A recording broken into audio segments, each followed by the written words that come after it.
Okay, guys. Hey,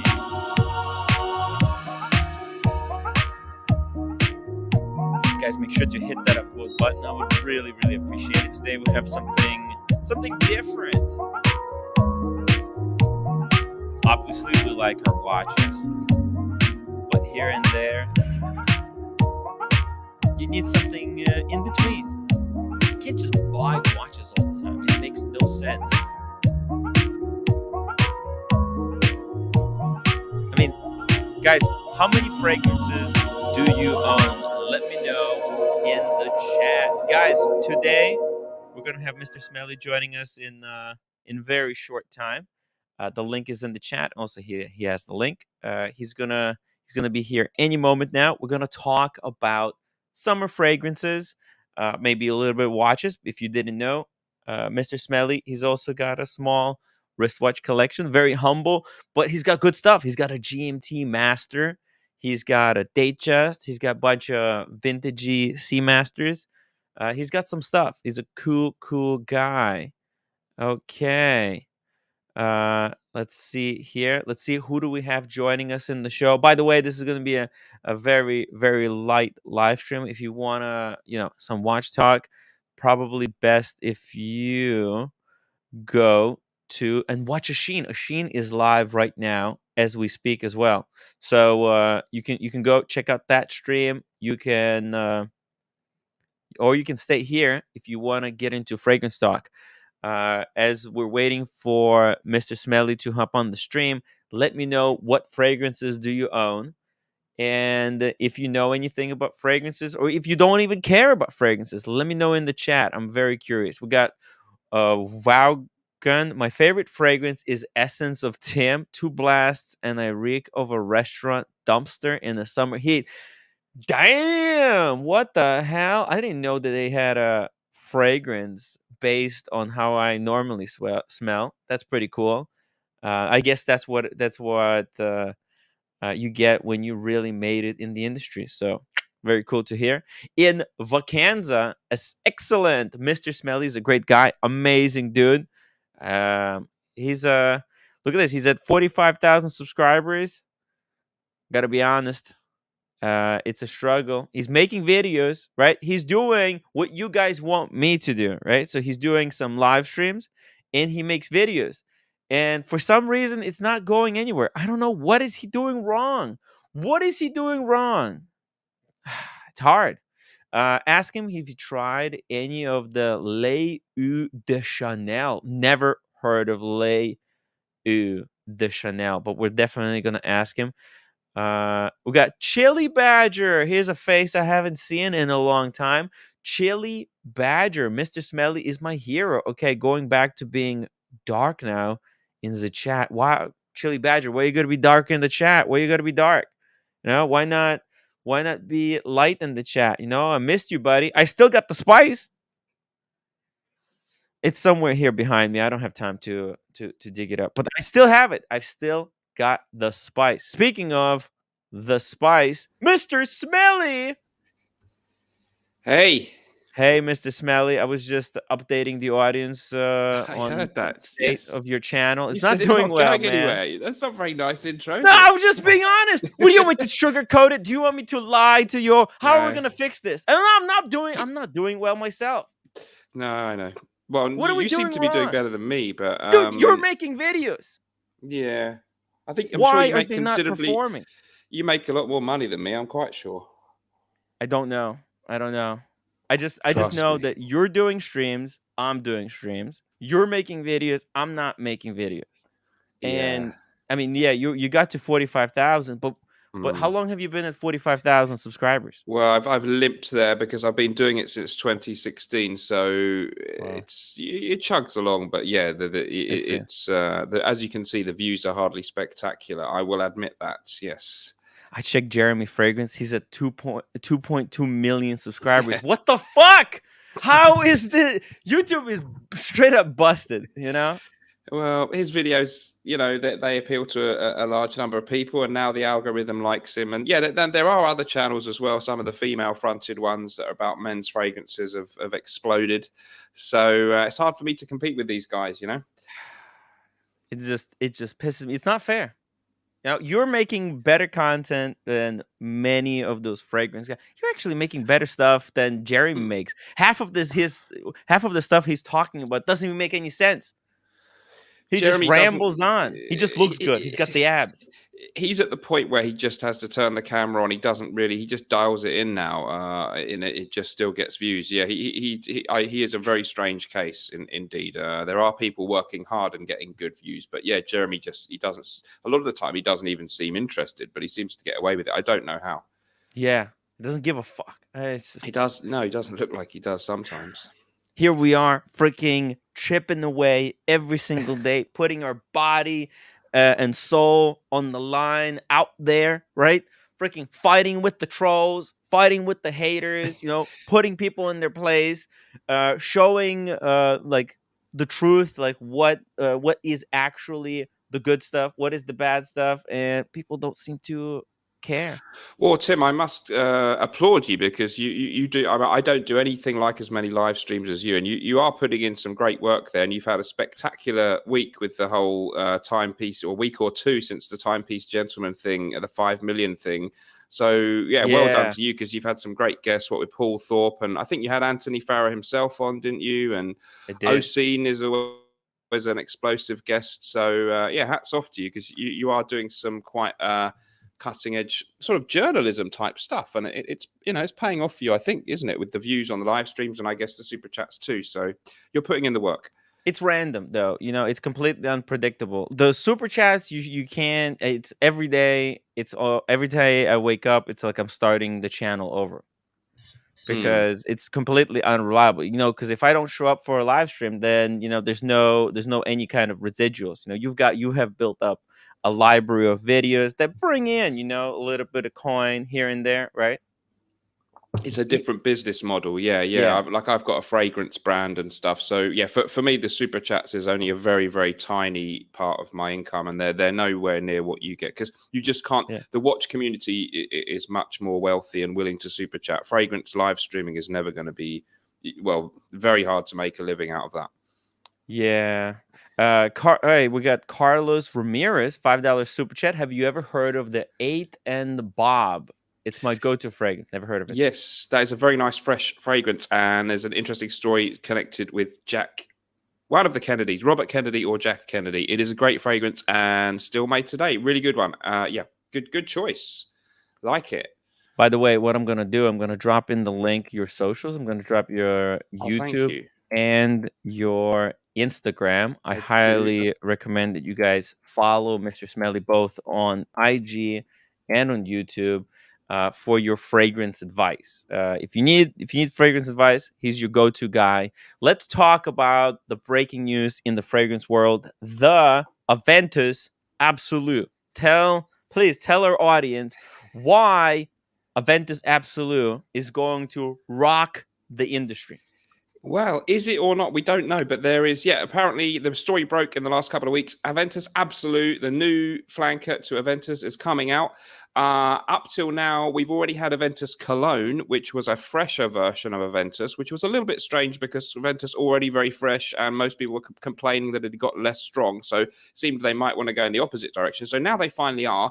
We believe it might be released in September. It does not have the pineapple note or the birch note, which are two of the key notes of Aventus. So That's what some makes people think Aventus Aventus. I know, so it's a little strange, right? It does have some of the other notes, and I think it's got cinnamon and some spices and stuff. So we don't really, we can only guess what it's going to smell like, but we believe it should be a stronger, richer cousin to Aventus, and it should, of course, make Creed a lot of money. I think they were sold to BlackRock, and now they've been sold to another French conglomerate. So it used to be this thing of the small family firm passed from father to son. Now That's it's right. much more, some people are not too happy that it's been In bought Watch by big. World, you would Mm. call that like being an independent, and then now being owned by a massive conglomerate. Yeah. So this And this Black, is yeah, yeah.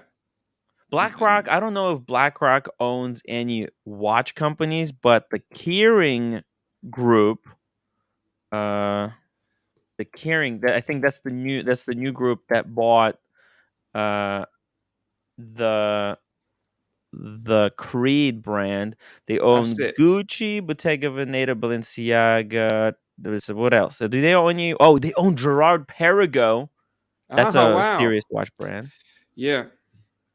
But not so serious. I mean, Gerard Perregaux is a bit of a joke in the watch world. Okay. Unfortunately, I mean, Yeah. it Yeah. breaks my heart. It breaks my heart. It's not fair. It's really not fair. If you we look here at the breakdown, I think this is old stuff. But what is this? Kering, Balenciaga, Saint Laurent, but Gucci. See, they don't own any of the serious stuff. You look at LVMH, right? They got the good stuff. Louis Vuitton. They got wait, I don't even know these brands. Anyways, the point Yeah. is that Creed is not what it used to be. They were sold for big money, and they're gonna have to somehow make that money back. Exactly. Yeah. So that it used to be a niche brand, and it still probably considers itself one. But yeah, as you can see, under the same umbrella, you've got people like Balenciaga and a lot of these mainstream designer brands. So it takes a little bit more of the magic out of the brand. But the average customer neither knows nor cares, so it may not affect them too much. I like to think of Creed Aventus as the Panda Daytona of fragrances. It's got the same kind of hype built around it. When you try it, it's good, but it's not like it doesn't blow your mind. Maybe when it first came out 10 years ago, it actually did. It changed the world of Mm. fragrances. It's a victim of its own success because now there have been so many clones of it, so many other fragrances that are very similar that you're no longer, yeah, if you have Mont Blanc Explorer, you're no longer going to stand out as smelling very unique or different to everybody else if you wear it. You can have Club de Nuit Intense Man, you can have Mont Blanc Explorer, and countless other things that are in the same ballpark. So it was a great and unique fragrance, and it still smells great. But yeah, it's somewhat overplayed, I guess. So your Yeah. analogy may be quite a good one. Yeah, although that you can do these analogies between fragrances and watches to an extent, but the Yeah. scale of the money is so different that it doesn't always work. But I get what you mean. Yeah. Casey Jones Brooklyn wants to know if what's more wants to ask you what's more of a hype, Rolex or Creed? Don't know. What do you think, Tim? It's pretty. It's close. Uh, yeah. It's very close. It's a lot of branding, like fragrances, because fragrances is a lot easier to copy. Yeah. It's not so. I guess it's pretty easy to copy watches as well. You know, there's so many fakes out there, but the fakes are a lot more frowned upon in watch world than they are in. You can't really fake when you buy a fake Creed on Alibaba, whatever, one of those bullshit websites, right? When you get the fake one, it doesn't Yeah. smell like the real deal. I'd like to think we could tell the difference. Yeah, that's true. Yeah. Yeah. Yeah, you could Yeah. kind of tell. You Mm. could try to fool. And also, I don't feel like people don't wear fake fragrances and then go around telling people that they're actually wearing the real deal. It's just weird. No. Nobody really cares. But they'll wear clones, so they'll wear that like you can buy the Mont Blanc Explorer. That's not pretending to Yes, be Creed Aventus, so it's right. slightly different. But I mean, I'm sure you might not mind wearing Mont Blanc Explorer, but I bet you wouldn't feel too happy wearing a Steinhard Submariner or something, or I Yeah, don't no, know. of course. I actually I frown upon Steinhardt's a lot of these clone companies. I really despise them. I try to direct people away from it because in fragrance, right, is you're gonna use it up eventually, Yeah, right? it's different. It's different. With Yeah, the wristwatch, you spend $1,000 on a Steinhardt. What's gonna happen yeah, is it's not like you're going to. This is like less than $100, yeah. maybe $70 fragrance. You can use it up. You can actually even gift it to someone. It's less than $100. It's not gonna kill you.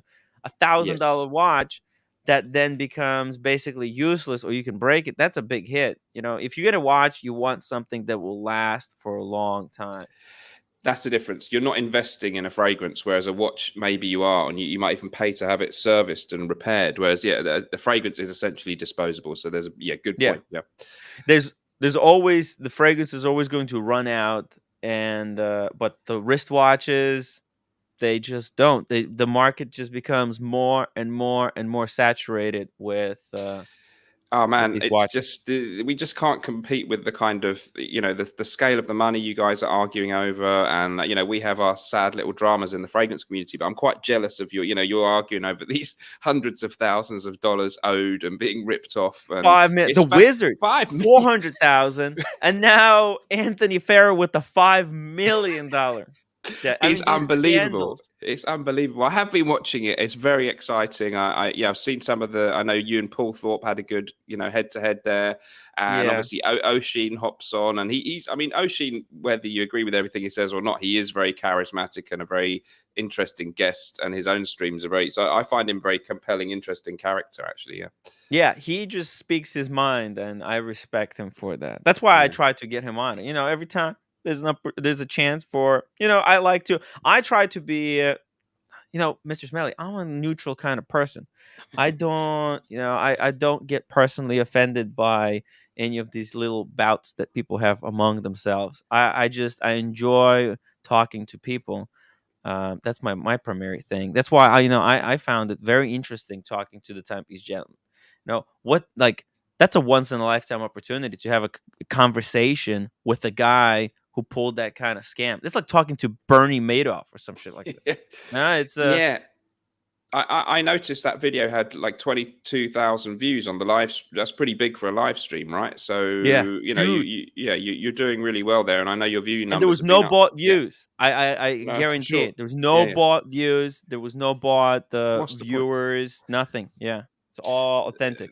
Yeah. So yeah, a great coup for you, and yeah, you've been getting some really big hitters on. Paul Thorpe also is a very authoritative figure. He's been on Sky News and stuff talking about. He's on the national news talking about watch crime. So yeah, Yeah. it's exciting. I even though I'm not heavily invested in the watch world, I do tune. It's you're one of my go-to live streams Huh. of an evening. So yeah. I like following the latest news. It always cracks me up. The watch There's world is so insane. I can't believe it. And there's more stuff coming up. There's gonna be there's this big fight looming between Nico Leonard and Max of Trax okay. NYC. They have to box. Oh, Yeah, do they? Do they? yeah, Okay, yeah. I know who Nico Leonard is. Yeah, the Northern Irish Dutch guy. Yeah. yeah. He Okay. he for some dumbass reason he issued a challenge to Max to fight him, to box him. And when and Max called him on it, like said, "Yeah, let's fucking do it." And Oh that my and then god. Nico tried to backtrack and get out of the fight. But he's not going to let him go. It's Oh brutal. my goodness. Yeah, It's I'm going to have just to fly to Northern Ireland to watch it live. well, It's you're going going to to be very have to exciting. cover this. Yeah, of course. Yeah. This is essential. We want to see this broadcast, I hope.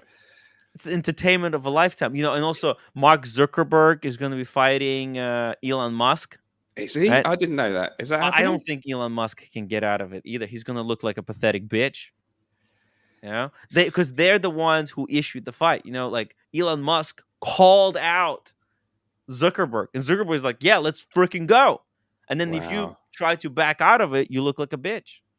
So I mean, this YouTube stuff, it's hard. Don't Yeah. don't issue. Just for beginner. Maybe there's some people in the chat who will want to become YouTubers. Don't issue fights to people that you can't beat, because if they call you out, you're gonna look like an idiot. Yeah. You're going to have egg on your face. Yeah. Yeah. Has anybody issued to fight you? Not physically, no. There, No. there are people who don't like me very much, but that's inevitable, isn't it? But no, not physical fights. But as you I'm sure you you experience it to a greater extent. Yeah, even in our little fragrance world, there are people who would, if they could do anything to take me down, they surely would. Yeah, Yes, they would. Yes, they would. That Reaper horrible. guy, right? It was close. It was close. Well, thankfully, he's not bright enough to do anyone much harm. But if he could have done, he would. Yeah. There's not much going on in that head. Mr. Smelly, by the way, James the Advisor, thank you so much for being a member for 21 months. Mr. Smelly, I love watches and decided to make my own watch. Oh, shoot. Oh yeah, that's right. Coming up, have you ever thought about making your own fragrance? He does. He does have We his own do. fragrance. We Show do. us. We'll have to sponsor your channel, Tim. It's Norton Oh, and Wilson fragrances, and we have 4 fragrances. Again, one of the best ones for wow. summer is Bon Viveur. Bon Viveur. That means someone who enjoys the fine, who likes good living, enjoys the finest things in life. And yeah, we've got 4 different fragrances. Gravitas Essentia is one of the other ones, and it's nortonandwilson.com. And we've actually got a 20%. I'm not here to plug it, but we have a 20% sale No, on. I want you to Well, plug it. if I can drop the link in the chat or something, Drop the link. Put the link in the private chat. put I'm it in gonna the drop it private in the chat. main chat. They are really good, and they are kind Yeah. of old, classic style with a little bit of a niche modern twist. And they're by the well-established English niche or illustrious historic perfumer John Stephen, who's made perfumes for Bodicea, the Victorious, and Check and Speak. He's got things in Harrods and all kinds of illustrious brands, and they are really, Wow. really high quality fragrances. And because we don't have much of a name yet in the world, they're very affordably priced, but the quality is as good as anything he makes that costs 3 or 4 times the price. So I'll put the link in the chat. And so, yes, that's why perhaps I'm not so reliant on live streams and super chats, because I've got that little thing that works for me. And it's been a great thrill to make my own fragrance brand. So I've been very lucky there. Yeah. That's amazing. Can you want to tell us about how you got into into this collab to make fragrances with? Yeah, I actually was inspired. I copied Jeremy Fragrance because Jeremy Fragrance launched his own brand, and I thought, Yes. well, and he made millions, and I thought, well, even if I could make a few grand, that'd be he made amazing. And I No obviously way. was excited to do, just for the fun of it too. So we did Yeah. a what do you call it? Is it a Kickstarter or Mhm. the crowdfunder, isn't it? Yeah, a Kickstarter. Yeah, And one so we of didn't those. have to. We raised all the money, and it's not that hard actually. If you find a perfumer my business partner kind of had some courses training with this guy, so he knew him. Yeah. And yes, you'd be surprised. You don't have to be a huge big deal to get a great perfumer to make a fragrance for you. And so I've been very lucky. And because my audience is quite invested in me, although it's not a huge audience, it does make some money. So hugely fortunate. And I guess very different, because I'm sure if you launched a watch brand, that wouldn't work, because you guys look down your noses on these kind of, these, what do you call them? Indie, what's the word for them? Kind of Independent. independent. Yeah. Because it wouldn't be Micro brands. micro. It's even worse. It would be like even worse than the micro brand. I understand if I did like a collab with some brand, I could see, there's a lot of these small micro brands, right? Like for example, Ming. I'm well known for my love of Mings, right? I have Right. I I have a heard, whole bunch of these. this rings a bell. Yeah, yeah. I remember Yeah, seeing this. Yeah, yeah. you know me. I'm kind of known for spruiking this brand. It's a bit of a bullshit brand. But they do Okay. have their own unique look. I respect this brand a lot because Yeah. of their unique design. They're not copying Rolex, right? They're not copying Omega. They're not copying anyone. It's its own independent, original idea, Yeah. right? And look, I Yeah. mean, I would love to partner with a brand like this and do maybe like a limited of, I don't know, 30 pieces. But this is something later in the future. I don't even have 10,000 subscribers yet. What are you talking about, Mr. Smelly? My ego is not that big, you know. No. So maybe Watches is hard. yeah, because your whole channel to some extent is built on your integrity, that you do send people towards the higher end pieces that will retain their value. So you're not exactly about to start saying you love the new Seiko or something, or these are for the new Laurier or something, I guess, are you? So that wouldn't go down too well with your crowd. So it'd be very difficult for you to launch an affordable watch or something, wouldn't it? Exactly. If I was gonna do anything, maybe I would do like a T-shirt, like a Yeah, T-shirt merch. design. Yeah. I'd love to Some walk around with your grinning face on my yeah. chest. It'll be the height of No. sartorial elegance. Yeah. or maybe a limited run of Tim Wright straps for wristwatches, right? There you Like, go. Yeah. that could be a limited edition run. I tried to do a limited edition run. I worked it out, everything, and then by the time I had the money to do the partnership, the guy has like stopped replying. I guess he something happened to him in his life, and so that kind of fell through. So I wasn't able to make the straps, and then I spent the straps on another one. I spent the money on another watch. This Okay. was one of my Right. latest purchases, an Oh, IWC. nice. Oh, very nice. Yeah, this is a great brand. I paid like below 5,000 for this.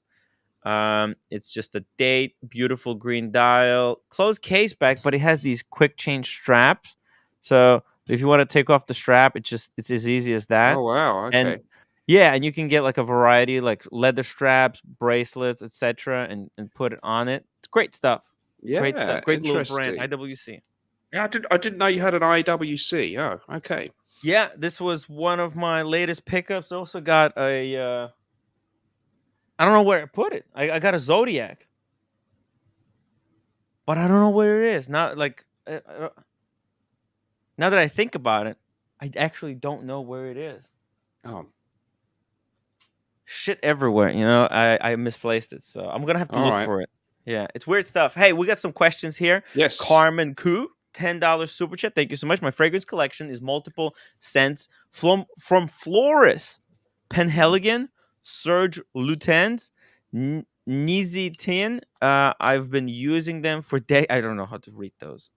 What would the Mr. Smelly suggest to add? Great question. Uh, Thanks for the super chat. Great question. I tell you what, because that list suggests you maybe like old school things. Because Floris is a little bit traditional. Penhaligons, Mhm. Knees 10, very old fragrance. So I recommend there's a great brand called Rogue Perfumery, and Ooh. I'm not linked with them in any way. And they make old school fragrances. You can, if you just look them up on the internet, you can get them. And this one's called Monsieur, similar to my brand, Bon Viveur name, but nothing to do with it. Bon Monsieur, and this is a classic aromatic fougere in the 80s style. Really, really nice oak moss and green notes. So probably if you like the Floris and the Penhaligons, if you like things like Sartorial maybe from Penhaligons, you might really like this. It's called Rogue Perfumery, and they've got quite a name in the fragrance world, in the sort of, in our geeky end of it. Yeah, yeah, exactly. And why I really like you, Mr. Smell, is because you don't just follow the latest trends, whatever is like the hottest, latest fragrance. You have other stuff. You That's know why the fragrances. Yeah, that's why I've got no views, Tim. Yeah, exactly. sucks, But right? yeah, I mean, that's the yeah, yeah. It's that's what I happens when you tend tell people the truth. I tend to have my own little niche load of stuff that I'm into, and I guess the people who like me like that. And you got to be true. You have to try and be true to yourself in this life, Tim, don't you? So you're doing something completely different to the Timepiece Gentleman's channel or Nico Leonard's, and you're not having that many views, but you're doing quite well in your own way, aren't you? Thank you. So that's what you I got to do. think I'm doing okay. I think I'm doing okay. I could be doing better, It's better but I than could working always be for a doing living. worse. You're not exactly getting up and going to an office and working hard like other people. Oh, I wouldn't Wait, be able wait, to do that. mind you, well, you do Joke. work hard. I take that back because you do work hard at what you do, but you're doing something you love and it's successful, and you're doing it in your own quirky way. Oh, yeah, exactly. I think this is the honesty to ourselves is number one thing. Like the reason I'm able to do this show is because I'm doing it the way that it's enjoyable for me, and it has to be enjoyable. I had a few interviews. Even with Anthony, I think I still was myself. I got so much heat for it. Right? Why didn't you attack Anthony? Why All didn't right. you tear him a third asshole while he was on the live stream? I'm like, that's just not me. If I'm gonna do a stream, if I'm gonna have someone on, I want to have some fun. I brought you on. We had a little bit of fun here. We're trying to laugh at ourselves and kind of act, but actually give true and honest advice at the end of the day. Uh, Casey Jones, Brooklyn. This is a great, great. Casey, something I don't know. It's just he's been very trolly lately. Mr. Smelly, remember when Tim tried to get you to sell your very nice collection and buy a bunch of sports watches? That was good. That was good advice, actually. That was a good. I enjoyed that stream and I appreciated your advice. But yeah, you did. You wanted me to swap the Omega pre-bond for a Tudor and stuff, which it's all a matter of personal taste. So yeah, they they were definitely well meant bits of advice, but I completely ignored them. But you may have been right. You know more about these things than me. But yeah. Hey, Mr. Smelly, since then, I actually got Oh, a Black Bay 54. oh, they are So nice. you're going to really like this watch. So this is actually on the smaller side. So it's got all the. Hey, roommate, can you turn on the light? It's so dark in here. So as you can see, this is all based on the old school Rolexes Yeah. and Tudor. It's actually based on a very, very old Tudor, but it actually looks like a very old vintage Rolex. kind of from Sean Connery, James Bond days. I see that aesthetic there. It does look beautiful. Yeah.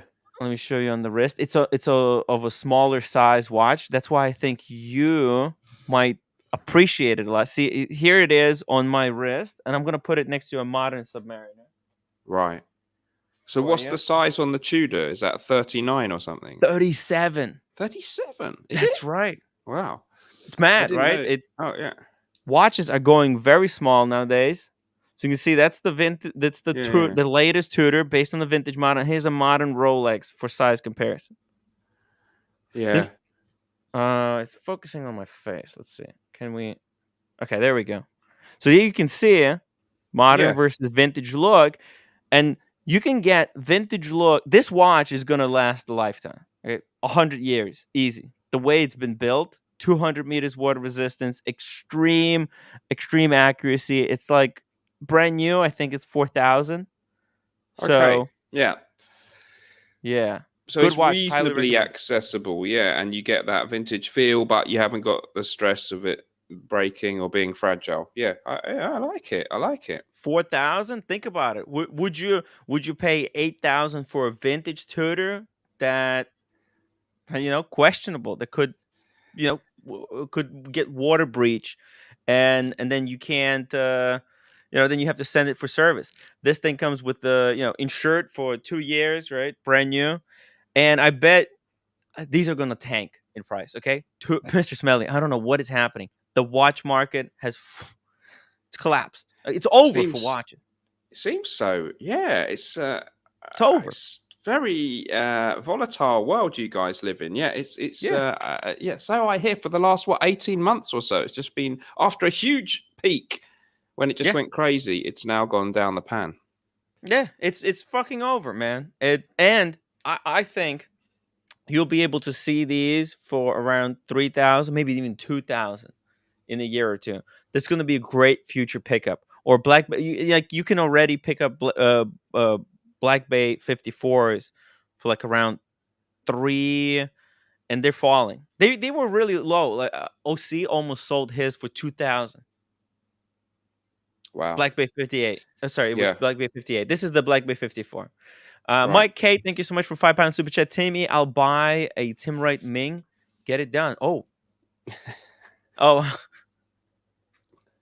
Hey, okay. I'll contact Ming. Well, you never know. You never know with these collabs. You can message someone. They might say, "Hey, let's do it." Diopti75, thank you so much for £2, Mr. Smelly. Please suggest alternative to Aventus. Great question.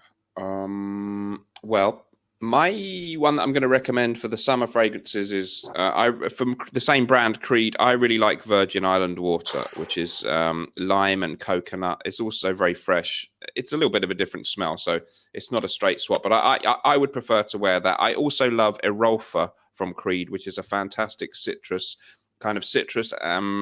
sea air, kind of sea spray, very, very invigorating, and I prefer that to Aventus. So those two would be good. If you want something that's a little bit Aventus-esque, I do still like Mancera Cedrat Boise. Cedrat Boise by Mancera is sort of based on Aventus, but it's minus the smokiness, and it has kind of more of the fruity blackcurrant citrus thing, and that's really good too. Very cool. Let's do our top 10 or a few summer fragrances. If you have any. Okay. I prepared a few fragrances to show as well. Wonderful. Okay, let's kick things off with okay, a good one. If you like the smell of Terre d'Hermès, but you want something much fresher with a kind of grapefruit opening, then Eau Givrée, Terre d'Hermès Eau Givrée came out, I think, last year. Really, really very, very invigorating. It kind of has that smell, that vetiver and orange thing of Terre d'Hermès, but this burst of very, very sharp grapefruit-esque note. If you like grapefruit, you'll love it. If you don't, you might not. But it is very good for the summertime. So Eau Givrée, Terre d'Hermès Eau Givrée. I tried like that fragrance at an airport in Paris. Yes. I think I was flying somewhere. I had to transfer in Paris airport. I missed my flight, and then I went to Hermes, and I tried that thing. It's one of the best, freshest fragrances on the market right now. Love it. Actually, this is something that I probably should pick up. So good. So good. Highly recommended. I I can like it. show one here. It's Dolce and Gabbana Light Blue, a classic for summer. All right, you can get a big bottle, and this can last you for. It's just such an easy fragrance to wear. The You light can't go blue, wrong with that. Have you got right? the O Intense version? I think That's you right. have. Yeah. No, yeah, exactly. I think you have to go with the O Intense. The regular one is just there's a new one. There is another one that they made, some kind of a summer limited edition. They constantly release new ones every year, but yeah, I think the go to now for most people who like that is that one that you've got, the O Intense. You know what this is? This is uh the cheap version of what you showed with Creed. What was it? The Pina But Colada, Virgin Island water, Virgin Island water. yeah, a great summer That holiday. fragrance Yeah, yeah. is so good, and you know what? That's not copied. Unlike Aventus, which there is a million clones, I don't think there's not a lot of clones of that. No, there are So very that's few things that smell it. You won't smell like everybody else with that, and that's what you yeah, want, really, isn't it, with fragrances? So yeah, but yeah, your O Intense light blue Dolce and Gabbana, can't go wrong with that. just a great basic. You can get of this big fat bottle, and then you just spray the hell out of it. You can use it entire summer. Great stuff. Let's see. What's your number 3? Okay, I am going to go with Acqua di Parma Fico di Amalfi. So this is in their Oh, Blue Mediterraneo line, and it has a fig note as a prominent thing. It's basically very, very fresh citrus with this unique note of fig, which either you know how fig smells or you don't, which just gives it this unique thing. And it's not like every other citrusy aquatic thing. Really, really refreshing, kind of almost fruity and optimistic. Wonderful. And again, like the other one you mentioned, just spray tons of it. Great fun on a summer holiday. So Acqua di Parma Fico di Amalfi. and Aqua di Parma, they're pretty fairly priced, correct? Like Yeah, only usually, just a tiny bit above designer fragrances, although they're nominally a niche brand. But yeah, yeah. they are affordable ish. Yeah. Beautiful stuff. Love the good things. This question: I wear a polo. Is it passe? I still love it. So do the ladies. Wearing a polo. I I think he mean, means Ralph Lauren Polo Green. That is a very old school oh, powerhouse. I think if people like it, still you can. Why not? There's no such thing as passe. If people like it, especially the ladies, then go for it. It is a very old school smell though. But yeah, Polo Green comes in the green bottle with the Ralph Lauren thing. You may recognize it if you see it, yeah. Tim. I can't stand that fragrance. Okay. The new formulation of it. No, Mr. Smelly. I just don't know. There's something wrong with that fragrance. The new formulation. Do you have a bottle? I do have the vintage, which is preferable. Yeah. You see, yes. I can. I'll grab it. Hang on. Correct. Let me just grab it. Yeah. The new bottle, guys, the new polo green, for some reason it smells extremely synthetic to me. um Speaking of synthetic fragrances, I'm going to show you this is probably the easiest number 1 summer fragrance of all time. It's called Molecule 01. Look how clear it doesn't even, the camera can't even focus on it because of how trippy the bottle is. I'm just showing Molecule 01. This has got only one note. It's a synthetic note. Very clean fragrance. Smells like paper. Molecule 1, Mr. Smelly, what do you think about Molecule Yeah, 01? that's good. Good for summer because like you probably were saying, it doesn't. It almost doesn't smell of much, but somehow it gives you this clean, approachable aura. Weird thing. Yeah, This weird molecule. Yeah. weird stuff. It works subconsciously. I think this fragrance, it's you can't smell it. If people come into your vicinity, they're gonna smell something. They're not gonna know it's you. They're just Yes. gonna feel it. You can't really say what it smells like, but it's kind of an anti-fragrance, but it is good. Yeah, It is good. Yeah. yeah, it's good stuff. Really works. It really works. Polo green then is that one. Yeah. Boom. It used to smell better. They messed around with the formula, so I've got the vintage one, but it is very old school and powerhouse, kind of old manish. So not everyone's going to. I wouldn't necessarily say that's a great choice every day in summer, but some people might If want you to can wear get it. the vintage bottle, I would highly recommend picking up a vintage Yep. bottle. Oh man, the new stuff. Try it before you buy it. It made me ill. Like it made Oh me no, kind of woozy. Yeah, it's not a great thing. that's Adam, not good. opinion on Clive Christian? Jump and kiss me, I have it. What do you think, Clive That is Christian? a very expensive niche brand, and some they Oh do yeah. smell great. There are some really, really nice ones. I actually like them. I like 1872 for men. Some Hmm. people would argue they're overpriced, but Yeah, you know what? they These smell good. Clive Christians, this is like FB Jorn of Yeah, fragrance world. yeah, This is boutique as fuck. Man, look at the bottles. Maybe Patek Philippe level. No, actually, maybe it's beyond Patek Philippe because it's just so. The presentation here, I think, is better than the fragrances themselves. Like just the way they treat everything from the fragrance to the bottle to the packaging to the way it's presented. What is this? Yeah, very good stuff. yeah. I think they're really good fragrances. You can spend a lot less and still smell similarly Mhm. great. So you know, Yeah, but you yeah, know what? This is Clive Christian is beyond just the smell. It's for saying if it's for when people ask you what are you wearing, you say, "Oh, it's Clive Christian." exactly. It's that sector of the market where people don't care how much it costs. They want to spend more for the sake of it, Mm-hmm. and that's the end of the industry you want to be in, really. So yeah, good Yeah. luck. Good luck to them. Steve L, £2 super chat. Mr. Smelly, how should you wear an aftershave? That's a good question.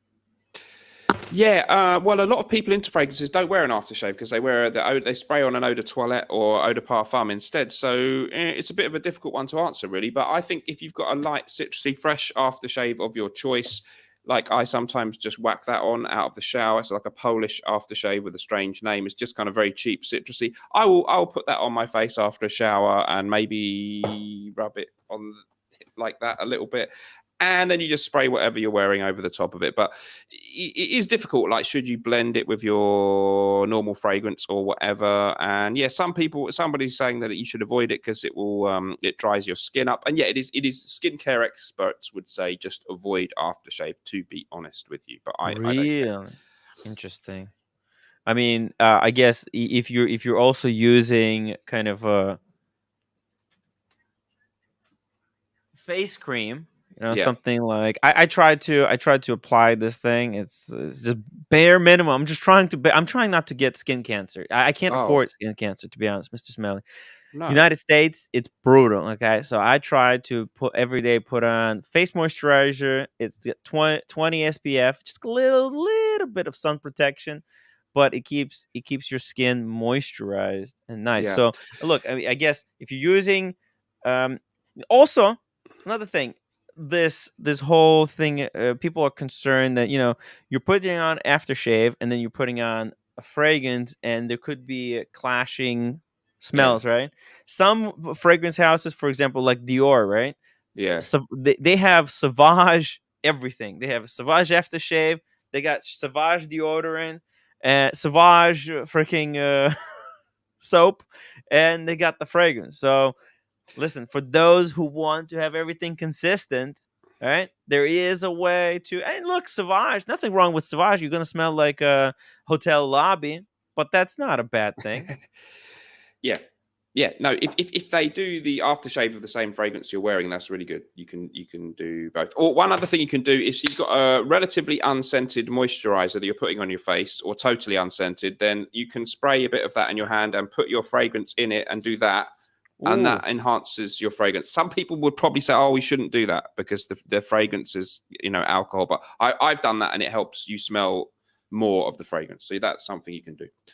wow. Renee Del Pons wants to know Mr. Smelly thoughts about Montali Oud Ever. I'm not even never heard. Montal oud ever. I know Montal have a lot of different oud fragrances. Montal fragrances are Oh, very strong. They're quite good, but if you like that kind of thing, they're exotic, they're potent, Middle Eastern influenced, a little bit synthetic, but they are potent, and you can see the prices are relatively affordable for a hmm, so-called niche brand. So, yeah, you will get smelled and noticed with a Montal always. Yeah.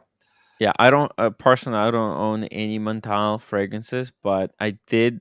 This is a very famous bottle. I've seen it, but yeah, it's Ah, yeah. I I haven't. I Yeah. have I have what's it called, the Reflection Man. by. Amouage. That's right. haven't looked at the bottle in a long time, Ah. and it's weird, and I'm not ready yet. I'm not there yet, Mr. Smelly. Oh, It's you don't find that to your taste? Yeah, there's fragrances. I like fresh. I like Okay. stuff like this. That's something that's easy and very approachable, like Santal 33. Le Labo. Okay. Yeah, and it's Great just I brand. like stuff that very easy that most people are gonna like. That's Mental, understandable. Yeah. yeah, mental. This is for like fragrance super duper enthusiasts. You have to. This is I wouldn't deep. necessarily. Yeah, I wouldn't necessarily pick that for a date or something. Yeah, Yeah, or like it's too polarizing. But there is a place where these type of fragrances are appropriate. By the way, Mr. Smelly, I know you mentioned that you have about 30 minutes Yeah, I'm to gonna be let's on the just screen. finish off with a Yeah, couple more summer yeah, ones and then I'll get going. So great perfect. one that you might want to try. Gentleman Givenchy Cologne, Oof. amazing. Citrus with iris, really affordable. So Gentleman Givenchy Cologne, iris, very unique note that you'll notice. If you like Creed's Millesime Imperial, go for Club de Nuit Milestone. That is a very good clone. It smells very, very similar and is stronger, very affordable. So Club de Nuit Milestone by Armaf.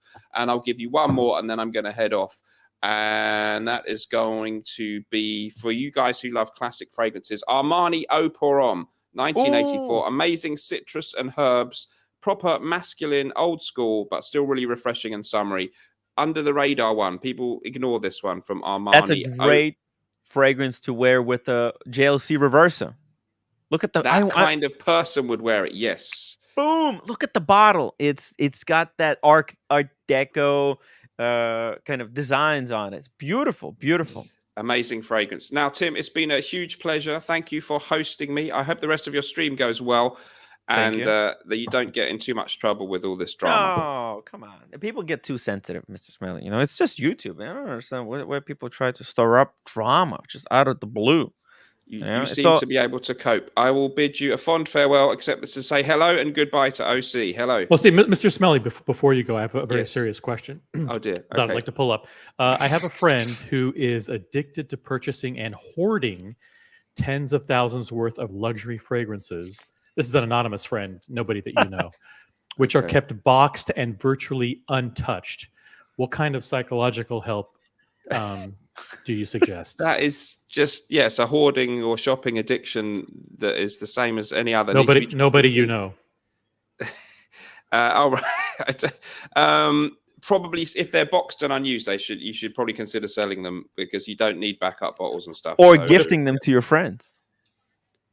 that would be a nice way to do What it. if selling Or them viewing. is something that this person says that he will do but never ever does? It's hard. It's hard. Listen, OC, it's freaking hard. Me and Mr. Smelly, we're honestly trying to climb the ladder of YouTube stardom. Guys, make sure to subscribe to Mr. Smelly. Help him out. Help me out by helping Mr. Smelly out. Go subscribe to his Yes. channel, like the videos, subscribe to his Instagram, follow the good advice. Don't listen to jerk offs that just want to tell you what you want to hear. And if you wanted to sell them, Tim, you can give. I'll sell them on consignment for you. I've heard that's a very good, very popular model. Okay. Ooh, Interesting. I'm joking. I'm joking, of course. Okay, we'll see you next time. Take care. Bye bye. Ciao. Peace. Take care, Mr. Smelly. And hey, OC, Good welcome interview. to the show. Good Thank you, interview. thank you. I love Mr. Smelly. You know me. I freaking love fragrances. You guys keep making fun of me, but you know what? I think there's more to life. I that think question as wasn't about you. humans, okay, our sense of smell is being completely underutilized. Okay, we experience things with our hands, we experience things with our eyes, with our mouth, right? But for some reason, the only experiences that we usually get with our nose is just walking past a dumpster and smelling like a dirty raccoon going through the garbage, right? That's the extent. So I'm trying to get you guys to explore more of yourself and try out fragrances. You don't even have to fucking buy these things. Just when you're going past Sephora, just stop by. Go put a fragrance on. You know that you can use their fragrance to try it on. You never know. You might like it. OC. You know what I do? I when I walk home, Mm. when I walk to the train station, I go through the Macy's, which is one of the biggest stores in the world. The Macy's, what's it called, Herald Square, Yes. and the entire half of the first floor is all cosmetics. It is like a mecca for cosmetics, and it's like half of it is fragrances, and they have 30 or 40 people all dressed in suits, all dressed super nice, just standing in the aisles. Any fragrance you want to try, they'll give You it to can you. use as much of it, even Much as you the want. expensive shit. You can go inside and put on as much of Creed Aventus on yourself as you want, and that's Yep. a $500 bottle if you pay full retail. If you're dumb enough to pay full retail. Yeah. So just so every day I walk through and I pick a different fragrance. Today it was Ooh, Dior. this is Dior, and they have a bunch Not of the new one? popular. Yeah, no, they have a bunch of popular fragrances. One's called Poison, Joy, Poison Girl. Miss Dior, De Jour, Dior Home, and Sauvage. And Sauvage is like, and then so I just they squirt it on there. You smell it. You can rub it on yourself. I mean, they soak the card. They literally soak it, so you could. Or you can spray it right on your wrist or your neck or whatever. It's very cool. I actually Shout out to Macy's Dior. and Dior. Actually, Dior is one of the most approachable fragrance houses on the market. Like almost everything they make smell freaking amazing. They don't have weird kind of fragrances. There's only good shit. I love even, you know, it's still like the Sauvage is still relevant today. I still like it. It's good stuff. When And this did is it the come Eau de out? Toilette. Look at the bottle. It's huge. Yeah. When did it come out? Like when did Oh, it make its first splash? For a long time ago. I mean, I think the Sauvage revolutionized, just like Aventus, in a way. Aventus is like first mainstream expensive fragrance, and then Sauvage is like mid-priced fragrance that went fucking ballistic. There's everything Sauvage now. I'm surprised that there's no Sauvage the movie yet. Sauvage is, and by mid price, you mean like a bottle like that is probably like $200, like $150 to $200. Well, let's check. Let's check. I think it's cheaper than that. No, here we go. Look, a bottle of Eau de Toilette, and look, there's so many different sizes. For example, let's say you go with the standard 100 mil. That's $120 without any type of discounts, right? Mm-hmm. And now what they did, they introduced these refills. You can get a refill, 300 mil refill. So let's say you bought this 100 mil bottle, or maybe you bought this 60 mil bottle. 60 mil bottle is amazing for travel. They have even smaller one like this one, right? It's a sprayer. Maybe this is even better. 60. Oh, but it's expensive. $68 for 30 mil. Jesus Christ. But okay, you get the refill, and basically that's your fragrance for life. You can just freaking squirt this thing everywhere you go. Yeah. Right? What's to stop you from buying a generic bottle and just using the refill to fill it up? It's just not cool. It's always cooler to spray it out of the original bottle. The original No, bottle. I think what happens is that this connection here, it's unique to the bottle. really? So Oh. yeah. Oh yeah. This Proprietary interface. Exactly. It's like a strap. It's like a integrated bracelet. Yeah, exactly. It's like an integrated bracelet on the AP Royal Oak. It doesn't come. Yep. Got it. Yeah. So you just twist it in, and it transfers the liquid. See, like that. Chick. You just take it off. So you twist off the top. Now, my bottle, actually, this one right here, this is old model, so it doesn't actually do that. See, so I can't do that to my old bottle. You got it prior to the extensions. Yeah, to the extension bracelets. Exactly. Micro extension. Now, yeah. You see, and it's like I think it stops at a certain point too. It's just freaking cool the way they did it. Oh, is there a little video? Look at this. There's a little video. Watch this. Yeah. Plug it in. half turn, pull it out. Yeah, neat. Hmm. Save 30 per. Oh, and you know what? It actually helps like the environment, I guess, because you Save, know. I save mean, 60% in energy consumption. How is that possible? well, to make the bottles, it takes Oh, electricity and like heat, right? They're molding, so they're basically trying to get you to recycle your Sauvage bottle. They get you this is like purchasing a Sauvage subscription. You have one bottle, and that's your bottle for life, or for as long as it's gonna work, and then you just keep got it. buying refills, and it's much cheaper through refills. And say reduce greenhouse gas emission by 56. Look, this is obviously insignificant amount. This is just marketing bullshit. It's completely insignificant because all Mhm. brands would have to do this on every like. I like this. This is good stuff. You know, I wish more brands did stuff like this. And then obviously there's the big fat chunky bottle. That's the one I have, the 200 mil. And now you can get Sauvage. So see the 200 mil bottle that I have here on Sephora, it's $175, right? But if you go to fragrancenet.com, uh, Dior, right? You go here, you can get it at discount. You know, let's see it. That's there we go. Auto toilette. If I want like look at this, it's $50 discount right away, and then you can get a coupon as well. So there's no point Nice. for buying from like Sephora because you're not getting that discount. So here you get a nice discount, healthy discount, $157 versus 157 versus 175, and you can get it even deeper. Let me see it. Fragrance net 37 off. Is that like Google that's like that. the Joma shop of It's a special coupon. fragrances? You need that coupon. See, that's the coupon. You take that, and if I go back here, I'm gonna add it to bag. Let's see if it works. Go to my bag, tick, and then coupon. See.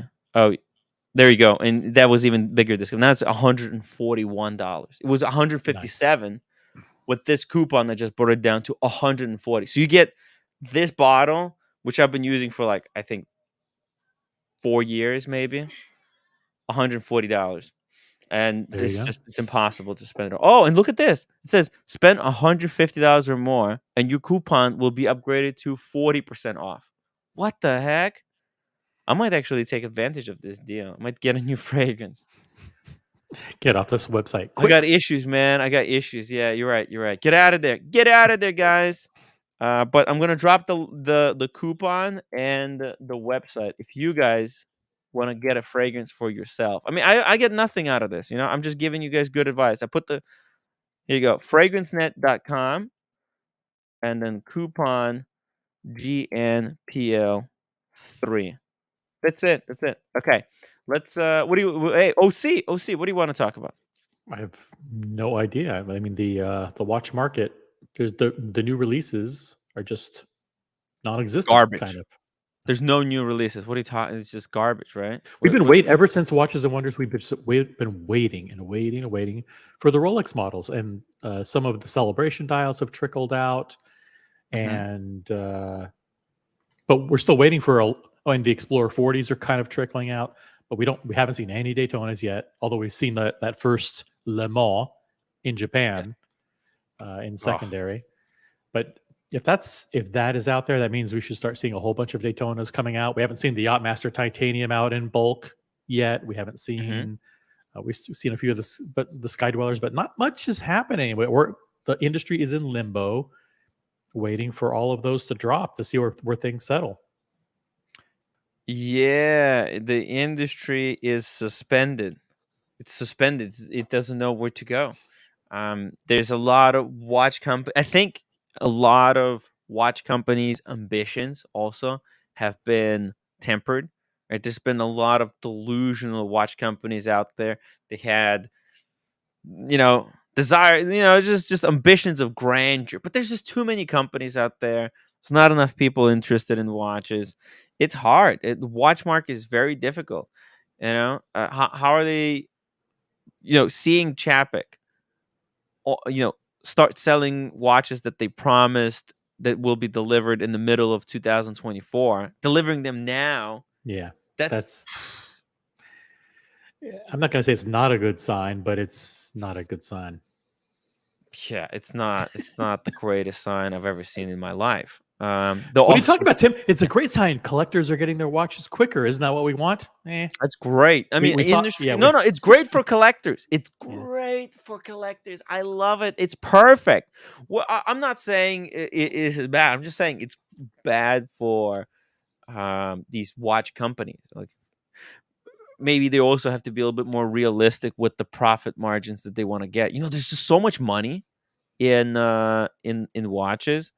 People just got way too crazy greedy. I think we all have to be a little bit more realistic now. No more, double split, sideways tourbillons. Like, there's just not enough market on those things. The awesome pawn, Timbo doesn't even go out. He is stay-at-home husband. Carbon credits for Timbo. That's right. You have a very low eco footprint. I do. I walk. I don't drive. Except for the occasional hair peroxide. Yeah. Hair peroxide treatment. That's right. You don't have a car. You don't. Yeah. No car. Not even a bicycle. Nope. I used to have a bicycle, but just I can't get it through the door. I'm glad you don't have a bicycle. Those things are very, very bad for the environment. Just They're huge. dangerous. Oh yeah, huge carbon footprint. What's the TM Rose? Tim, are you selling the TM Rose? What is a TM? Is it supposed to be TF? Do you have Tom Ford fragrance? Oh, what fragrances do you have? I do have Tom Ford. Tom Ford. Yeah, Tom Ford Rose Prick. I can understand Negroni. Yeah, it's a good fragrance. Yeah. I'm pretty much. I'm selling. You'll bring it to Vegas. I could bring it to Vegas. Negroni, yeah. Name your price. $500. No, I don't know. Yeah, it's about $500, I think.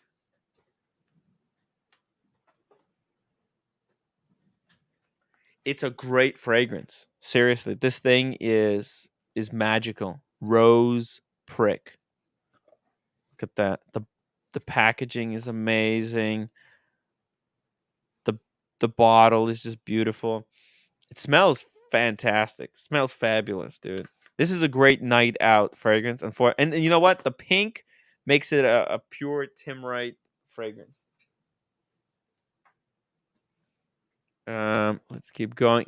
By the way, OC, we have to do something special for 1,000 episode. What do we do? Do we do something for the 1,000th episode? 1,000th episode, man. I don't know. Just the fact that you're still alive, I think, is celebration enough.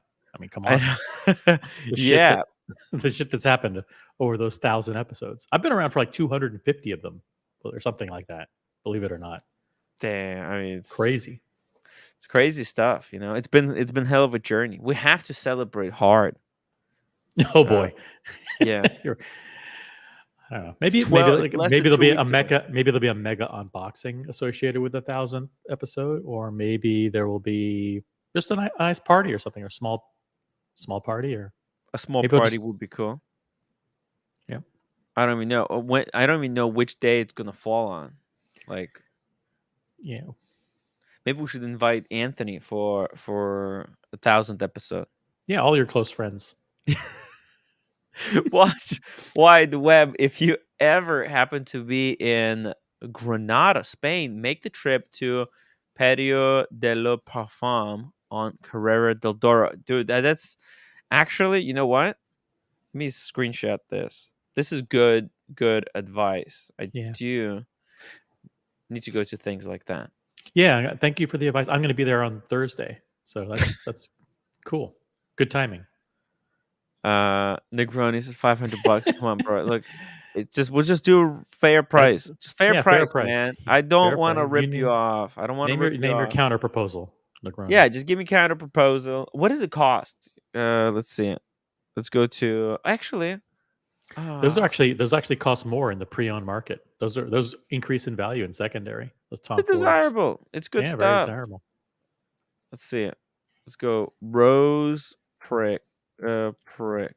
Boom. Here we go. Oh, actually, never mind. $500. That was with discount. It's a $600. Let Negroni give you a fair offer. Yo, never mind. Never mind. I'm not selling it for 500. That's way too cheap. It's way too cheap. I want 600. It costs $600. Negroni, come on, man.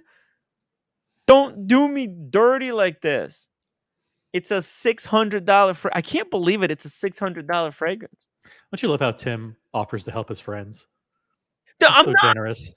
trying. No. I'm sorry, OC. I'm not trying to help. I love Negroni. He's definitely my friend. But like, But the day date. He has a day date with Olive Green Dial. This is not a guy who and a is like, Kermit. hard for cash. I mean, dude, like if Negroni was really struggling, right? If he was struggling and this was a fragrance of his dream, I would have fucking given it to him for free. I don't give a fuck. Listen, a lot of people have been asking two things. What can they do to celebrate and to help you on your 1000th episode? And the other thing is, how can they make sure that you and the Tim Wright team get rewarded for your 10,000th subscriber? Yeah. And what kind of giveaways will we receive from the generous audience as a result of your 10,000th subscriber? And I've been thinking about it a lot, and we will let you guys know what we plan to do. We will create a wish list of all the gifts that you guys can send us in appreciation of the 10,000th subscriber. And stay tuned. Stay tuned. Hey, should I do a 24-hour stream as my 1000th episode? That's a really good idea. That's a really good idea. You know why? It doesn't cost anything. Costs nothing. It costs nothing to do. All you need is equipment that doesn't break for a change. Exactly. I think I can last 24 hours again. I did it before. Done it. Diego, they're not real. They're fake. On eBay, these things are fake. One thing that Tim Wright does not have is fake fragrances. That 500 piece fragrance collection you see behind him is not. There's no fakes back there. The cheapest is, I think you can get it, is right here on Fragrance Net. And look, I'm just being transparent with you. Look at this. You can get it for $389.99 plus taxes. Now it has been upgraded to 40%. That's the beauty of this website. And you're getting 100% authentic. Don't even Jomo Shop. Did he say no? Diego said you said eBay. No, you said eBay. Said Negroni, they're 200 on eBay. Sure, Tim. Fake on Jomo Shop. I didn't say. Oh, see. Yeah. I didn't say they're fake on Jomo Shop. I said the $200 ones on eBay, they're 100% fake. Diego, I mean, you have to be really careful with these fragrances. Don't. Is it 300 on Jomo Shop? Let's go to Jomo Shop. Jomo Shop. Rose. Fuck. Oh, this is ugly watch this guy's wearing. Rose prick. Okay, so it's $300 on Jomo Shop.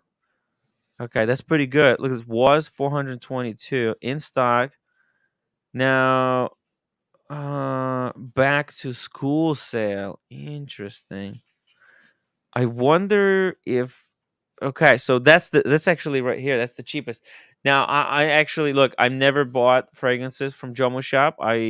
There's no reason why I think this would be fake. Now, sometimes though they do have like samples.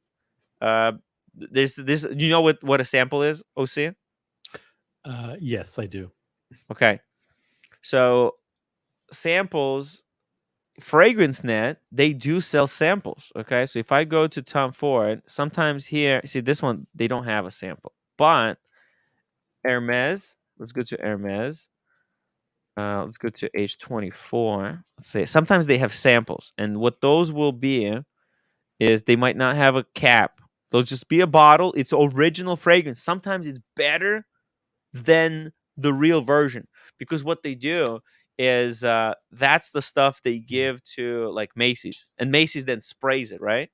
And so a lot of these fragrance houses, they're such assholes. What they do is they formulate samples better because they know that this is the stuff people will be trying out in the in the in the store. shop. Yeah, in the store. So it's actually formulate better. That's It'll last long. misleading. That is It is. misleading. It is. It really is. I have a sample over here.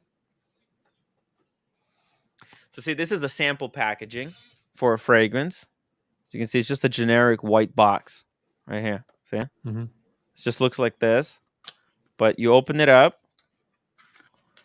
And this one, so this is Terry the Hermes. Now, luckily, the mechanism in the cap is part of the cap. Sometimes these caps are really expensive. For example, like this Santal comes with the metal cap. Sometimes samples will not come with the cap. Because it's expensive to manufacture this stuff, and like especially if a fragrance has a very elaborate packaging. Like this is a Parfums de Marly Layton. Okay, and this is not a sample, but let me show you. This has a very elaborate bottle, right? This bottle, look at it. It's a piece of art. And this cap, it weighs 1,000,000 pounds. Okay, it's made of pure steel. If somebody breaks into my house, if I throw this at their face, you can blind someone with this. Very dangerous. So this is heavy stuff. This weighs more than Platona, by the way, if you don't believe it. So that's latent. So the samples they will definitely not come with the lid, but who cares about the lid? Well, some people do. If you want to resell it later on, it's kind of like having box and papers. Everything we just heard is an elaborate ruse to prevent Negroni from purchasing anything. Look, hey guys, buy at your own risk. I'm saying. Listen, you don't like to part. You don't like to part with things that you purchase. That's the bottom line. Well, I don't like to look. See, this is why I don't fucking hate. I hate selling shit because people want to fucking kick you in the ass when and it's like, and selling to your best friends can really just start. It can just start a fight. Yeah. Like selling to friends, you should never sell to friends because, like me and Negroni, we can get into a fucking dispute over the price of this stupid fragrance, right? And it's not worth it. Yeah. I don't want to sell it for low. He doesn't want to pay full price. You're halfway. You're pretty much halfway already towards destroying your very close friendship just over this. Just over a stupid fragrance, Exactly. right? So like it's dumb. He'll never forget. He'll never forget how he tried. How he offered to buy the fragrance. You rejected it, and you tried to fleece him in his eyes. And in your eyes, he tried to take he tried to take advantage of you. The friendship's over. I would consider it over at this point. It could be over. All because stupid fragrance. All over because some people say, "Tim, sell everything, sell everything." Yeah. Well, this is what happens. I mean, Negroni's like he's gonna give $300, but yeah, it's available in Joma Shop for $300. So it's like there's no point of buying. I don't want to sell mine for $300. Like it's just not. And then you're gonna see him in Vegas. He's gonna be like, "Fine, did you go to Joma Shop and get your dumb fragrance there?" He'll be like, Is it I did. Smell the same?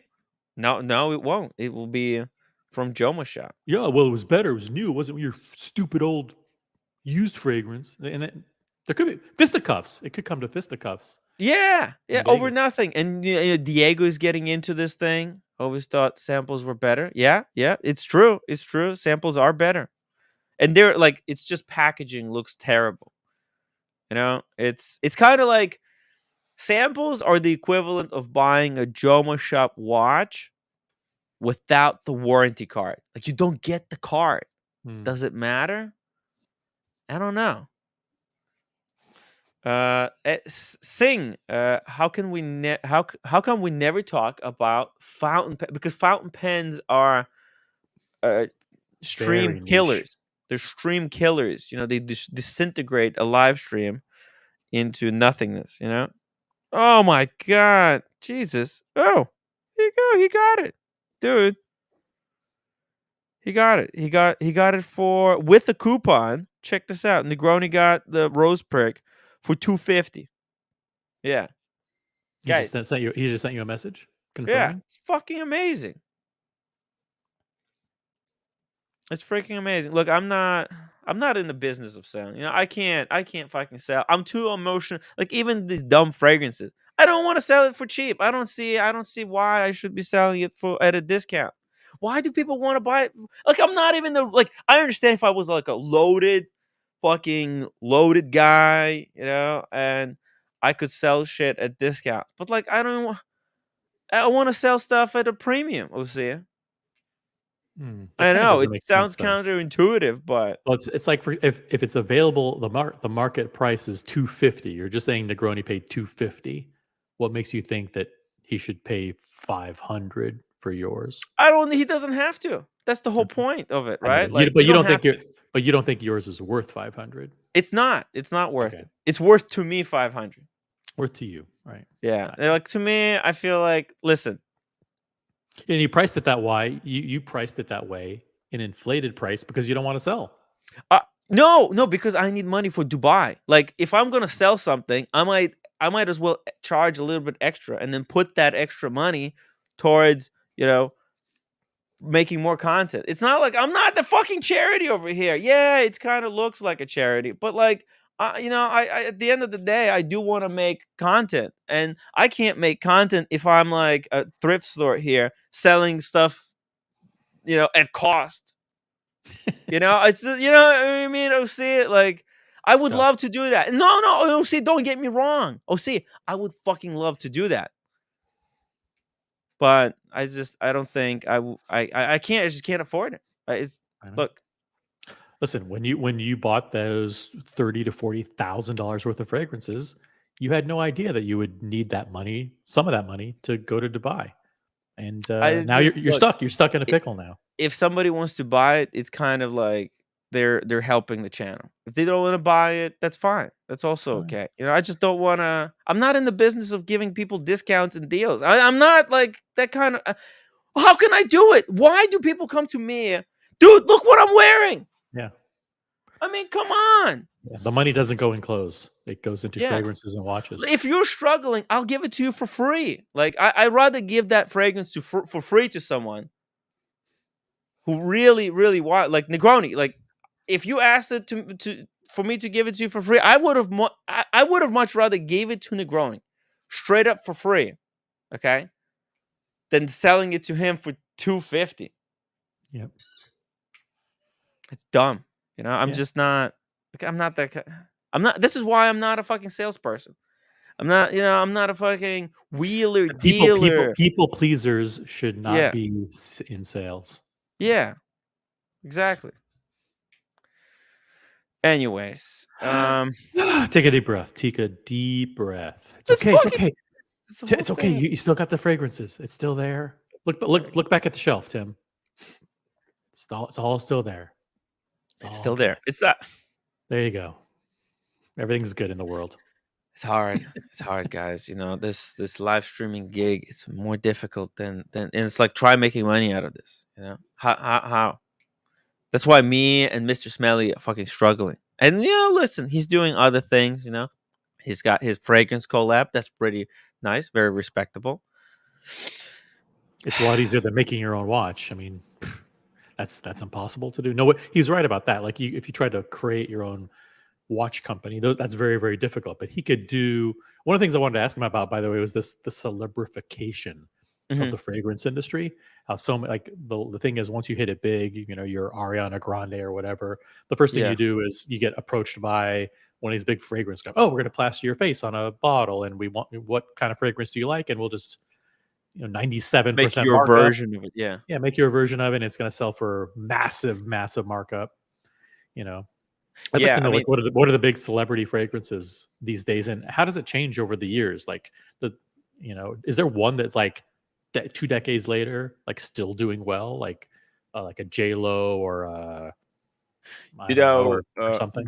The biggest thing in the watch industry is probably Jeremy Fragrance. I mean, he's kind of like he's like YouTube fragrance celebrity. I mean, he's got the most subscribers. He's got 2 million subs. This is website. That's his that's his fragrance actually. Fragrance One. Yeah, and he has a few. He's actually collabed with I believe Jean-Paul Gaultier. No, sorry. No, I think the designer who made Le Mans, I believe. So he released his own fragrance line. They're kind of very basic fragrances, like office. Like this is a fragrance for office. It's very simple. He made it very simple. There's fragrance for office. There's a fragrance for a date night and a black tie event. It's for idiots. It's very simple. It's like, hey, you want to get into fragrances? These are, but they're freaking expensive. 220 euros. It's expensive. That's the guy. That's the guy. Yeah, that's the guy. He's kind of like, is he like the Tommaso of fragrances? Yeah, and he's a weird dude, man. He's so weird. He's quirky guy. It doesn't like his videos doesn't make any sense. You watch it. He's just he's like actually, you know what would be better? Like Anthony Farron of fragrance, because like the way he talks about fragrances is very mass market. It's for everyone, right? Like you don't have to be a fragrance mega enthusiast to watch his video and like or something and understand it, because I don't think it's just like, oh, hey, what's up, dudes? Like this molecule I want. This is gonna make you smell good. It's gonna make you smell fresh. You just put it on, and it's like, it's just so general, right? It makes no sense. But he's got 2 million subscribers. It's insane.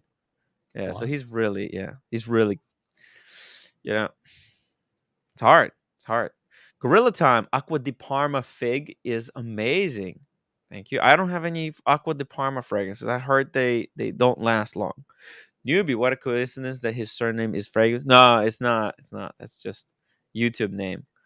Let's see. How many fragrances? Okay, so he's got those 3 fragrances. Yeah, that's it. Very simple. Very simple stuff. When did he come out with this line? In the past couple of years. Now look at this. But he became huge. He had multiple million subscribers, and then he started to monetize his expertise. Yes. So here you can see. So Alberto Marilla is the nose behind Fragrance One Office for Men.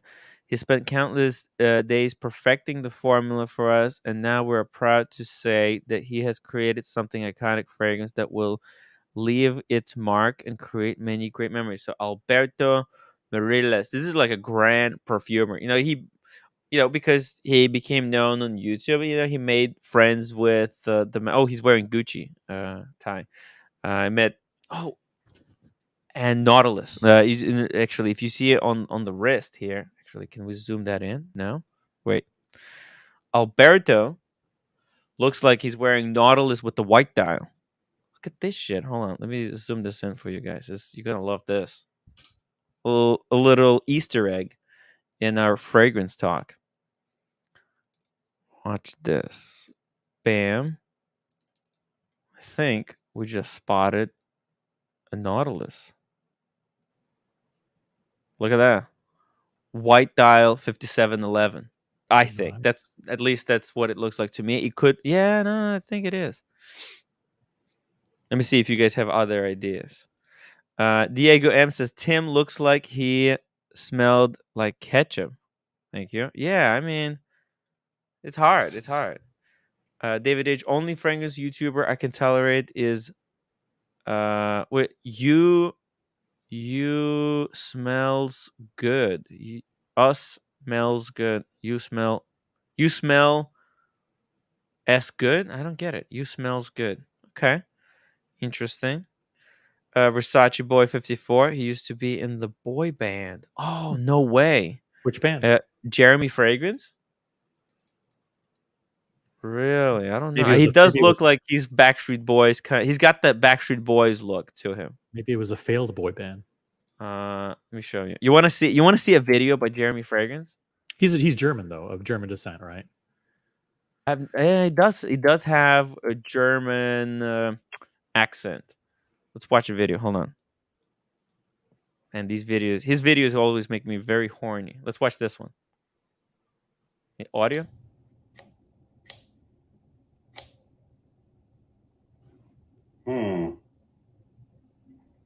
Interesting.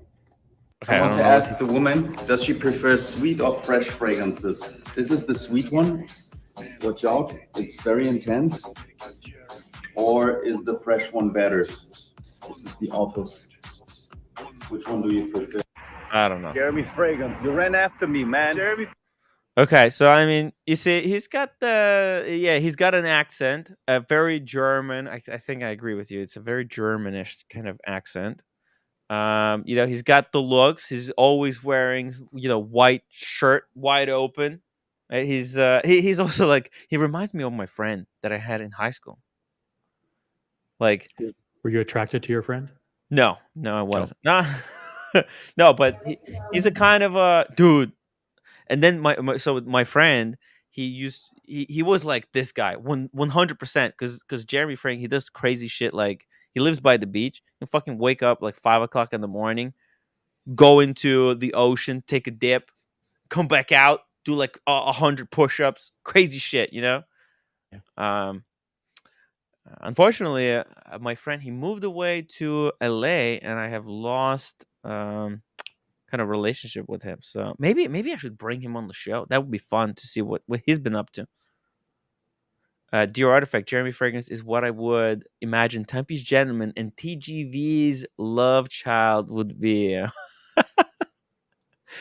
Yo, America 5980. If I wear cologne, how can I skip showering? Tim, can you tell me from the experience?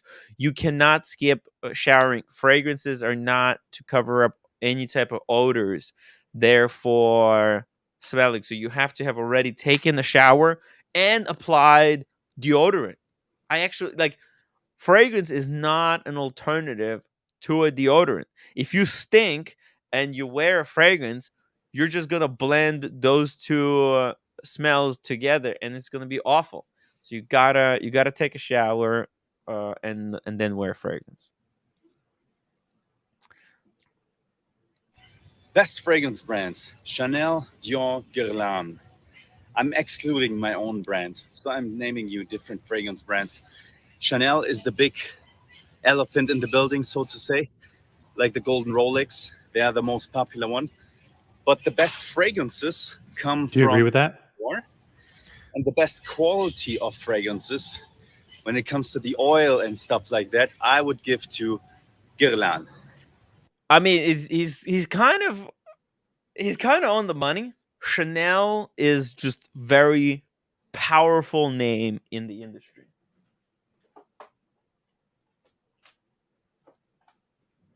I have two Chanel. Actually, I have more than two, but let me show you two. So I have Bleu de Chanel.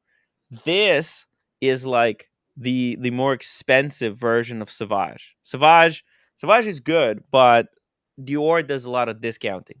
Okay, Chanel, no fucking discounts. Okay, full retail, bitch. You're not gonna find them on like those discount websites. Chanel doesn't do discounts. Okay, they're like Rolex nowadays.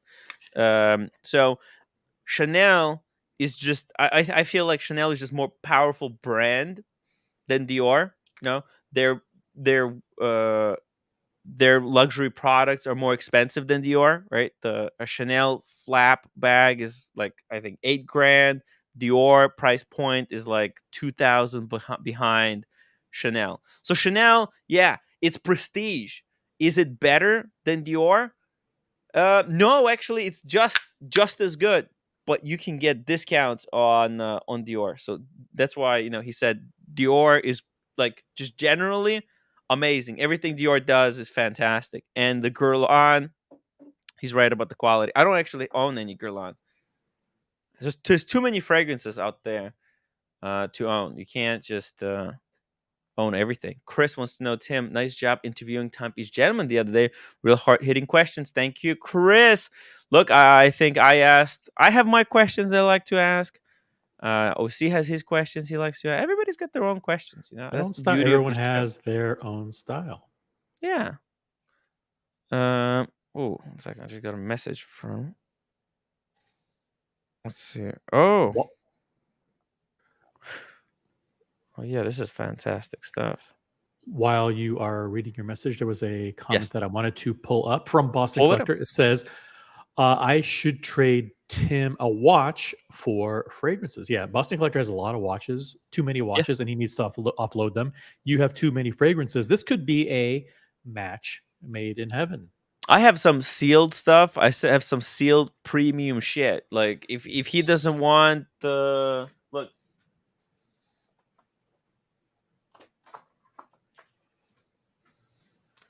This fragrance. See, I'm not rich enough to wear this shit. This is Tom Ford Neroli Portofino Forte. I think this was discontinued.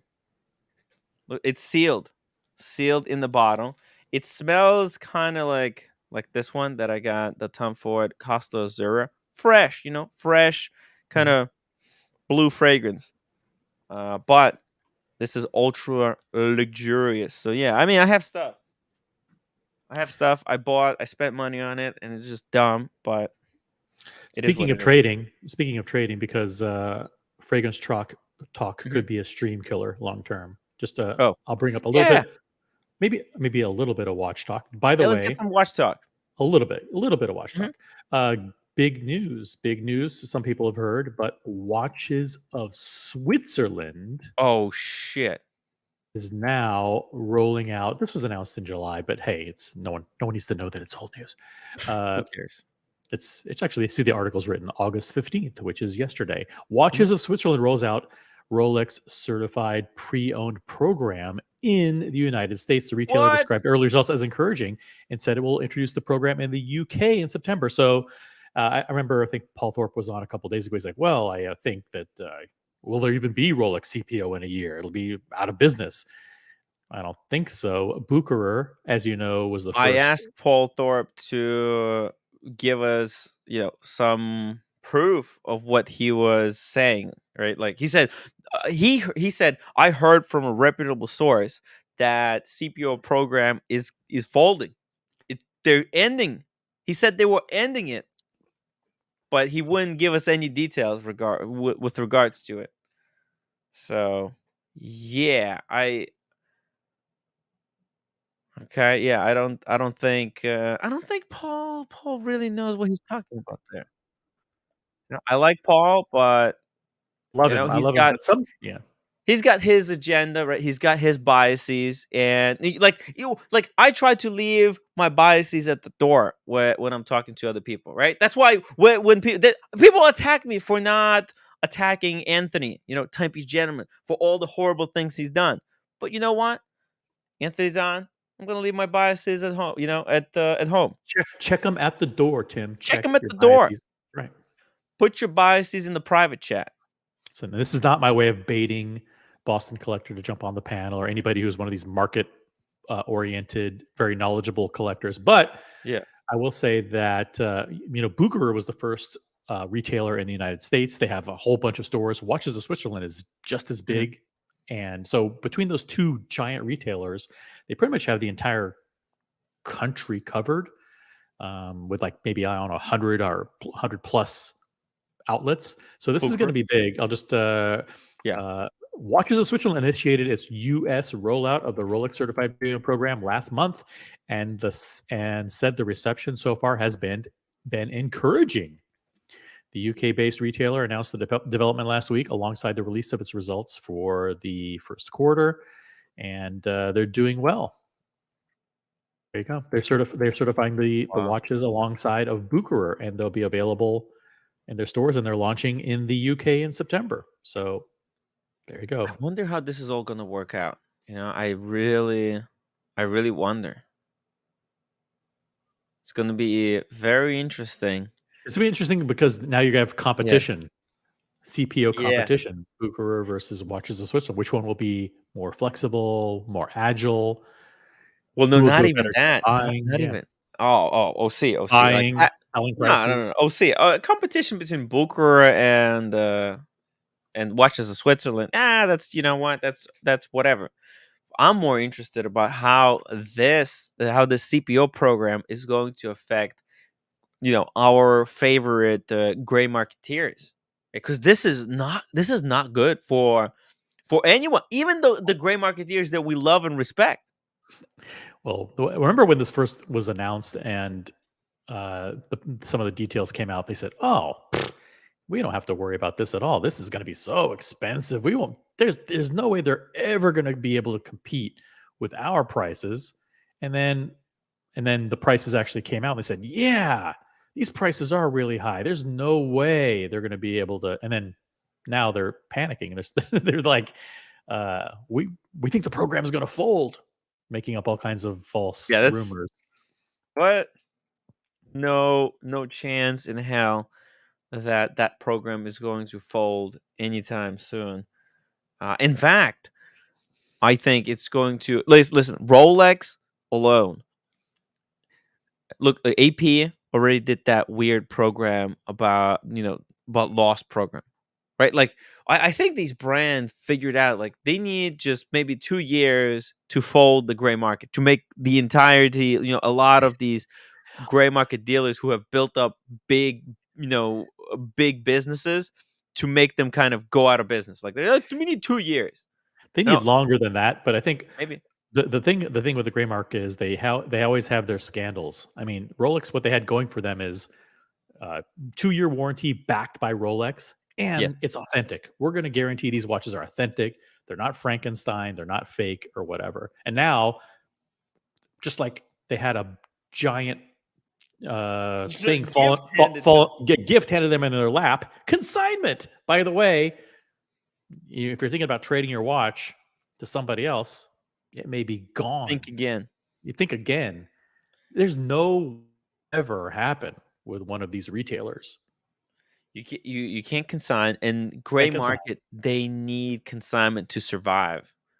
Especially right now. Like that's how I feel they're going to be able to. Like they actually, a lot of like legitimate gray market dealers, they need a lot of cons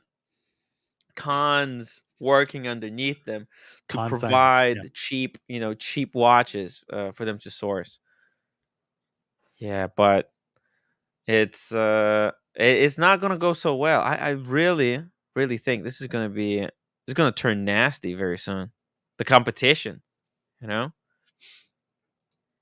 Bright Blue Comet. Does anyone have a good site for buying discontinued vintage fragrances? Unfortunately, for discontinued vintage fragrances, you have to go to eBay. You have to find like reputable sellers. You can't just go to a seller who's been on eBay for 2 days, right? Selling. You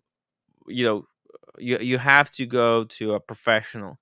Now, I don't have any at the top of my, on the top of my head, but like Bright Blue, if there's a fragrance that you want to look for on eBay, send me the link and I'll let you know if I think it looks suspicious or if it looks good. By the way, if there's someone who wants to talk about the Rolex CPO program, wants to jump on the panel, dropping the link in the chat. We haven't really covered Rolex CPO enough, quite frankly. Yeah, hop on the stream. We want to talk. We want to talk about the CPO. We have not talked about Rolex CPO for so long. I almost forgot that it was a thing. By the way, Diego, I mean Haltan, I don't know if it's the greatest fragrance, but it's freaking amazing. It's a proper fragrance. It's like wearing an FP Journe or some shit like that. It's very, very cool. Yeah. There's some good fragrances out there, guys. Life is too short to wear a shitty fragrance. You know what I like about fragrances, OC? And tell me, Tim. Tell me. Yeah. So, like men's. Like I'm a dude, right? I'm a dude. I don't wear jewelry. Do you see it? I don't wear rings. Do you have a ring, OC? Are you wearing? You're wearing a ring. That's it. Wedding ring, yeah, that's it. Yeah, it's just a wedding ring. That's the extent of it. You got to your watch. Your drawstring backpack. You got you got nothing else. You're not customizing anything about yourself. I'm not like Max, or I don't have like a bunch of chains around me. I don't have a collection of Cubans. Yeah, you're not wearing. Nope. You're not even wearing that little red string around your. I don't wear strings. I don't wear beads. all kinds of nope. All kinds of nonsense. You know, guys wear all kind a pinky ring with a crest. Get the fuck out of here. No, I mean it's TGV does it. I don't get it. It's just so cheesy. It feels cheesy to me. Just jewelry in general. Look, it's art. I have a ring. You know that? I have a ring. Let me show you some. Man, that was squeaky. What? Your mic stand was squeaky. Yeah, it's a little bit squeaky. So that's the spring, right? No, it's just no spring. no. It's just busted. You know, I have a silver ring. It's so cheesy. I showed it before. It's like a wolf. That's terrible. Yeah. It's fucking terrible. It's cheesy. I thought it was cool. What do you mean? It's terrible. Look at it. Don't I look cool? Oh, see, I got a wolf on my finger. It's not cool. How dare you? Let's take a look at this. It's completely it's art. Nah. You just don't get it, man. You're just a hater. Right? Oh, shit. I don't think I'll be able to take it off now. Look at that. Why? You don't like it? Fuck you, man. I can see skulls, like, you know. Skulls. A lot of people wear skulls. Why not a wolf? Ow, ow, ow, ow. You know, wolf, alpha. What about alpha? Alpha attitude? What Are kind you of beta? That's a silver, sterling silver ring. Sterling silver, yeah, that's right. By the way, that ring is available on timwright.com for only $500. I'll sell it if somebody's interested. Sell it, but don't lowball him. I mean, don't fucking lowball me. Yeah, don't even call me. Not if you're a gonna lowball me, operation.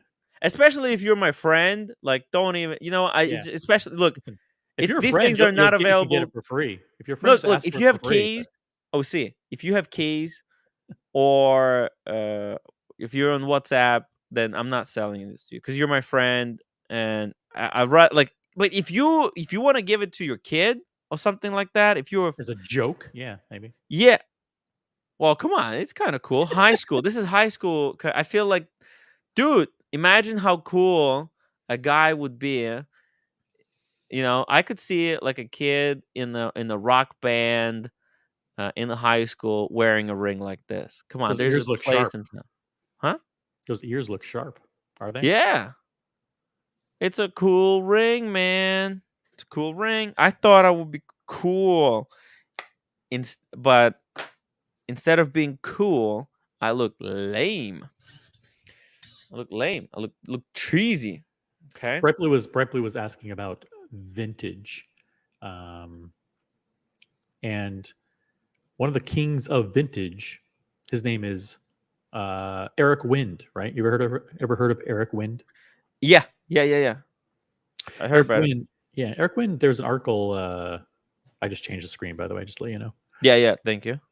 Eric Wind's an article here from today's edition of Watch Pro. Shout out to watchpro.com. Thank you. Mm-hmm. And Eric details his top 10 watches of all time. Wow. Eric Wind, the owner of Wind Vintage, a Florida-based business. Shout out to windvintage.com. He's in Florida? Yeah, he's in Florida. Oh, he buys and sells the finest vintage watches and helps enthusiasts collate. Is that the right word? Collate exceptional collections, I think. Where's that word? I don't see it. Highlight it. Right here. Right here. Collate. Highlight. Collate. I don't know what it is. What does it mean? Collate. Definition. Yeah, there's a different word that I think he wants to use there. Hold on. So collate, it's a verb. It says collect and combine. It's supposed to be curate. Curate. He curates collections. Not cool. Rob Corder, if you're watching this, change that word from collate to curate. I know he likes to watch the show. Yeah, because collate means to collect, and it's almost like he's saying to collect exceptional collections. Makes no sense. Yeah. Okay. All right, but I don't know. I think this is a good tease, though. And by the way, I'm not going to show the 10 watches that he thinks are the best. I'm just teasing. We should go through the list and critique it. What do we think about? Wow, whoa! It's perfect content. Let's do it. I like Eric Wynn. I want to see it. What his taste. His experience in the watch community. We need at least 3 people on the panel, so we're not doing jack shit unless someone else jumps on. Nah, let's just do it. Let's just You do wanna it. do We'll it? see. Some people will join. I mean, if it's fun, maybe fun. other people will join in. It's not fun with me on the panel. Come on. Someone good has to jump Oh, on. it'll be fun. Let's just do it together. We'll see it. All right, we'll do it together. Let's freaking go. So Eric Wynn, of Wynn Vintage. Here we go. Choice number 1. What could it be? It's not Young Hans. Dive watch. The Rolex Submariner. Dude, that's what I'm wearing. Look. Tell me it's not the same watch. And tell me that this is not the same watch. No, It's based on this watch, if we his version really better. think about it. Yeah, his version is better. That's the OG Big Crown. Yeah, I mean, and I think is this number 10 for him? Well, it's this is. I'm assuming this. I haven't read the I article. think it's maybe like they're all on equal ground. No, this is just categories. Like, so this is dive watch. Oh, So he's picking Rolex Submariner as the dive watch, the best dive watch. the best dive Submariner. watch. Yeah. What do you think? Let's do it like this. What are other dive watches that we could put side by side with this? And let's do a poll. We can actually do a poll. We can go through each category. Let's do our top. We could 4 drag this dive out watches. for hours. I think we we can drag this shit out for 6 hours. I mean, I got 4 hours to film, man. Listen, I did my part. I brought Mr. Smelly. I had a great 2 hours of 1 hour and a half of content. It was pretty good. It was fun. Now let's wrap it up. Now let's just rehash this article, stretch out as long as possible, to, pretend that it's content, and entertain the audience. Listen. Yeah. But yeah, and listen, before anybody says 50 Phantoms, we know the 50 Phantoms. Seamaster. It has to be Come up with second. other stuff. Other stuff. Yeah. You guys are smart. Come up with some other, not the, other off the beaten path best. This is like a quiz. watches. We're quizzing audience quizzing on. I mean, we could throw in a Zodiac Sea Wolf Rainbow in bezel. here. Yeah, rainbow bezel. No, not the rainbow, but it was. No? That it came out like a few months before the Submariner. So it would Zodiac actually made a diver watch, the Sea Wolf, and it came out before Submariner. So it does have history. Obviously, they then it completely imploded, and we have an unboxing. Let's drop the link. I think we might have an unboxing. I'm gonna drop the link if Time is a Human Construct available. If he's not doing anything. Eric Wynn has insurance. Eric Wynn. Explain that. What? In time is a Human Contract says Eric Wynn is good. I dropped my Hodinky insurance and signed up for Eric Wynn's insurance. I didn't even know there was such a thing. Yeah, he needs to jump on and tell us a little bit about this because this is sounds Eric Wynn or Time is a Human Construct. Well, the insurance sounds a little bit iffy. I want to learn more about the insurance, and I want to learn more about Time. He gets to come up with a shorter name. I'm not going to say Time is a human thing. Everything. It's very tough. Hey, Time is a Human Construct. How should we just call you instead? Human. Human? No, it sounds weird. How are you? Hey, we're doing okay. How are you? Can you do the unboxing? Is this a good time? Or are you jumping on to tell us that right now is not a good time and you need like a couple hours? Just finished dinner, taking a walk around the block, smoking a pipe right now. So smoking a pipe. I could do it right now. I'm wearing the watch. Oh, no way. That's not an unboxing. That's a wearing. Jeez. It's a live unveiling. home I would unbox, but I'll just have to do a wrist roll for you guys. Okay, so you know what we'll do? Let's get to 100 upvotes. We're at 60 now. We got 166 people watching. Guys, upvote right now, right? Upvote. Let's get to 100 upvotes, and Human's going to show us his latest purchase. Dude, this is like his grail level. Like, this is serious stuff. I'm not even joking, OC. This is a serious freaking watch. It's not a joke, okay? Really? Yeah, it's gonna blow your mind. Construct, what part of the world are you located? I am in Boston area. Oh, cool. And you're walking around with this watch on your wrist safely? Presumably, yeah. Okay, cool. I think Boston is relatively safe for wearing your watch out. I haven't had any problems. Cool. What would you say is, by the way, the greatest dive watch of all time? Yeah. I mean, obviously, people would say the Submariner. I don't know. To be honest, if you look at my collection, I don't own a single diver. And if you, I shared my collection with you guys. What was that? About a month ago. Yeah, I don't have a single diver. Mm-hmm. So I don't know. For some reason, they never appealed to me. If I were to get a diver, I would probably get the yellow gold Rolex Submariner with the black dial. Fuck. But I'd probably get the vintage one, like a 5-digit one. This guy's a baller, Tim.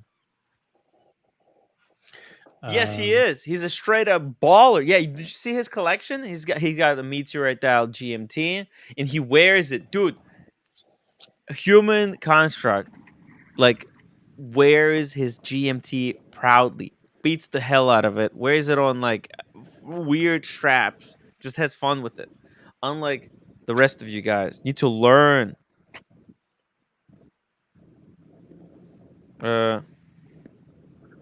So should we make a poll? Let's see. What would be? Yeah, I did. Actually, You did the it poll right? is live. Look at this. Look what I did. Look what I did. We got Submariner, Seamaster, 50 Fathoms, and I threw in Seawolf. Those are the 4 that I would have picked perfectly. So that looks good. Good poll.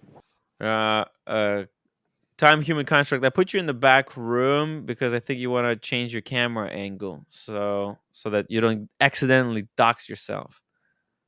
There was some other honorable mentions like CQ, THC. I'm not even sure. I don't think that's a watch. Doxa is a great watch. Okay, you're back. You're back on. You need help switching camera?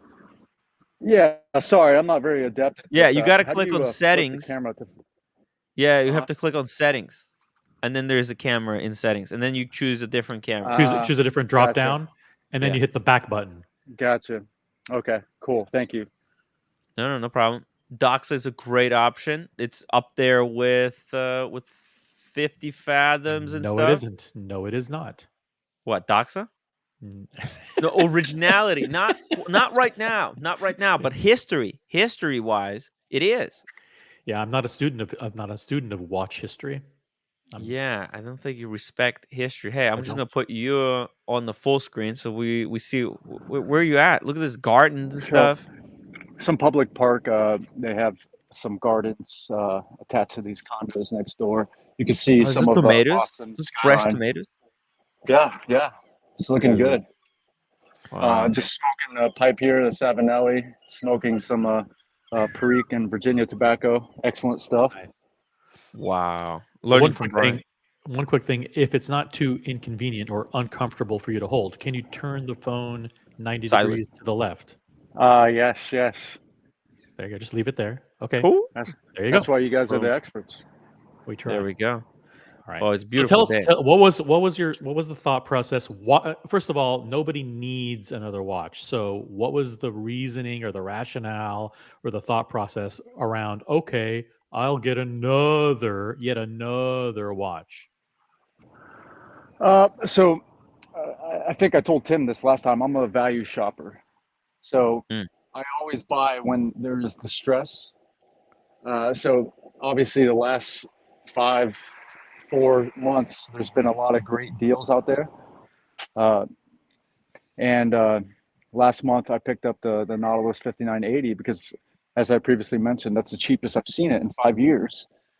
And then for this particular purchase, so this has been my grail for about 10 to 15 years, but for some reason I just never picked it up. And then when the prices went out of control over the last few years, I just waited, and then the last few months, this particular watch really took a nosedive, which is a great thing for people like me, a bad thing for speculators. But try to feed off of the fear of speculators. Tim, can you imagine having a grail that you've Yeah. wanted for 10 or 15 years? That I know, eludes? right? And that Grail was not 5980. He just got 5980. Okay, and now he added a Grail. I mean, do you Yeah, I'll understand? say the 5980 is a little bit more expensive than this watch, but this watch is more special to me because it's just something I've always admired. All right, let's try to figure this out a little bit. So, what came out 15 years ago, or what was available 15 years ago? Let's That's see, a that lot would of have stuff. been There's a lot of around the classic stuff. early 2000s. There's Early Patek's. 2000s. There's APs in there. You know, there's it could be some type of a Royal Oak, right? Think about it. He's got the Nautilus. It could be a Royal Oak, right? It could be another Patek. Like, there's possibilities, guys. Upvote to 100. At 100 upvotes, we're gonna reveal what this watch is, or a $100 super chat. You're not gonna regret it. I mean, it's expensive stuff. Look at this lighter. He's got a Conjar lighter. How cool is that? That is cool. Careful, don't dox the watch. Yeah, I probably did. Look, I don't know. I missed it. I didn't see it yet. Eddie Mao thinks it could be a John. Is it John Mayer? I don't know. I'm done with Rolex. I will say that I'm done with Rolex. As you know, I have the 36 millimeter yellow gold day date with the navy blue dial, and I have the GMT meteorite. I love Rolex, but that's all I need. A GMT, the best GMT. I mean, it's a Pepsi on the best steroids. It's the best Rolex. Current production, I think Platone is great. It's great, but it's not very practical, is it? Is it? Like a GMT, Pepsi, you actually it's There's a useful. rabbit. You guys want to see a rabbit trying to eat Yeah, some of vegetables? course. Yes, we do. Yes, we do. I love rabbits. I have good relationship with them. Yeah. He's an actual rabbit. Wow. He's trying to munch on some vegetables. Oh my god. He's trying to poach There you go. a carrot. Unbelievable. Sammy D talking allotment with Tim Wright. What's allotment? Not sure. Hmm. 3970. So that's a Patek Philippe. Yeah. And then we have MJ plus T, who says we're AP Royal Oak 15202. I might throw a guess out there. What about the original Jumbo? The original Jumbo Royal Oak. Ooh, yeah, Might like be one. when did 15202 come out, or maybe something earlier than that? There were versions of different royal. There's some classic. Look at his icon. I mean, turn off the camera, please. Time of Okay. human construct. Yeah. See, in his icon, look what he's got. He's got a jumbo He's already from the got good one. old days. That's a 5402. 54. You can tell by all the elaborate patina, the tropical dial, Pantera, right? Pantera. No, patina. No, I think what's happening to the dial, so that AP dial, it's a brass dial that's guillocheted. Well, a kind of guillocheted on the kind of a semi-automatic thing. But anyways, it's guillocheted, and then they plate it with that blue color, whatever it is, and it looks like, because this watch was so old, that blue is falling off. Like it has separated over time. Crazy stuff. Looks fucking unbelievable. But That's a nice Patek right there. yeah, these are super. Really nice. They're mega collectible right now, and I think as far That's as investment watches, these are probably going to be it. I assume that's a 36 millimeter they came out with, like went from the 60s to the 80s. They're a little bit small. I'm not sure if they're 36. They might be like 37. Let me see. Did they say how big they are? I went to a watch meetup with European Watch Company here, and the owner of European Watch Company, he has that watch, but he has the first or second series. So it came out in like the 60s or 70s. with the square pushers. No, he has the round pushers on it. Oh, round pushers. Okay. Yeah, but Well, it's a okay. very rare watch. So look at this one. This one from 2002. That's 36. Yeah. Does You're it right. say what series this is from? Oh, I mean, who knows? This is a platinum one. Let's see it. Oh, Dubai location. It came from Dubai. Platinum 2002, 3970 EP. Who knows? Yeah, I mean, either way, Yeah. regardless of series, they're very rare. Hard to Yeah. track down. I like They're those. And I Yeah. don't like Yeah. a lot of Patek Philippe's, but I do like that one. Hmm. Hold on, I gotta light my pipe again. Guys, hit that upvote button. 170 people watching. Let's get to 100 upvotes. We're gonna see the unveiling of this piece. What could it be? I don't know what it is. MJ plus T thinks 15202. It could be. 15202 actually is now at a right price. Let's see, 15202. So they have calmed down a little bit. Look, you can get gold 15202, the gold dial for 154. That's a nice one. I've seen that in Yeah. person. The color is a little bit different when you see it in person. It's still beautiful nonetheless, but it's not what I think of when I think of salmon. Look at this. It's more It looks orangey. like raw dial. Kind of, you see yours got the blue applied, and then as the blue, and then the one in your icon, you see how it has blue, and then the blue is coming off, and you can see it underneath.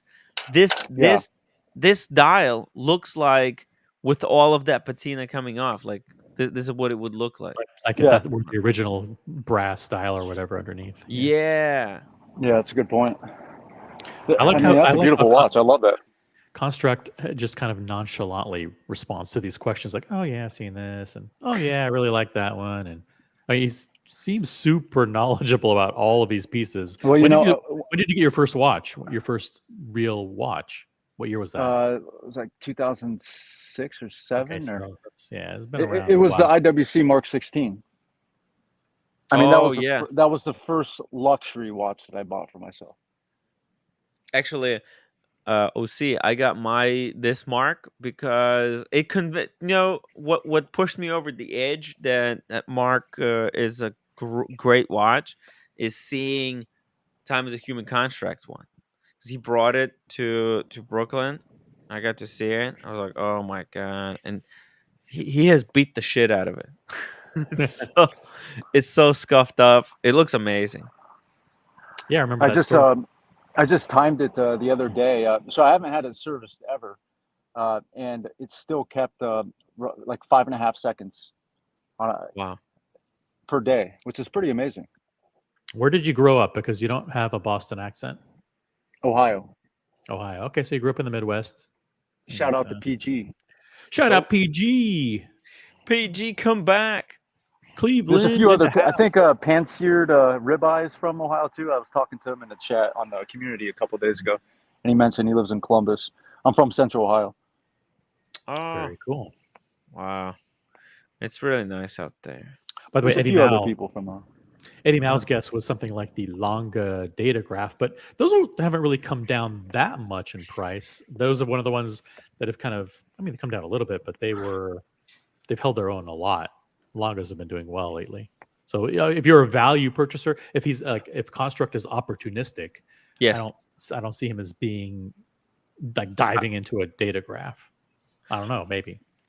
I was recently offered actually at the boutique here, but I don't know. It's hard for me to digest that. I could have got this watch 3 or 4 years ago for low 40,000, and now obviously retails around 90,000. I don't know. I just can't detach. You can't wrap your head around that. Yeah. You can't forget what you could have gotten it for, and you're like, nah, the value proposition doesn't work psychologically. Exactly. Yeah, got it. But so another thing is, I'm kind of against the AD model. I started watching Archie 10 years ago, 12 years ago. He was always railing against the AD, saying buy gray, because obviously back then 99.9% of all watches were trading far below MSRP. Right. So it was smart. So I've yet to buy a watch from the AD. one, Holy I don't have the shit. personality for it because I hate small talk. I hate trying to play their games or impress them. Uh, I think the gray market, that if you're a capitalist, if you believe in free markets, that's the ultimate expression of commerce, right? You want something, you want a product or a service, and you can get it immediately. You pay a price for that, but it's a fair price. Why? Because that's what the market dictates. So I'm a I mean, staunch believer in secondary markets. look, you're kind of right, because a lot of people, they think of money like just raw cash. They don't take into account other things outside of just raw cash, right? Okay, getting a watch at retail could cost cheaper than gray market, but to be able to get it at retail, you have to maybe invest time, and time is And a lot money. I of mean, money. Yeah. yeah, I mean, unless, like, look, some people really enjoy, investing their time into buying watches. Like, for example, Boston Collector is a great example of it. Like, he enjoys talking to people. That's why for him it's such a great thing, because he gets Hmm. to talk to people, which he just enjoys, because that's kind of what he likes to do, right? So Yeah. if you I like mean, talking to people, people like uh Boston, yeah, they're perfect for the 80 model. I mean, yeah, they do well at it because that's how they're wired, and they're patient, and they're open to suggestions. I'm very stubborn. I'm not open to mm, suggestions. I do a lot of research, and I fall in love with watches or objects or things, and then I become kind of, I got my blinders on, and I'm focused on trying to acquire whatever that thing is. So I'm yeah. not open to suggestions pretty much ever. So the Like, 80 model does not work for me. Hmm. you just want to get what you want to get instantly. Not It's instantly, because I've been waiting. Like I well, said, I've been waiting a while for this watch. I've just been waiting for the right opportunity. yeah. Or like, example, like, you invested the time in researching to find the perfect piece. You don't want to spend your time then schmoozing the ADs. That's just not something that gives you pleasure. Like, some people like talking. Like, for example, me, I have no problem talking to ADs because I got time, right? I Yeah, don't have, I don't have money. So for Yeah. me, hey, if I can invest time and say, because then I buy it cheaper, right? I buy, if I, but like, that time is valuable. Like, you don't want to spend your time smoozing the ideas. You want to spend your time, researching. That's what brings you pleasure. Boom, there you go. Go gray market. You don't need, as long as you invested the time to know exactly that it's going to be a real watch, and you people have to do, you guys got to do what you like. What is your strength? If your strength is talking to people, going the AD route could be beneficial, but it could not even be cheaper. Like, it's not necessarily like buying from the AD. It's good if you can get instantly the watch that you want, but if you have to buy 3 or 4 bullshit watches, mathematically you could be lucking out. You could be buying stuff, and AD might not even ever get the watch that you wanted to buy anyways. Like, that exactly. happens. Yeah, Like it the guy happens. that's suing that San Francisco AD for the 5980, the rose gold that he didn't get. Yeah, Right. exactly. You seem like a perfectly reasonable conversationalist, though. Is it just that you're introvert? What's your background? Are you into like science and math or engineering or something? And you just don't like people? What's the deal? Uh, I've always worked in investments, finance. Yeah, I Okay, am certainly gotcha. introverted, and I prefer to stay at home, just reading or researching rather than going out. Okay. Playing these bullshit games, right? Boston, you got a lot of hedge funds, a lot of financial institutions, a lot of insurance companies and shit like that up there. Yeah, I get it. Mm. Yeah, But to each their own, you know. I mean, that's what's great about this watch community. There's a whole spectrum of preferences, and whatever you want, you could find your niche, and Tell we all accept it because we all, at the end of the day, we all love the watch itself. Yeah, tell us a little bit about this Eric Wind insurance thing. Oh yeah, so I it's actually not a joke. saw an interview from your former friend Lord or Young Brando. He had Eric Wind on there, and he was talking about his insurance. So I looked Uh-huh. up. I've always been with Hodinkee, and I just gave him a call. I think the insurance company that does the actual underwriting is called Pure Insurance, I believe. So I gave him a call, and I just compared my rates from Hodinkee, and they beat it by a significant amount, probably 15, 20%. And I just switched, and Wow. it was very easy. And what's great is they also underwrite other uh, passion investments or alternative assets. So as I mentioned before, I'm a coin collector. I have some art. I have some wine. So they're able to insure all of my passion investments, Shut Mm. the which fuck Hodinkee up. can't do. Yeah. You know, What? Construct might be a perfect beta user of you know what, Tim. By the way, Yeah. Yes, he Just, is. never, Yes, he never is. mind. Although he's an alpha. Yeah, Listen, we'll put time. him in. Yeah. We'll put him in Yeah, touch. send me a text message. Send me a text message with this insurance thing. I would love to take a look at it. The Eric wins. So he partnered with this I think it's company, called right? Pure Insurance. Pure Insurance. I think Interesting. I have to go back and look at my emails. Yeah, Do they and with the have? Yeah. I was just gonna say, and with the collection the size of yours, including the coin collection and wine, all that stuff, it was pretty significant size. So Yeah. 15-20% is a lot of money per year. Yeah, the rule of thumb is like 1.2, 1.5% Right. of your stated value as your annual premium. Right. So it makes sense. If you're not insured, I mean, that should be the minimum, because then you don't have to worry. I could walk through Boston. I could walk through New York City. I probably wouldn't walk through London, but you could walk pretty much anywhere and not have to worry about your watch. If it gets stolen, they cover up to 150% of the value of the watch, so Wow. you can replace it. So, did they give you like do you tell them how much your watch costs, or do you just look online for a similar example as yours and you tell them, okay, this is how much it costs to replace my watch? They actually use Eric Wynn's team to come up with valuations. Oh, Oh. wow. Yeah. And do they insure like up to 150% of whatever that price is, or whatever? Is there Yeah, something like that? Oh wow, exactly. That's good. All right, cool. We'll have to dig in. We'll have to have Eric on, and he can explain. He can go through his top 10 watches of all time and explain this whole insurance thing. So Yeah. cool. Shout out to Young Brando, by the way. Shout out. Could have had $250 today, Tim. Yes. Listen, Yeah, and it's Negroni could have had a free fragrance. I know, but Tim, you have to realize that the fragrances sitting on your shelf are a sunk cost, right? Like he already spent the money. I already spent it. So now you're I'll fucking die with these fragrances, okay? I don't give a Get fuck. that shit insured, man. Yeah, I Insure don't that give a stuff. fuck. You know what? I already accepted. I already accepted it. Okay, so if I'm gonna get any money out of it, I either take like what I feel fair, or nothing. You know, or I'll give it away for free. Like I've got Tim. giveaways to do. Time. I'm approaching 1,000 episodes. You know, I need to do Tim, some do kind you of. ever fear that roommate will dump out all of your fragrances?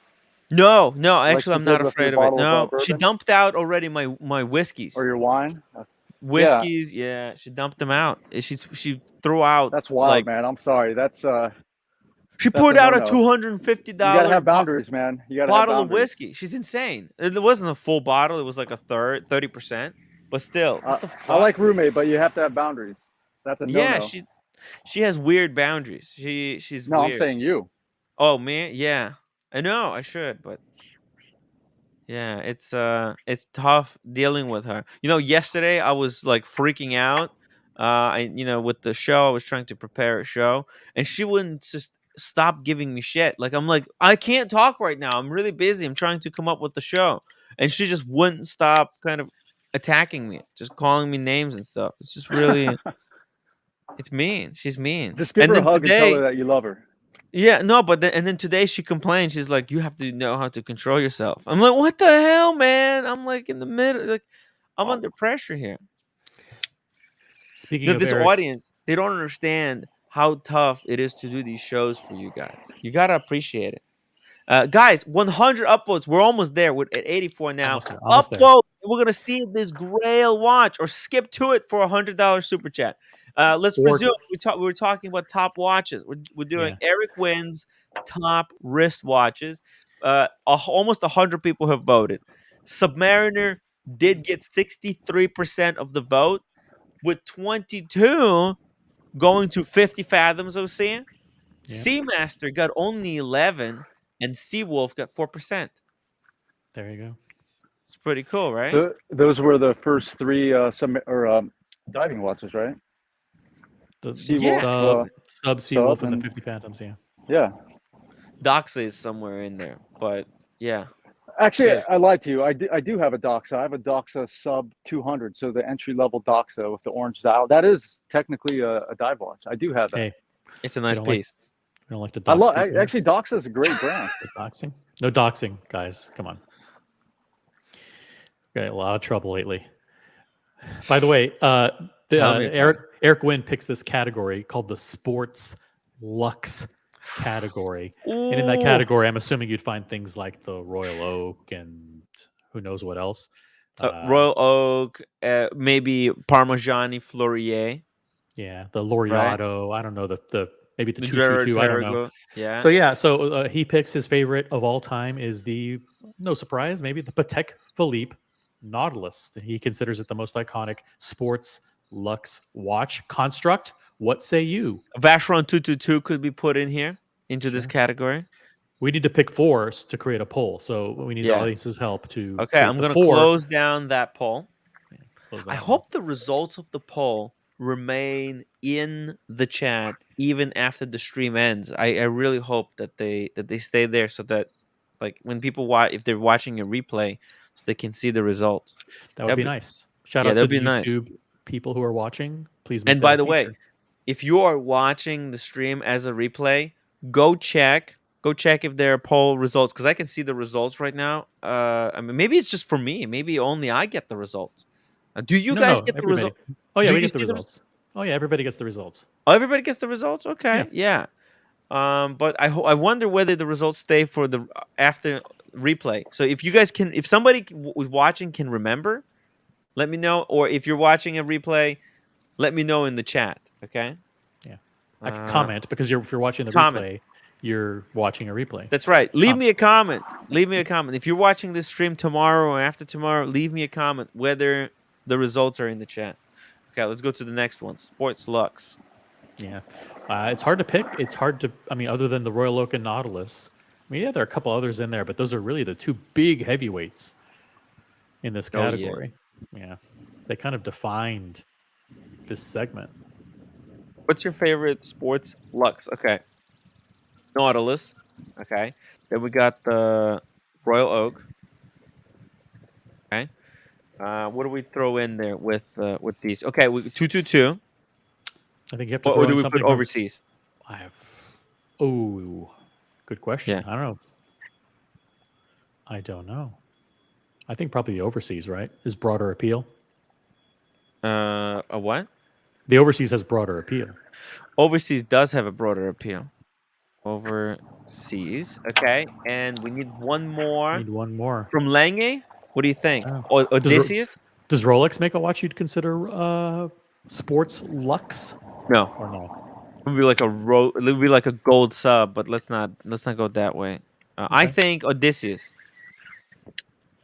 What do you think? No? Of all time? I mean, that has no not of- history to it. Wait, is this of all time? Oh, okay. Well, he's picking his favorite. I mean, his His favorite, is favorite, yeah. all What about time best. Engineer, somebody said. Hmm. IWC, what do you think? No? I think It's I not- think it's not when I, cheap brand. when I think of sports lux, it has to be available in super expensive materials. Like it has to Yeah. be something. It can't just be a steel sports watch. It has to be something that's made in gold. You have Mhm. diamond options, diamond bezel options, something that's really extravagant. I mean, we At least can go that's with my the thinking. with Aquanaut, but we don't want to double up on the brand. So how about Yeah. Human Construct? You have any ideas? Sports Lux. I'm sorry. What was the question? For Sports Lux. Yeah. Yeah. I mean Parmigiani, right? Parmigiani. I'm sorry. You're trying to. We're trying to determine the decide best like what ever? are the top Sports Lux watches. That hasn't already been mentioned. Yeah. We got Nautilus, Royal A lot Oak, of overseas. people are saying in the I mean- chat the day date. The day date is Ah, really. no, come on. If you don't want it, No, I mean I actually agree. Day like the 36 with, because remember mine's on a Oyster with the round It's not dome sports bezel. watch. That's They don't make a it in quasi steel. sport dress watch. I think that's a But dress they watch. did make a handful in steel though. They made like roughly 6 Day-Dates in steel. Yeah, but that's This is actually a fascinating debate. The chat's actually already kind of heating up because that's a big issue. Like, what is the day date? the Day-Date is a dress watch. It's the Hybrid. quintessential I dress wear I watch. wear mine as a sport watch. I wear mine with Yeah. t-shirt and shorts Yeah, you could wear it. all You the could time. wear it like a Nautilus. You could, but there's something about like I think sports luxe watches have to come from steel. They have to originate from steel, like Okay. Laureato. It originates in steel and then comes out, and then it Okay. Then becomes ceramic. There's all these kind of options. the date just then for Rolex. No, because there's no gold date. They used to. They used It's to make them in different. gold. I think Date Just is a pure dress watch. It's not sports luxe. Is it sports luxe? No, No, I don't think so. it doesn't feel to me. It's a tough category, right? It's a tough. Oyster, I'm sweating. perpetual. I mean, what about the Reverso? Reverso is kind of a sports luxe, no? Oh, it's definitely Yeah. dress. Well, For me, that's originally dress. was intended for sport. Yeah. Yeah. Okay, let's just do those three. You know what? It's gonna Yeah, be fuck it. yeah, just three. Just keep it fair. I'm just gonna do 3 in this category, guys. I Vote. would throw the date date in there and see what happens. See if the audience I don't goes want for to it. do. No, come on. Let's not. It's gonna bias the poll. Everybody's gonna go for Day-Date. We know that our audience is Rolex biased. Come on. I know these guys. They want the Rolex. They will win. They will vote for Rolex just out of pure spite. Yeah, exactly. They want Rolex to win at all costs. Exactly. People say that we always hype Rolex. We don't always hype Rolex, but the audience, if we don't give them the raw meat, Tim, they go ballistic. They go crazy. More Rolex. Crazy. More Rolex. Gotta be careful. Gotta careful. be. Yeah. So yeah, there you go. Sports luxe, weird stuff. Vote and 10 votes away. We're 10 upvotes away from this unveiling of a Grail piece. Where's everybody? Why are people so lazy with the upvotes lately? Come on, it's a tough crowd. Yeah, or we can get to 200 viewers. If we get up to 200 viewers, That's how it works. and we will do it. Come on, guys. I remember Spencer said that one time. It's just, Let's get up to 200 viewers, or $100 super chat, or 100 up votes. Well, Daytona is a chronograph. I bet there's going to be a chronograph a chronograph category. That's where the Daytona is going to shine, or maybe a Speedmaster is going to win because. What do you think? Speedmaster versus Daytona. I don't know. It's close. I don't know. I'm still focused on this question right now because I don't actually never loved the Nautilus, but competed against those two. It's not my favorite, but it might be the best in the sense that it is the most iconic. For some reason, I don't know why, but for some reason, Royal Oak came out first, but 5711 stole that spot. Like, Nautilus have become what Royal Oak should have been, but it's probably because, man, AP really fucking abuses the Royal Oak. They make so many versions out of it, like half a bajillion, and then they made a diver. They made so many versions of it. It's insane. It's too much. Yeah. Speaking of insane, too much, insane. Buckley. That's definitely true. Yo, Buckley. Between these 3 sports luxe watches, what's your favorite? Nautilus, Royal Oak, or Overseas? Royal Oak. Royal Oak. Fuck yeah, the OG. I think I would have to go with Royal Oak as well. Like, as much as I love Nautilus, I just think it's on, like, Royal Oak is just better construction, I feel. Like, it's more complicated. There's more to it. The bracelet is more complicated. The bezel is more complicated. The dial is more complicated. The movement is identical. What did he put choices, or like you're revealing which one? No. He put his choice. So this is an interesting question because the Nautilus was invented as a sports watch for Patek. Was the Royal Oak invented as a sports watch? Yes, it was invented Yes. as a luxury stainless steel watch. Yeah. Actually, the 5402, the first Royal Oak, was rated at 100-meter water resistance. Not very many people know that. Okay. This guy knows his shit, Timbo. I know. This is a Fucking A. yeah.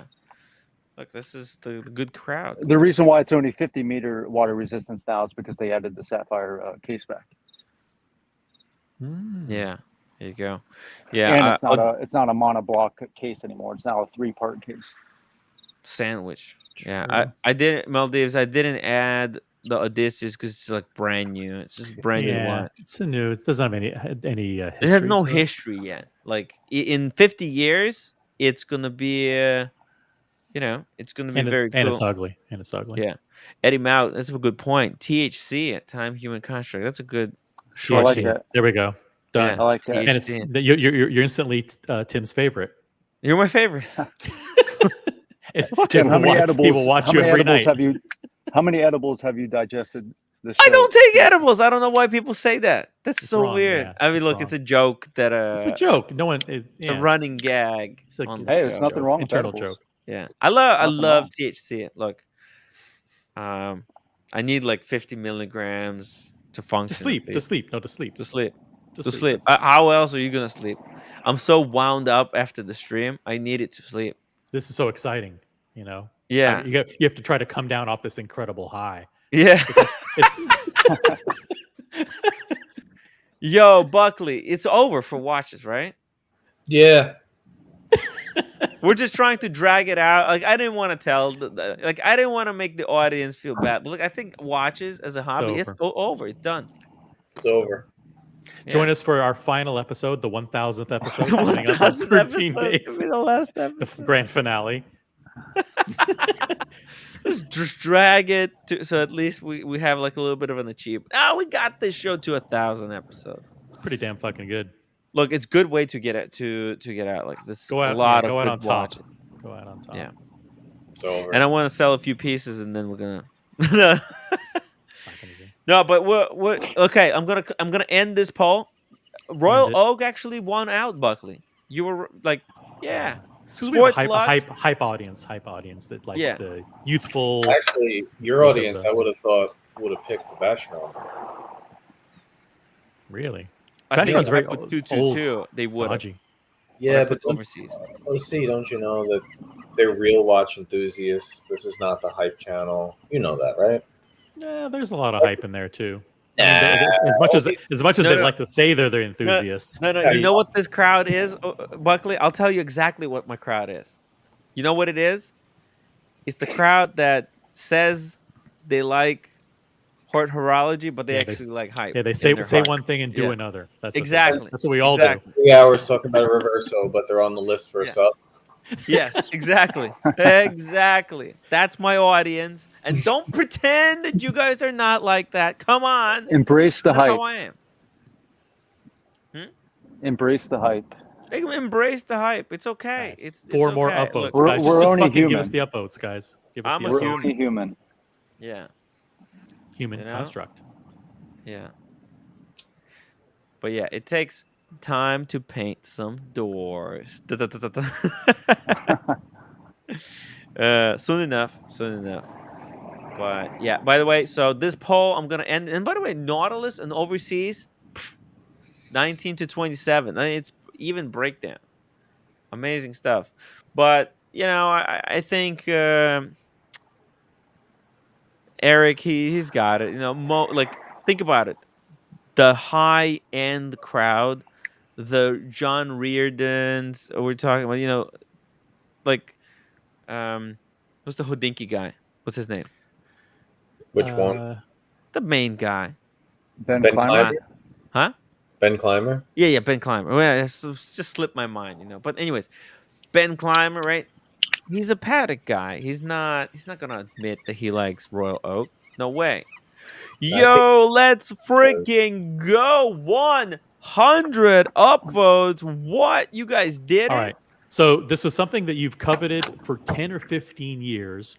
The opportunity came up where you saw the price drop to a level where you said, listen, I'm probably never going to get it for this price ever again. You saw a particular one that you liked and you pulled the trigger. Fair enough? Anything else you Fair want to enough. add? Anything else? Any other hints? Or... No, I mean, people have named the watch. Someone named it. Okay. What? Let's see. All right. Let's What do you see. think it All is, right. Buckley? I have no idea what it is. I don't know the Rolex. backstory. I don't know the backstory. Maybe I have no idea. I just explained the entire backstory. You were too fast. 10 or 15 years. Yeah, he's been wanted this for 10 or 15 years. This has been his grail. 5711. He just bought the 5980. This watch is cheaper than the 5980. I think it's 15202. Those have come down in price. Well, he put that as his picture, so yeah. It could be, or it could be like a previous model to a And 15202.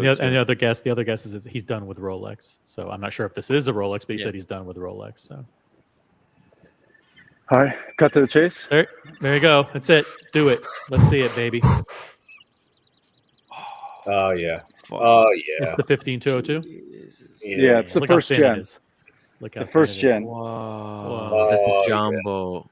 What the fuck? Fits perfect, So man. nice. It This looks is a little perfect. tight. It looks a little tight. It looks a little tight. What are you talking I'm getting that 1.5 link.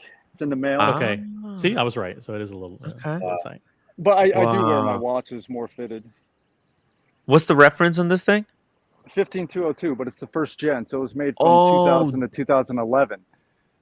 So I actually wrote a post on Watch Pro site detailing the differences between the first and second gen 15202. In my opinion, this is the last really high quality Royal Oak that they made. They spent significantly more time with hand finishing on the movement. The clasp is better in my opinion. It's a little bit thinner. Show us It's a the monoblock watch. Show us the watch. So it's a monoblock case, just like the 5402. It does have the So sapphire nice. back, and the rotor has the script AP. No, by the way, you have to keep your hand and your arm Yeah. in that position now for the remainder of the show. Just God. you have to hope you have good stamina. Wow, look This at that. this has the grand tapisserie rather than the petite tapisserie. I do prefer the petite, but this is still beautiful nonetheless. And yeah, I mean, yeah, like I said, in my opinion, this is the last real Show us true that buckle quality again. Roy Oak that they made. And What's I'm the not wrist disparaging size? the 16202 or the second gen, but this is the one where they spent a significant amount of time with hand finishing. This is where Buckley says something like, "Oh yeah, that'll be my next watch." No. It won't. Buckley, you need a steel Royal Oak. Show us the buckle. Show us that buckle. The buckle. Clasp. I have to the take it clasp. off. Let me take it off. And I'll show the Oh movement. yeah. Let's show us the back, everything. If you keep. Oh, you got the phone stand. What a nice picnic table. Holy shit. Yeah. What's the size of the wrist? 7.5, Really? 19 centimeters. Maybe it'll be my next watch. Dude, Buckley. I mean, you need it. You need a Royal Oak. And So then you can see the AP single fold clasp on that. The new ones have the generic butterfly, right. Mhm. but in my opinion, this is much better. It's The more That AP is comfortable. logo. so fucking cool. 2 AP And then- logos. You could see. I mean, Oh, to it's me, the rotor. open. Yo. Wow. So that's all hand finished right there. Before they I cheapened thought out. it would be closed case back on this thing. Oh, It's not. ignore the serial numbers. Dude. You just Wow. doxed your watch. Hi, roommate. All right. Smoke, Hey, roommate Hey, said, "Oh, roommate. you're smoking." Smoke up, Johnny. Yes. No, it's a pipe. It's an It's a antique pipe Doesn't for help. Those are good for you. He's doing a pipe. There's no like no cigarette. inhaling. No inhaling. Yeah, no inhaling. That is such a beautiful. Just get the roommate to look at the thinness of this watch for a change. Look roommate, at that how watch. thin it Look at is. the AP. What do you think about the AP, roommate? It's good, right? So there's another thing here. See how thin the Oh Jesus. rehot or rohot is on this? Yes. You have the row heat. So that Very means that small. they have much tighter tolerances when they place the hands on there and the sapphire glass. So that takes a lot more hand fitting. Precision. The new It's better- Royal Oaks, higher quality. they have the tall rehot. Oh yeah, the it new doesn't look ones as they're elegant. so tall, like you can fit an entire baseball field in there. It's crazy. Yeah. So The This is bezel's so very thin. on this. what does a watch go for like this? What is that the proper English? I don't even know. What does this go for on the gray market? Polite Right? way of saying how Probably- And what much. did you pay for? Yeah. The mean price is probably around 60,000 for this. I got it significantly cheaper. All right, it won't be my next watch. No, but like that's good pricing. Like That's- below 50,000, that's good not even- stuff. I'm gonna say it. This is maybe the nicest Royal Oak I've ever seen anyone unbox. Yeah. I It mean, is. this stunning. It's still great value. It's the cheapest jumbo on the market because people don't like They the want the dial. latest, greatest, but they don't know that this is better. See, the Quality. AP's at the top. People want the AP at 6 o'clock. They want the petite. They don't want the grand, and they want the longer indices. Mm. But I mean, like I told you, when I was analyzing the differences and making a Yeah. decision, you can't beat like the amount of time they put into making this watch by hand. It's like Tim Mosso. You watch his videos on all the reviews of 15202. That's all he talks about. And Yeah. all he talks about is how this watch is much better in quality. Man, to do the dial, to have like such a thin Rohi, the precision that they had to be, to put the hands so that they're at the exact levels, Oh they will my not be touching the crystal. Oh, look at this. Do it. Whoa, who needs Oshino Mali when you got time as a human Go construct? smoke and wear your watches, folks. Drink your liquor, smoke your tobacco or weed, and wear your watches. So is the dial blue or black? It's a dark blue. Oh, They make a mid blue called Cosmos blue, but those are more rare. Yeah. do They they make make a silver white dial of this watch. do they make black? Oh no. The 5402 they made like a grayish, dark grayish that appears to be black in certain light, but this appears to be black in certain light too. So This beautiful. is a real good one. Yeah. Like there are gems out there. Like there's so many watches out there, and some generations are so much better than the others. Nicest watch unboxing, yeah. And this is one of those. That's a pretty nice compliment. I mean, that's a really Yeah. nice compliment. Yeah. It's the perfect Royal Oak. That Yeah. is the most perfect Royal Oak. It is. Yeah. Well, I wanted a 5402, but they're hard to find. You really have to search to find a good specimen. They've gotten as low as 55, 60,000, but they're beat up. So if you Oof. want to find a good example, you have to spend roughly 100,000 for them. Oh, And I just bought that Nautilus 5980, so I wasn't prepared to do that. Maybe in the future, who knows? But right now, I'm content Aw. with this one because this is a perfect homage to the 5402, but more modernized. Wow. it's got everything, man. You're in the danger zone of being done. I mean, you got this watch, you've Yeah, got well, your I Patek, put the you got your order in Rolex. for that Kari Voetenline, and I put the down payment on that. I think that's going to be my last one. Oh my god, he's on the wait list for a Kari Voutilainen. That's from Kari Voutilainen himself. Yeah, he emailed me, but he does that to Wow. everyone that inquires. How did you get on the wait, like on the list to order one? That's really difficult to even. I Or just was it, emailed like, about a early year enough? ago, and back in April, he emailed back, said, you got to put a down payment on, and Yeah. you fill out a form of what you want. So I've inquired that I want a salmon dial with yellow gold. So you never see that. You either see white gold or platinum or rose gold. But I think, Yeah. first of all, yellow gold's my favorite. So I think yellow gold Mm. with a salmon dial would be beautiful.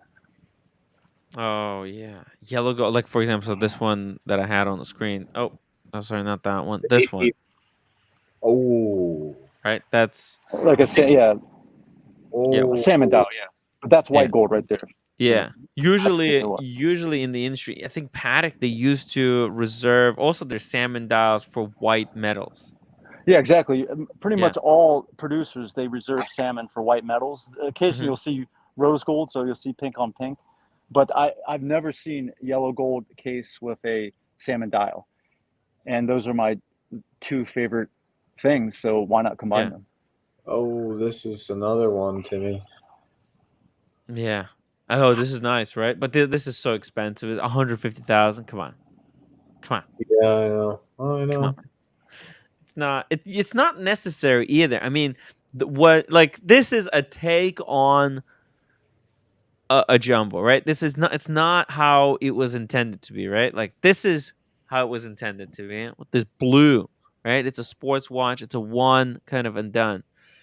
This shit, like this is for Kevin Hart's of the world. Don't You get me know? wrong, that second gen 15202, it's beautiful, but Yeah.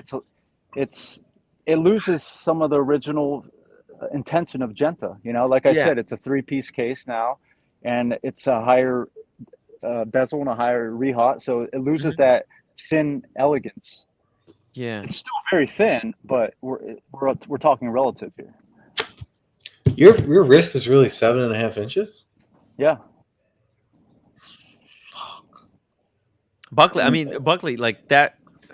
You know, everybody needs a sports watch. As I'm thinking about my future perfect collection, because I wanna end it on the 7-piece ultimate collection. I want to have one of each of the Holy Trinity. I want to have 3 Rolexes and one kind of independent. I think that's, in my opinion, you choose, you take out those 7 slots, you fill them out, boom, and you stick with it. So very soon. I'm gonna start selling off stuff or trading it in and moving into one of each Holy Trinity, and then I have to settle on an independent. Right now, I've got my Tremblage, Moritz Grossman. That's almost like that's what that takes on, and the other stuff. What happened to OC? Had to go. Okay, Yeah. good thing I have the article then. Um, sorry, one second, guys. Bam. Okay. So yeah. Oh shit. What's this? Okay. All right. Yeah. Hey, we had the poll running. Right. What's your favorite sports luxe watch? The Nautilus got 32%. The Royal Oak got the 39%, and the Overseas got 29%. Uh, time is a human construct, dude. Like a 202 jumbo. It's also a really important watch in the history of wristwatches, right? This is the piece that turned um, steel into a luxury material. It hmm changed the whole game. It made integrated bracelets like a luxurious thing.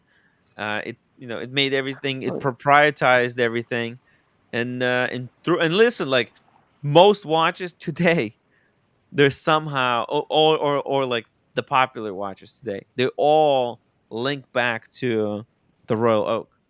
Yeah, and If you made a allegedly the tree, Royal Oak saved the Swiss watch industry from the it, quartz crisis.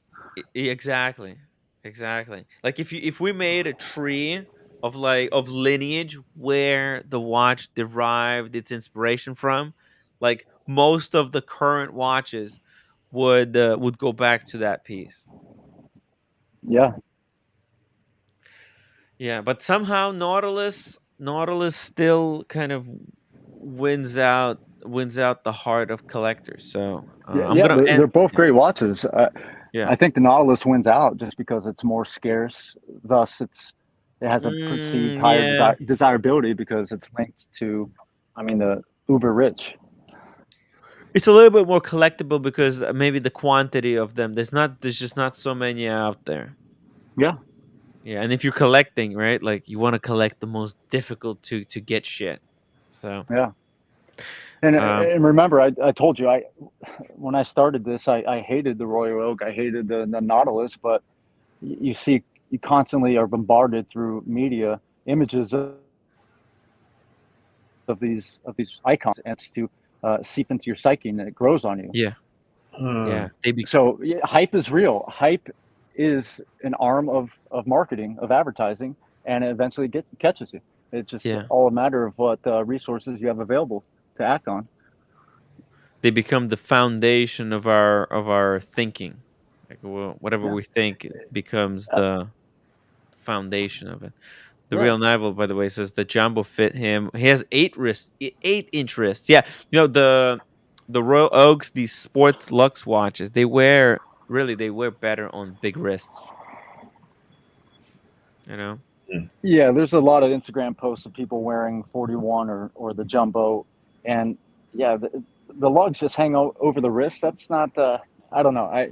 It's not my cup of tea. I think it's better if someone wears a watch that's framed by their wrist, the edge of their wrist. Yeah. So fit over height. Yeah. So I actually think most people would look better in AP. They made the 14790, which is a 36 millimeter Royal Oak, and that had pretty much the same dimensions as the jumbo. It was very thin, and it looks great. It looks great on my wrist, the 36 millimeter. I think that would fit most people. Now you have the 37 millimeter Royal Oak, but it's thick though. It's roughly 10 millimeters. It loses the original intent of the Royal Oak design. Even the chronograph went up in size. It became thicker. Yeah.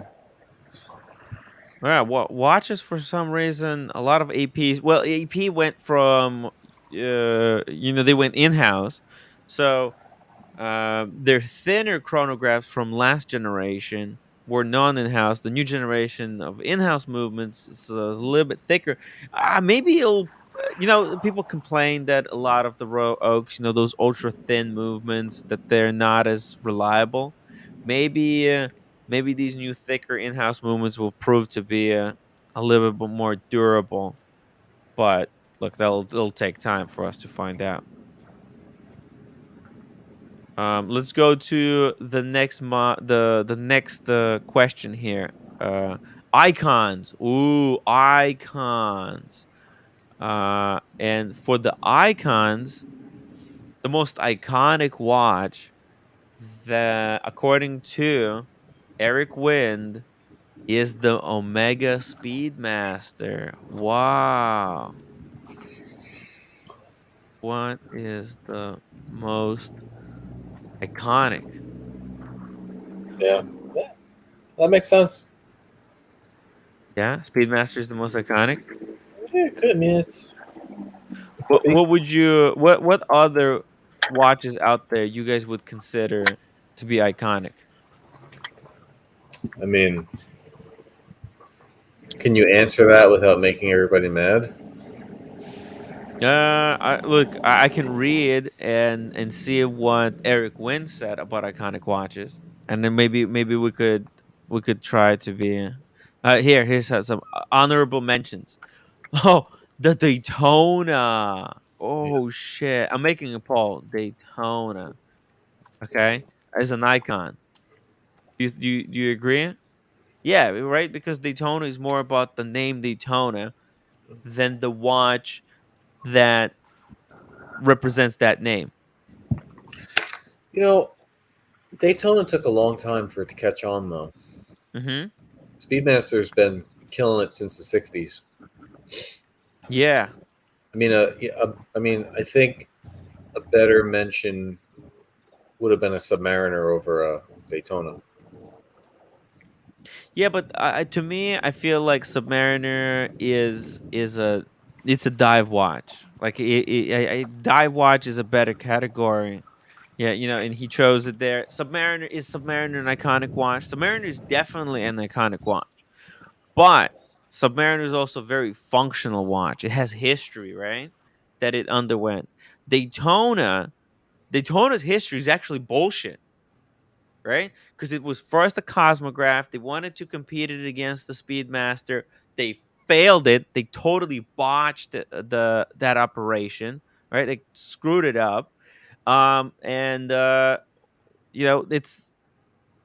then was rebranded into Daytona, and now it's freaking even more popular. Like on the gray market, everybody. It's more coveted. It's such a coveted watch. It's like a Bitcoin. Daytona is so many things, but like it's not known for being that of a super great, super great, watch. Like Yeah. yeah, it's great chronograph. It's great movement actually, but I don't know. It's somehow it's not. Look, its history is just terrible. Okay, it's more iconic than historical. That's what I'm trying to say. The summary. Do you know? Do you understand what I'm? Do you catch my drift, Buckley? Yeah, yeah.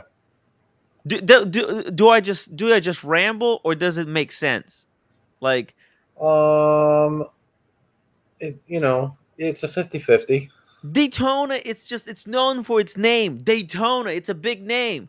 But when you Yeah, find out the history of it, it's like, it's not that great. yeah, How did it get yeah, here? yeah, yeah. You That's know? why I'm saying I think maybe even a GMT Master would have been a better choice. Yes, GMT Master 2. Yep. That's more iconic, I feel like. But But the Speedmaster as a single standalone watch, you can't argue with what he's saying. mhm. It's like, I mean, it went to the moon. But the only thing that, oh, never mind. Never mind.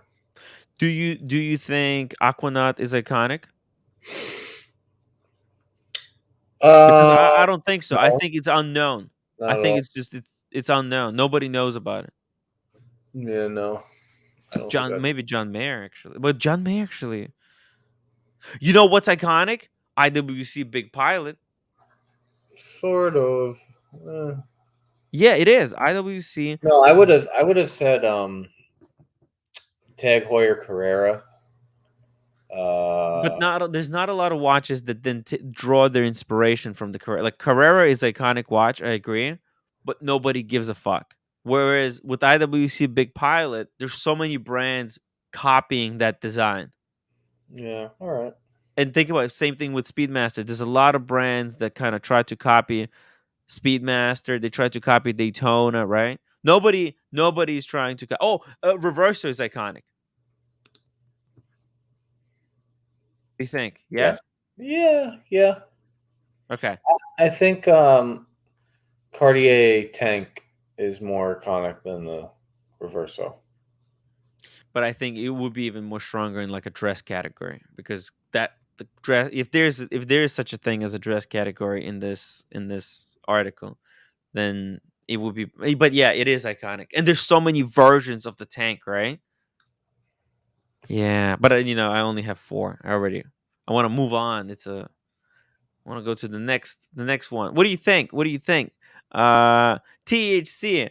What do you think? Omega Speedmaster, is it the most iconic watch, or do you have some other options that you like? Yeah, I would say that or the Submariner or the Daytona are probably the most iconic watches ever. Yeah. Explorer 1 is very iconic.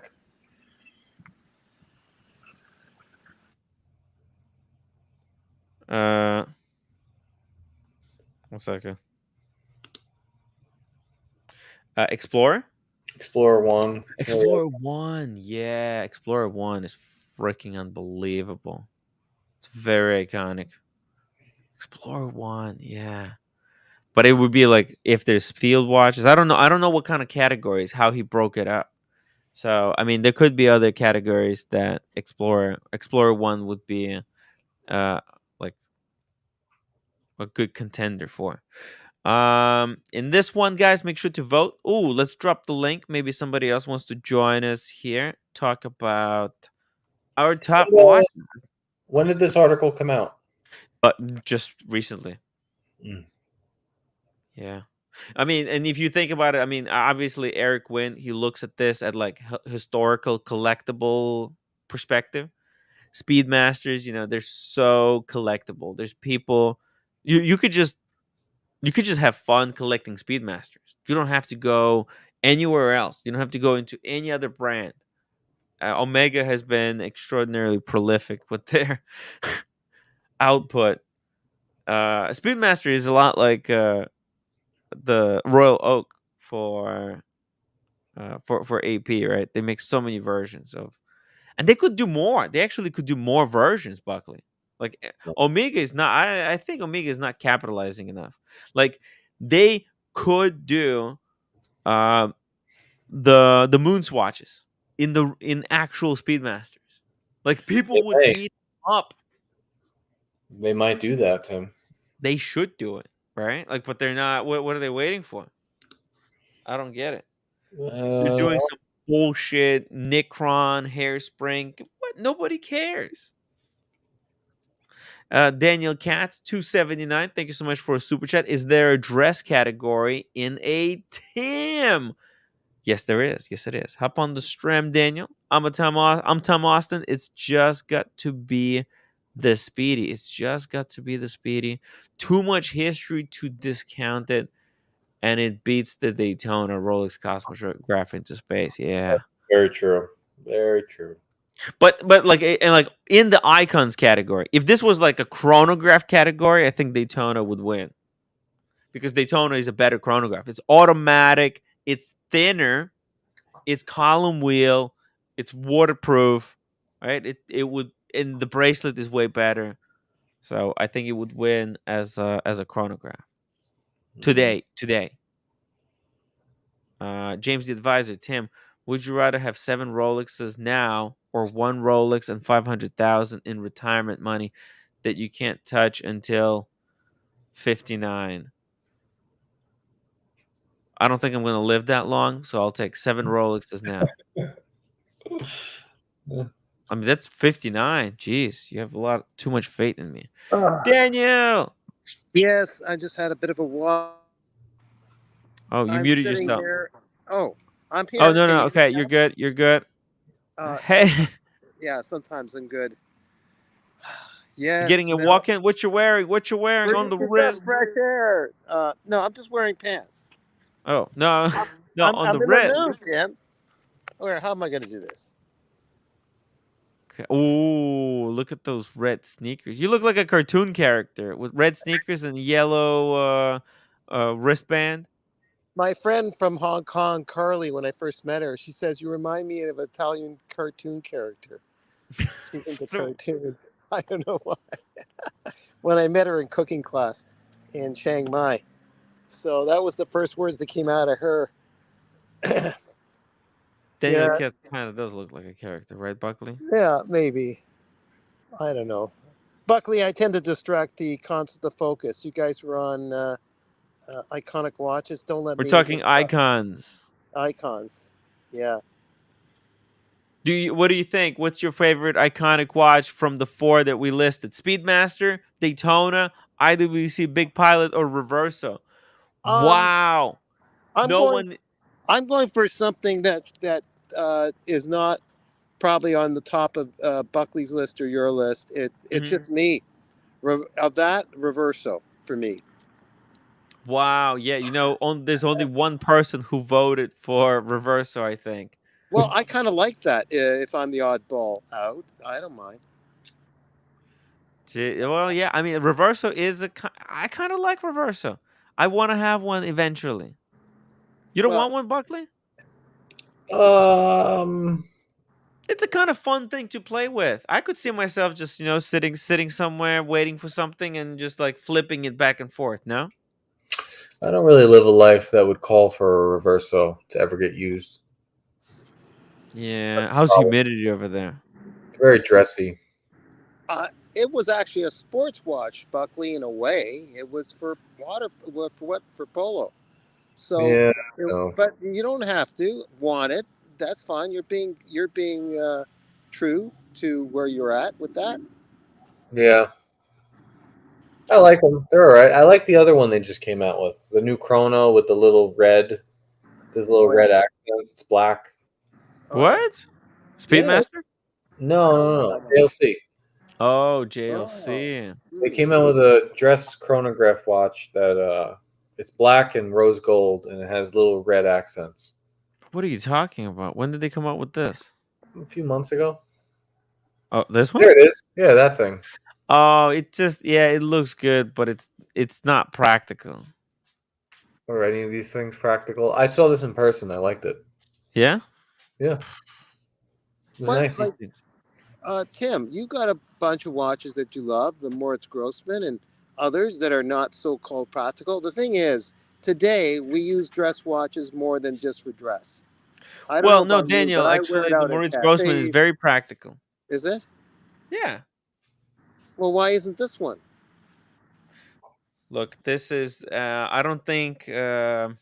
So this is supposed to be an annual, right? But I think it's a triple calendar. Oh, I don't need that. Okay. Yeah. So it's a Okay. triple calendar, Okay. Buckley. So you're gonna have to adjust. Like it shows you which month it is, but it doesn't know whether that month has 31 or 30 days. It's not like your Sky Dweller. See, your Sky Yeah. Dweller, it knows to adjust the date correctly. The Sky This Dweller watch, is too confusing for me to work. So anything huh? more confusing to set than my Sky Dweller, I'm out.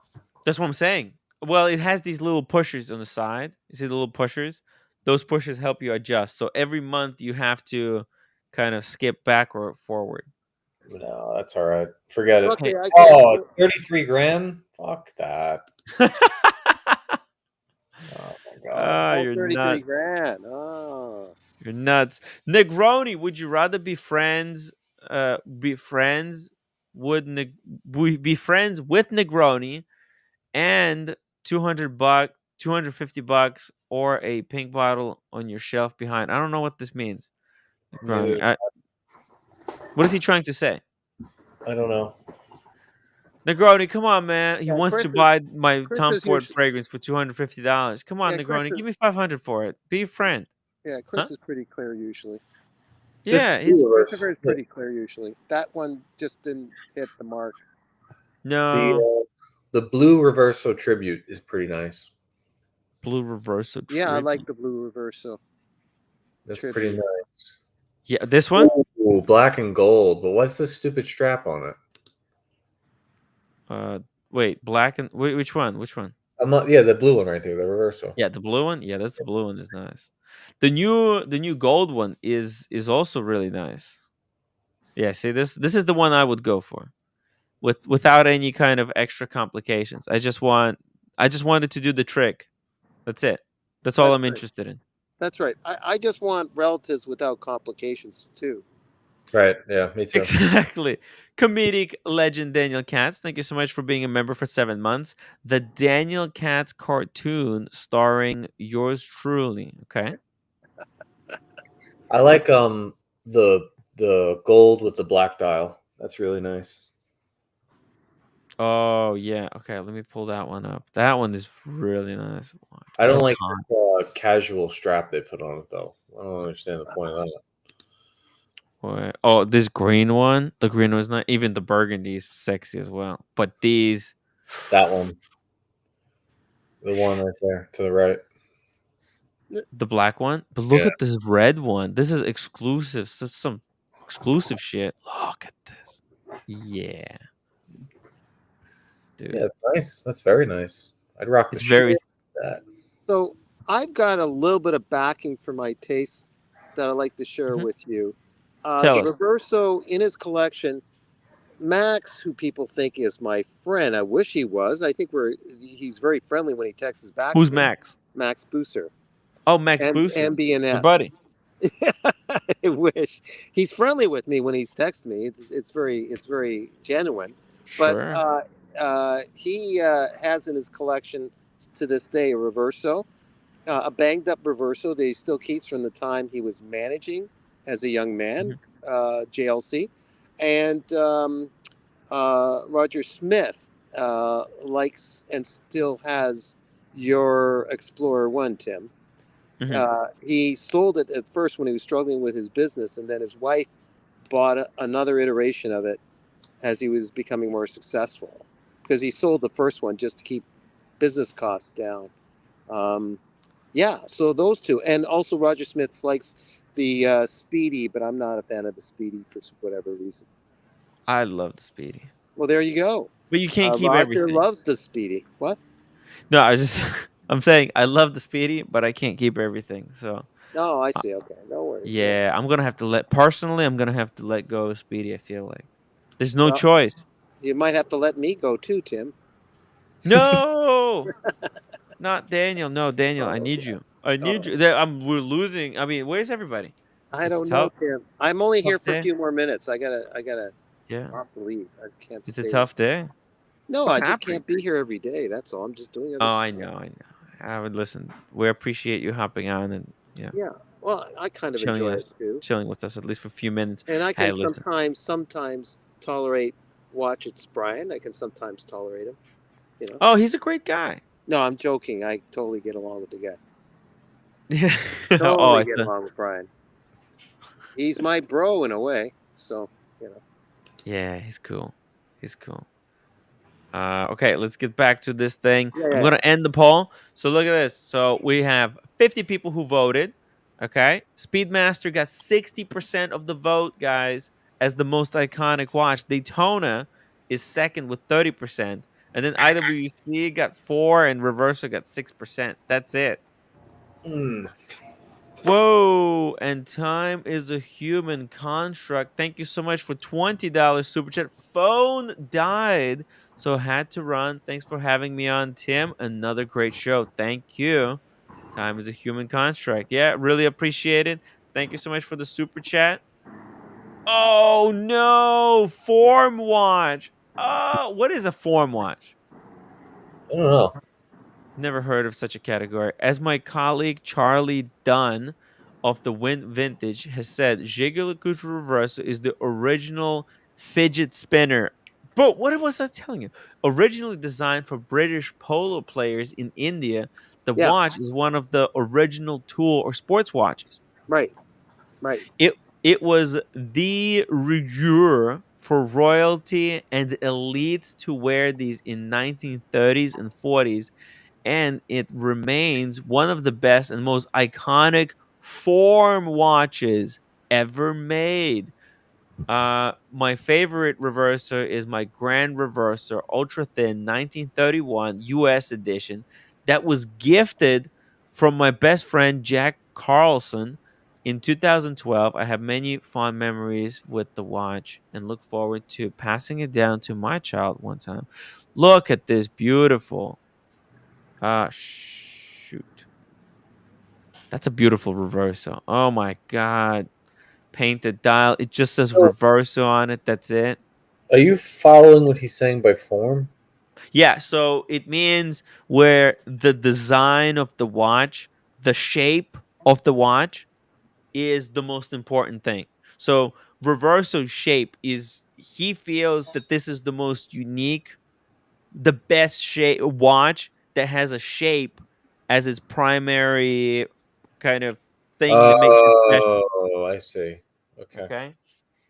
So let's see what other examples he had. So he had I'm not sure. So honorable mentions is Cartier tank. So I guess because it looks like a tank, its shape, it's designed.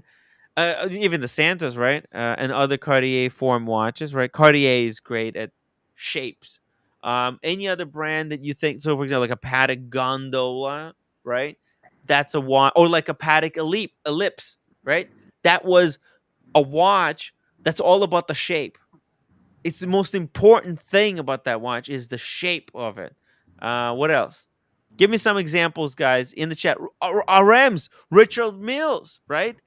It's the shape. It's about the shape. Although they do have some of the top notch movement manufacturing, like micro manufacturing. Shape.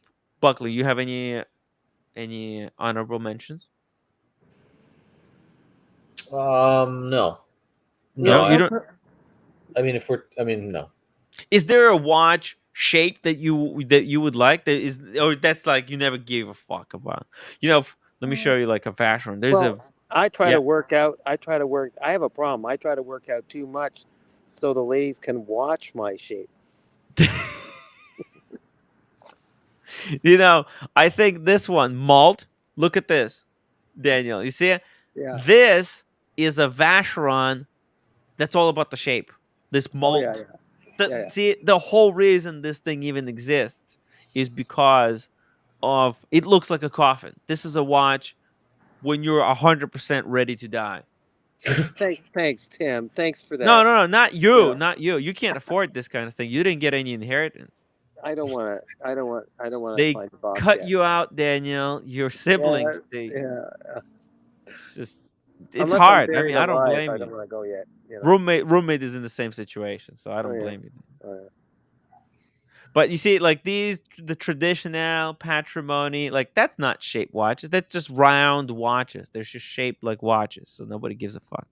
Shape. This is a pretty cool. What do you think, Buckley? You like these malt, or it's not your cup of tea?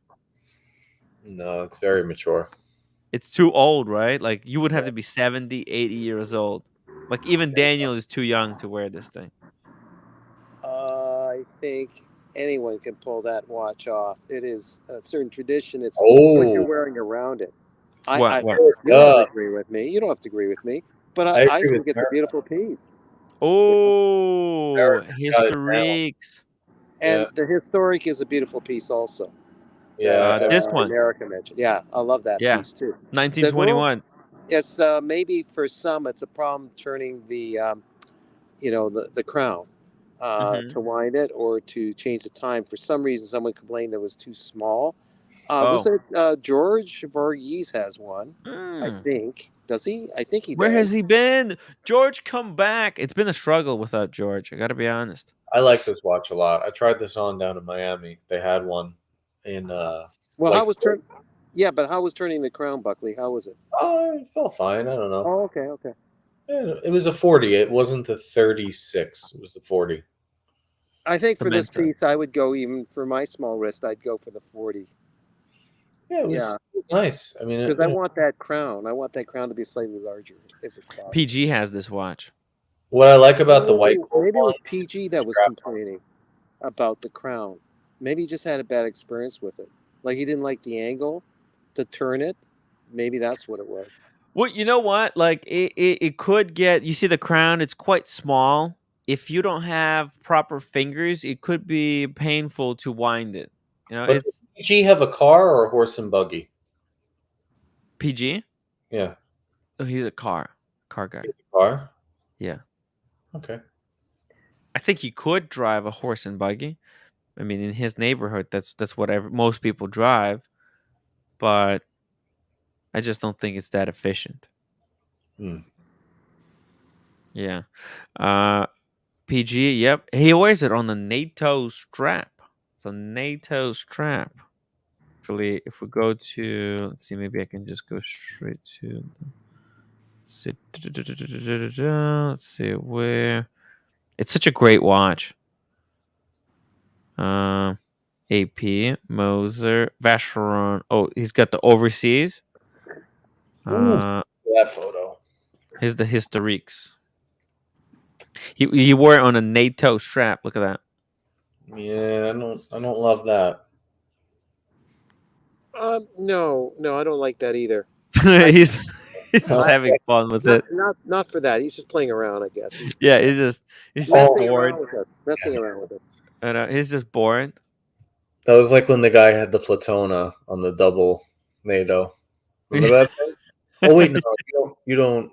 You were removed Oh, really? at Phillips. Oh, We met a guy who had the Platona, Baguette Platona, and he had it on double NATO.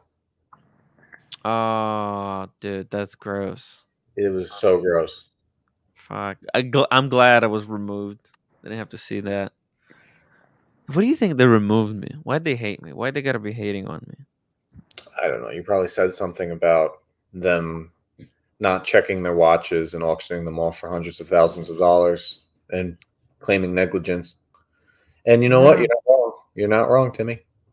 Tim, I have to go for a little while, Okay. so Hey, I'll talk Daniel, to you later. take care. I'm gonna drop the link. I'm gonna Okay. drop the link in case somebody wants to Bye, join man. us. Enjoy your walk.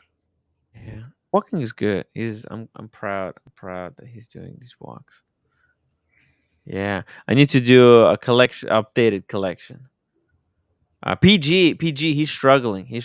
I think he's coming to, he's coming to a point where he's gonna have to do drastic changes. Now, he just got our work, and he's loving it way too much. I think it's best if he like scraps half of the collection. We're gonna help him out. Get rid of half of his collection and get new stuff. Him, PG, and Brian are the two that I Yeah. can't keep up with. Like I have no idea what they have ever Yeah. because it's just always moving. Yeah. They're always doing deals on eBay and Chrono, watch arbitrage. So reworking it. I mean, you reworked your collection as well, right? You Yeah, but traded a few things, but it's still manageable. It's only 4 watches. How you have 4 right now? right now I have 4. I had 7. Yeah. Yeah, there you Right go. now I I see have you cut it 4. down. And then yeah, I can't imagine having like 30. It's crazy stuff. I don't know what you do with 30 watches. 30 watches. Jesus. I have like, well, look, I have like, I think 10 serious watches and then a lot of garbage around the house.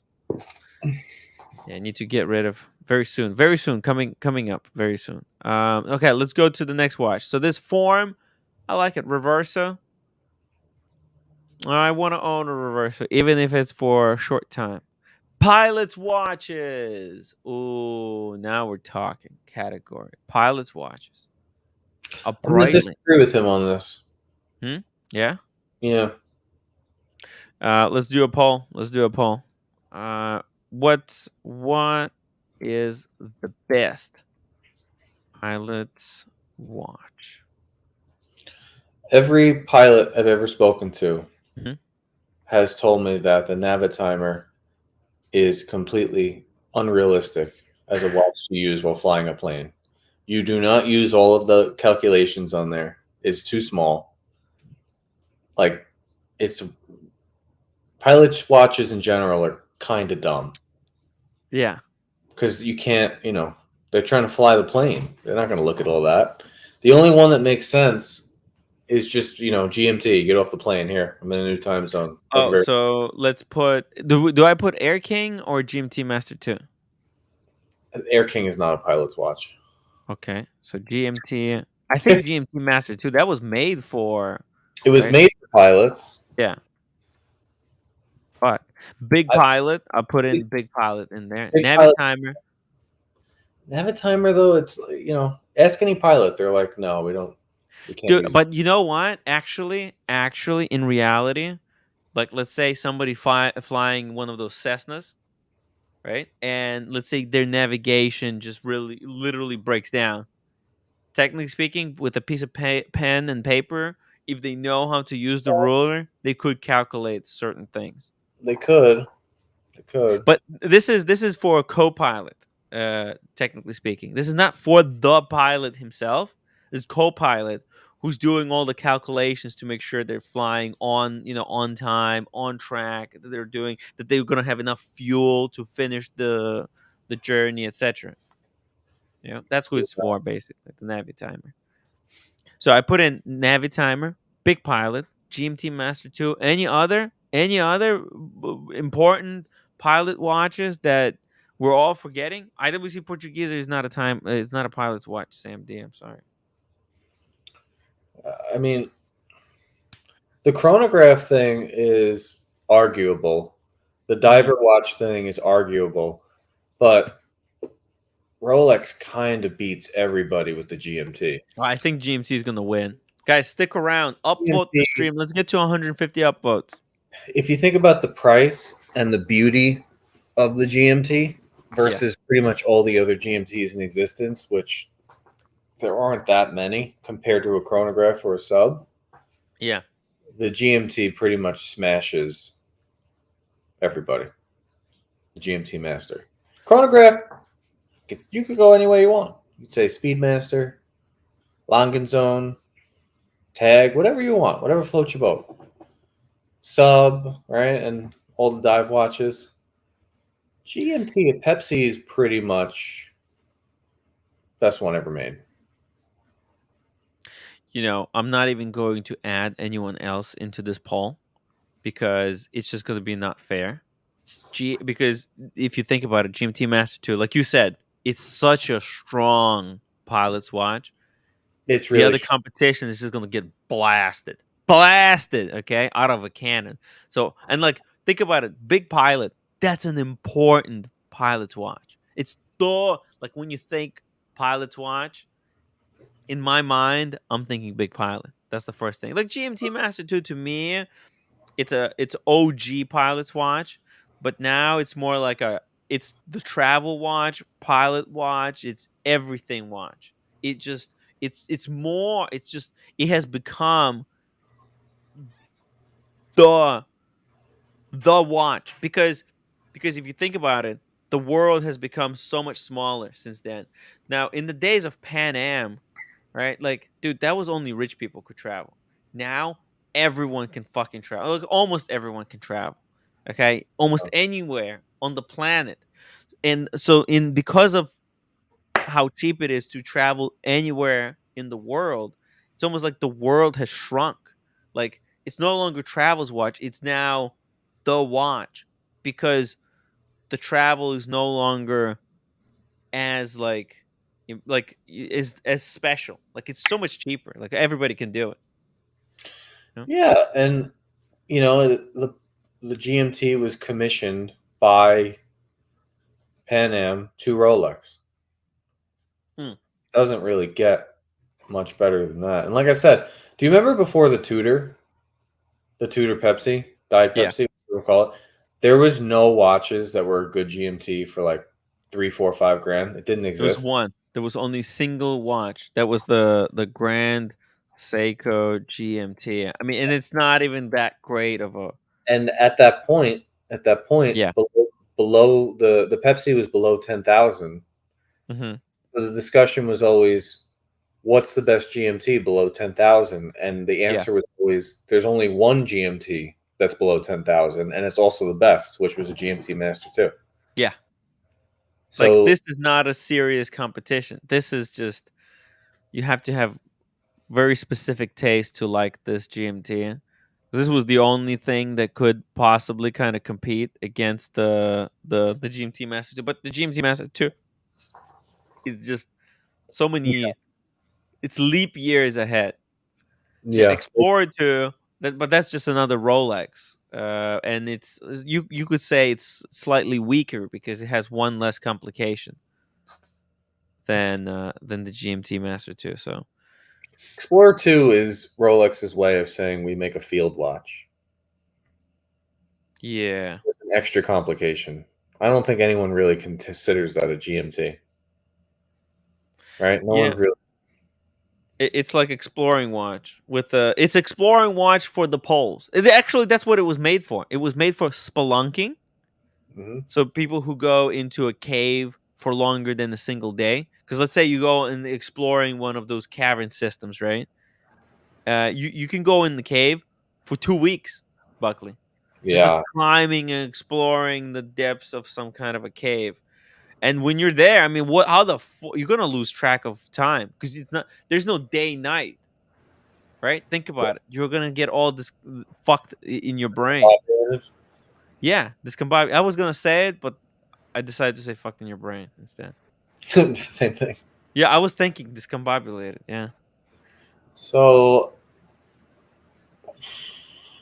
why do I feel like this list is a bunch of watches that he was having a hard time moving on his website? Sorry, say it again. I don't know if I want to say it again because it's extremely controversial. But I said, why do I feel like the watches that are chosen for this are the watches he was having a hard time moving on his website? Fuck, man. Sorry, I keep getting distracted. Say it again. I can't. That's it. Ah, come on. Well, no, this time I'm listening. I'm listening. Nope. Fuck. I can't. This is No, why one more time. One more time. I'm sorry. Okay, because I have to rewind. I said I kind of feel like maybe Yeah. watches he's chosen Yes. are watches that maybe are not moving on his website very well. Oh, well, look, I don't know. I don't know if you would do that. Let's see it. I don't know if you would do it. I'm just, some of them are gone. Some of them aren't. Some of them happen to be the most expensive version of that watch in their category. Uh-huh. I was just saying. Yeah, look. I mean, that's always you could do that by accident. On like that could someone could do it like it could be, for example, it could truly be his favorite. Like this watch could truly be his favorite, but it just might not be a watch that people you know that people want to get. But now that he mentioned that, like, hey, Autopilot's watches, this is like one of my favorite, and then people see it, oh shit, that was his favorite. Let me go grab it before it's gone. Yeah. Okay. Okay. Yeah. PG, hi Tim. I have a horse and a bug. No, he doesn't. Come on, he's just trolling. He's trolling. He's trolling you guys. He would name basically every major watch line. He named every. Oh, yeah. Oh, and I think he tried to do a little bit of variety, look reverso, right? That's just his personal reverso that he got as a gift, right? Speedy, he always sells speedies. All right, so now in this category, best pilot's watch, it's kind of like what you said, Buckley. GMT Master 2 got 62% of the vote. And then Navitimer and Pilot Watch got 20% each. Well, 19% each. Like how crazy is that, right? No, that's expected. Yeah. I mean, those are three strong Pilot's watches. And I think, yeah, GMT Master 2 is just. But if you take away GMT Master 2, then you got a Navitimer and a Big Pilot. Those are head to head. They're very different. Yeah. Yeah. Okay, let's go to the next one. Racing. Ooh, racing watches. Ah. Wow. Okay. Racing watches. That's an interesting category. Hoyer Carrera. These are very collectible. Hoyer Carreras. There's tons of them. They're cheap to buy. They're cheap for like I think because it's like a lower tier brand, but like finding good examples, there's a lot of money to be made. I think in Carreras, in Hoyer Carrera. So, best racing watch. Yeah. Is the Carrera, huh? For him. Let's see what was other options. Monaco. Okay, Monaco is another option. I think Well, Monaco. the Daytona is after the race Daytona. Zenith. We can throw in El Primero in there. Racing. It's a racing watch. No. Yeah, kind of weird. I don't know. Monaco's here. Many people would flip this and say the Monaco is more iconic than the Carrera, but I don't love the Monaco as much on the wrist as the Carrera due to the size of the case and lug placement. It remains very special, but I prefer the Carrera. Carrera is easier to wear. It's just like it's iconic. The design. It's There's definitely something. iconic. Yeah, there's something sharp about the Carrera look. At the way the lugs are, right? Kind of having this cutout here. Sharp watch. And they have great dials. They have great like Paul Newman type of, old dials. It's cool stuff. Very nice. Yeah, Carrera. I don't know any other like. Well, I don't even want to compare it against anything else. Are the racing stuff? What would it even be? Maybe Maybe there's Daytona. Daytona. The name of the watch is a racetrack. The highest watch ever sold was worn by a guy who on the back said. Carrera is a racetrack too. Okay. No, Is it a racetrack? Carrera? I think so. Carrera race track. No. That doesn't look right. Hold on. Let's relax. Carrera race track. Why is it just showing toys? Carrera. Maybe let's just do race.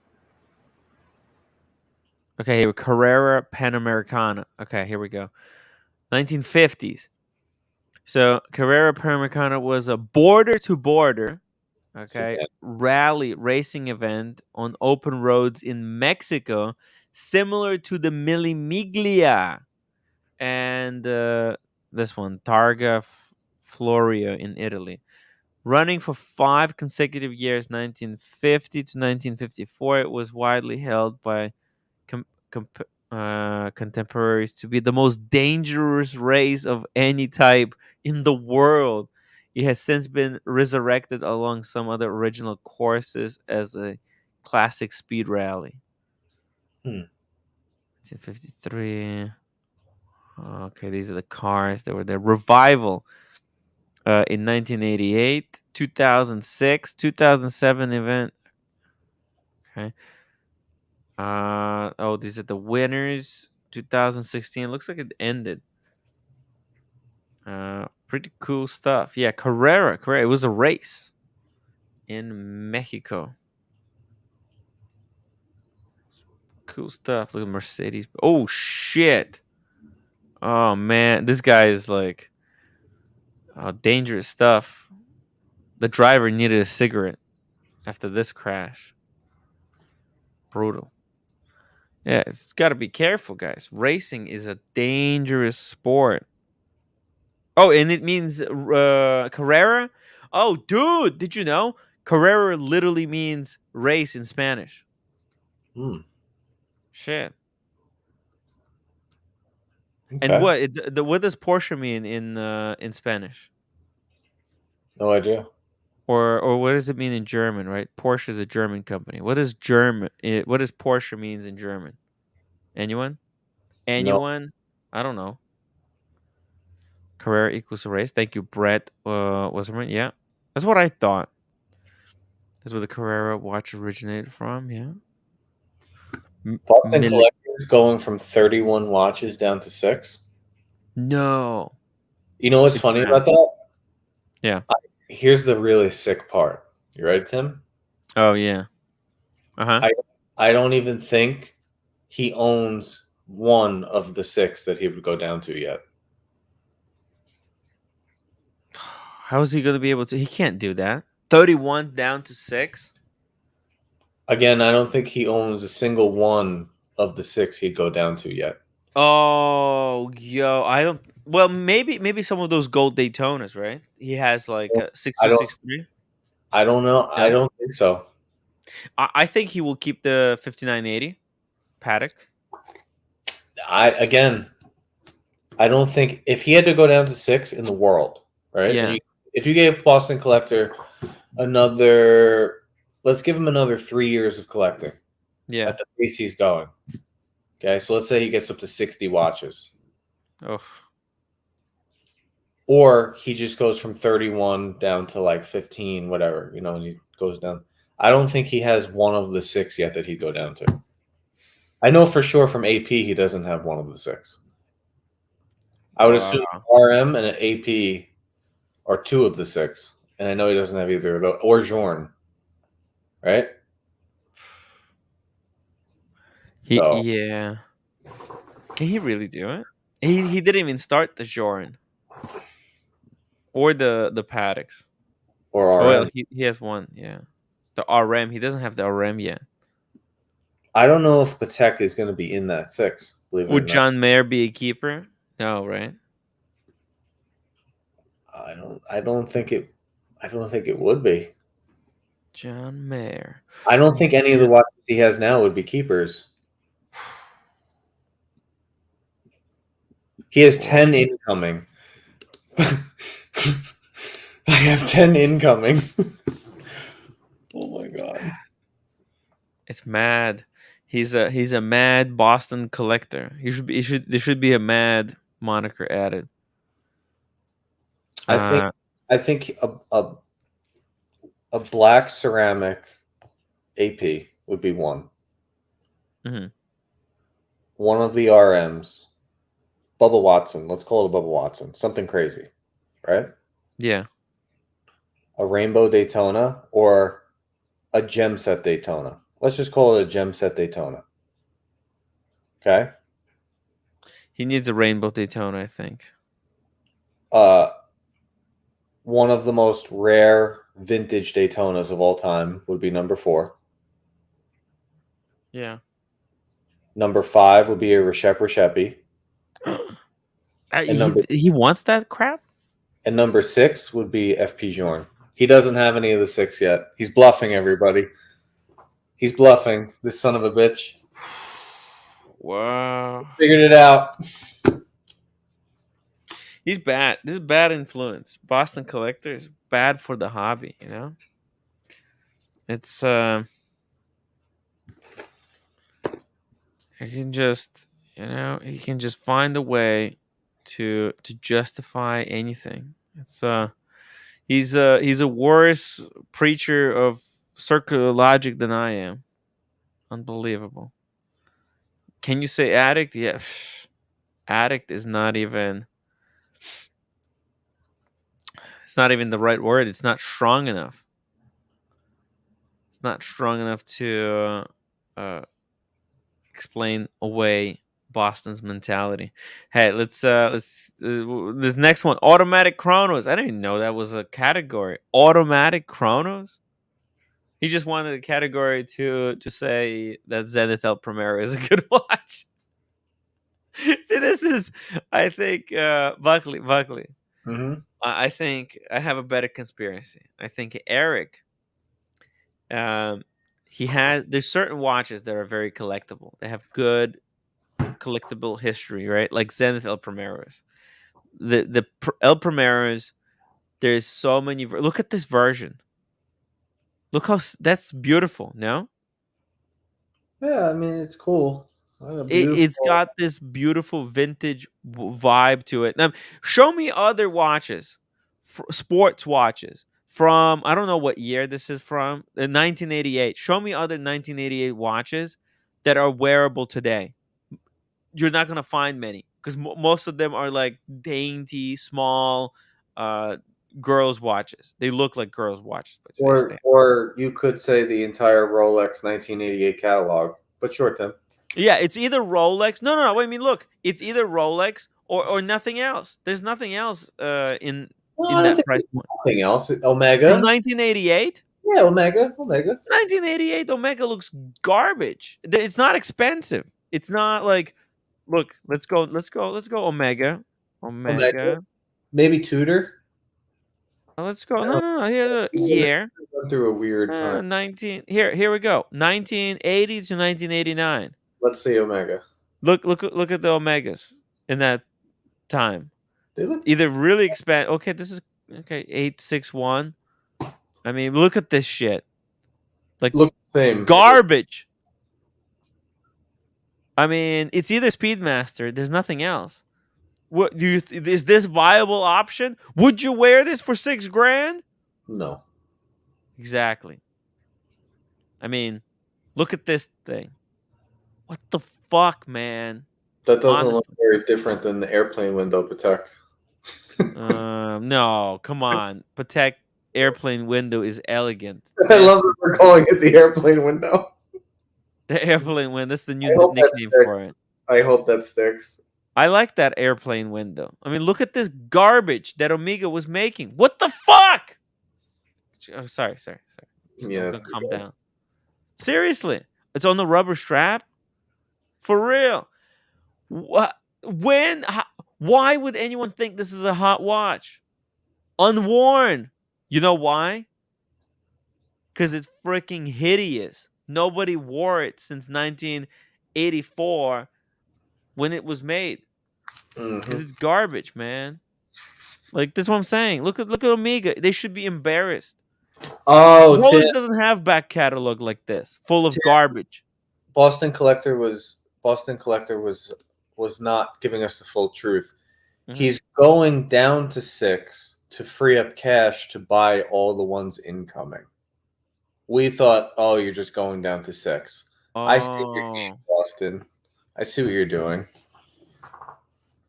That means he has some heavy pieces coming. But that watch on the screen is terrible. Right? Look at it. It's hideous. Omega spent their 80s making absolute garbage. Honestly, there's just not much to see here. It's very sad watches. There's unless it's a Speedmaster, other stuff they were making was just. I mean, come on, man. Maybe Patek Philippe. No, not even Patek. You want to see Patek? Yeah, I'll show you. Really? Yeah, look, Patek Philippe. We'll go to all listings. Let's go year 1980 to 1989. Here we go. See, it's either Nautilus. Okay, but they're on the smaller side. They're not gonna fit you. They also got a lot of just weird stuff. Okay, hey, there's okay, this is too small. Perpetual. It's like 33, 36. Okay, yeah, actually, you know what? I mean, it's good for Diego. Oh, Told me wow. But like, come on. There's not much here. See? It's a lot of ellipses. a lot of See? airplane windows. A lot of airplane windows. A lot of weird stuff. Like, what the what? What I don't the? even get it. Right? There's a lot of Nautiluses, right? You'll notice because that's what's collectible. Like these Nautiluses are collectible. There's a lot of like a lot of ellipses, man. Mostly ellipses Yeah. All right. in Paddock. This is why I said like, but the Zenith, there's stuff here. Look, Zenith. Here we go. Let's go all listings. We'll probably be able to see some interesting watches. Okay, here we go. Lots of crap. Let's ignore the crap. Well, look at this one. That's pretty fucking cool. Yo, you know these are like the Sea Dwellers or something. I think they're called Sea Dwellers. No, I don't like that one. No, it's not great. Let's see it. What about this one? Look at that. It's pretty badass. Anyways, let's go. Let's see a little bit more. I think what we'll do, we'll go. Oh shit. Let's go high to low because there's stuff here like creme de la creme. No, or maybe there isn't. No, It's hard to find. This is pretty kind of interesting. 12,000. They'll get the fuck out of here. Oh no, this is a perpetual. Nothing Yeah. good. Nothing. I thought there'd be something good. I mean, look, I think if you really dig deep, you had. This is why I'm saying like, I think with these El Primeros, you have to really dig deep. You know, Eric probably charges like big money for this thing. Like try five, but like look how beautiful it is from 1980s. It's probably on his website right now. Let's check. I got it. Let me see. I'll tell you. That's a nice one. These probably it's 30 grand. My guess. Because good stuff is hard to find. When you find good stuff, you have to get your money's worth. You know. No, he doesn't have it. He has another one. It's sold. How much? Very similar. I don't know if it's the same one. 19. 19. You see? That's big money. You can like, dude, if you find this one on the gray market, or like someone brings in one of these, you know, you can get it for like 3. Usually people will not know what the hell they're looking at. Or they could sell it for 5. But you know, there's probably somebody with with one of these in their safe somewhere. So it's good stuff. There's some finds. All right, let's go to the next one. Wrist alarms. That's not a real category. Let's go next. Yeah, that's a joke. Yeah. It's bullshit. Jaeger LeCoultre Memovox is the alternative. Oh, wow. Yeah, there's all 2 watches. Dress watch is going to be controversial. Let's see what he chooses. Oh shit. Simplicity. So before. Yo, what the hell? Simplicity? That's the dress watch. Wow. Hard to beat simplicity, right? Well, like what are the alternatives? Recepi, something, right? And the Crivia, maybe FP Jordan. isn't Huh? even very Recepi really isn't. I mean, it's simple, but the dial has kind of a lot going on compared to this. No, I mean, this got guilloche on it. It's also got stuff happening.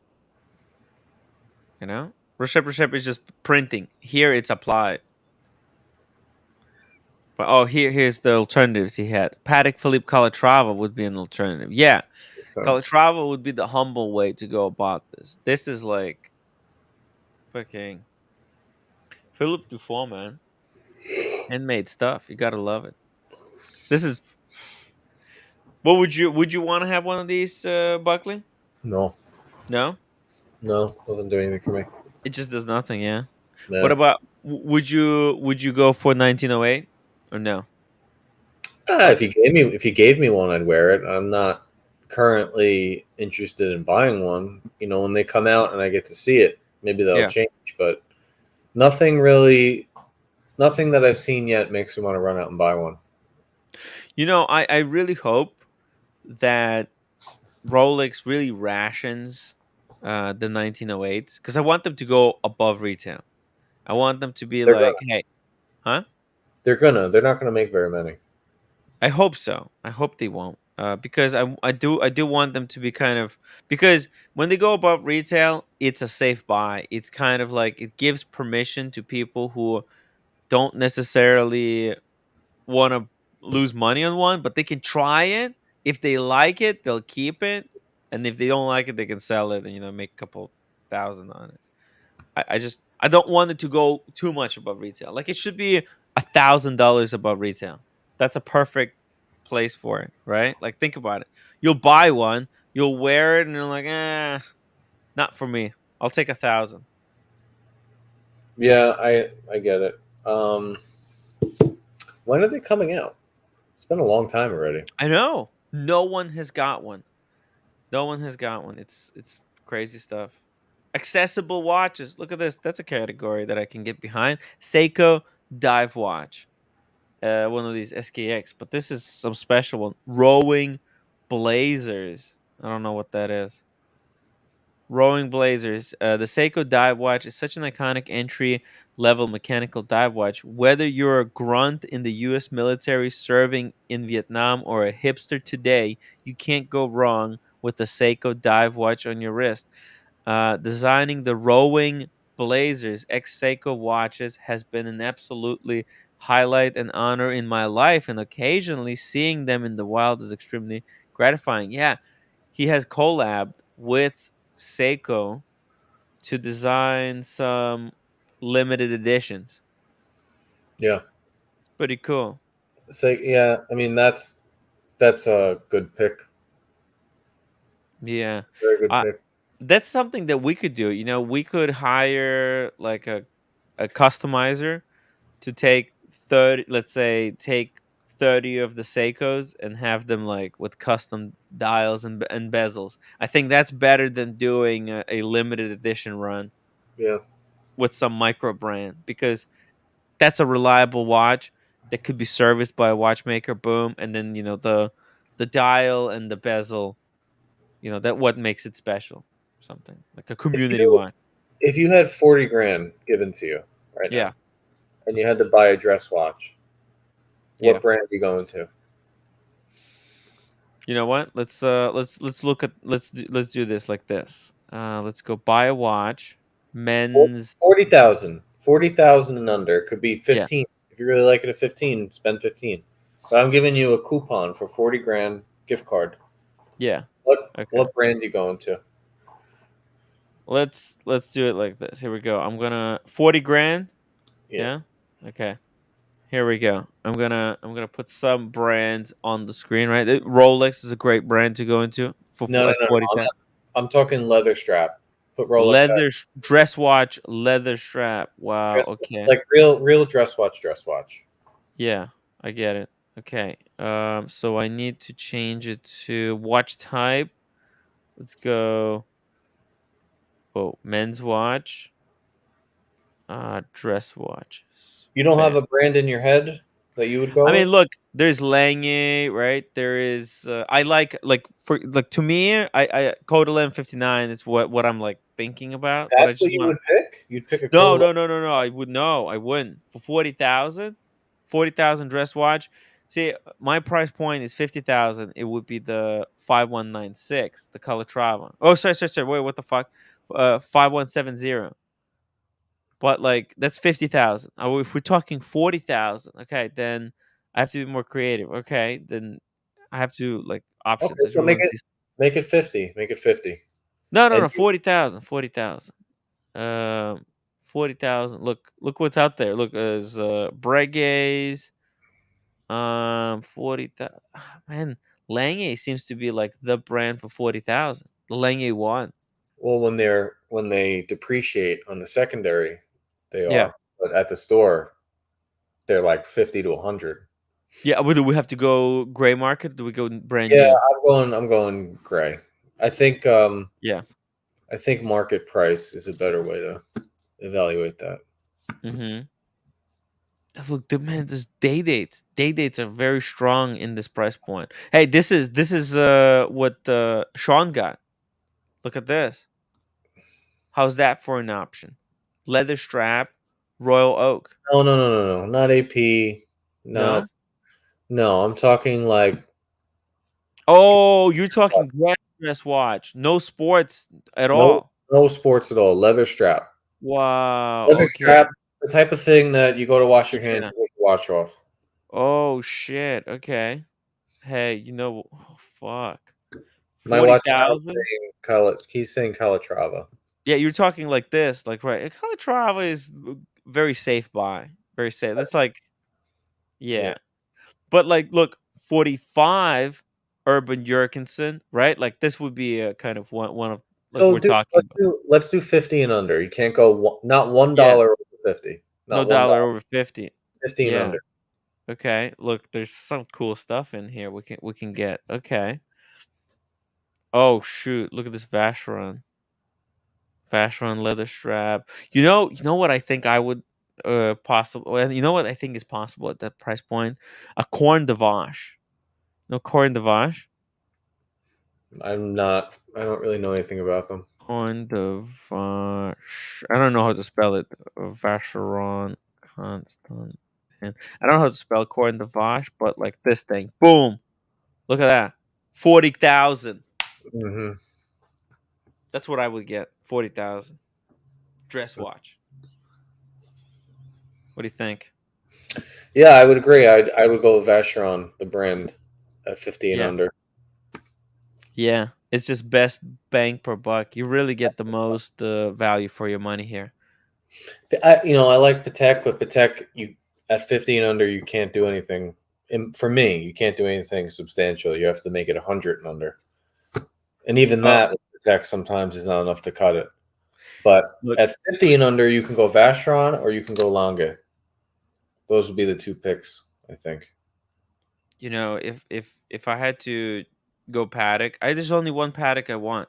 Aquanaut 5167. Oh, Mm. yeah, that's it. I just want that one Aquanaut. I don't want anything else. Buckley. Mhm. Like, yeah, I wanted 5170.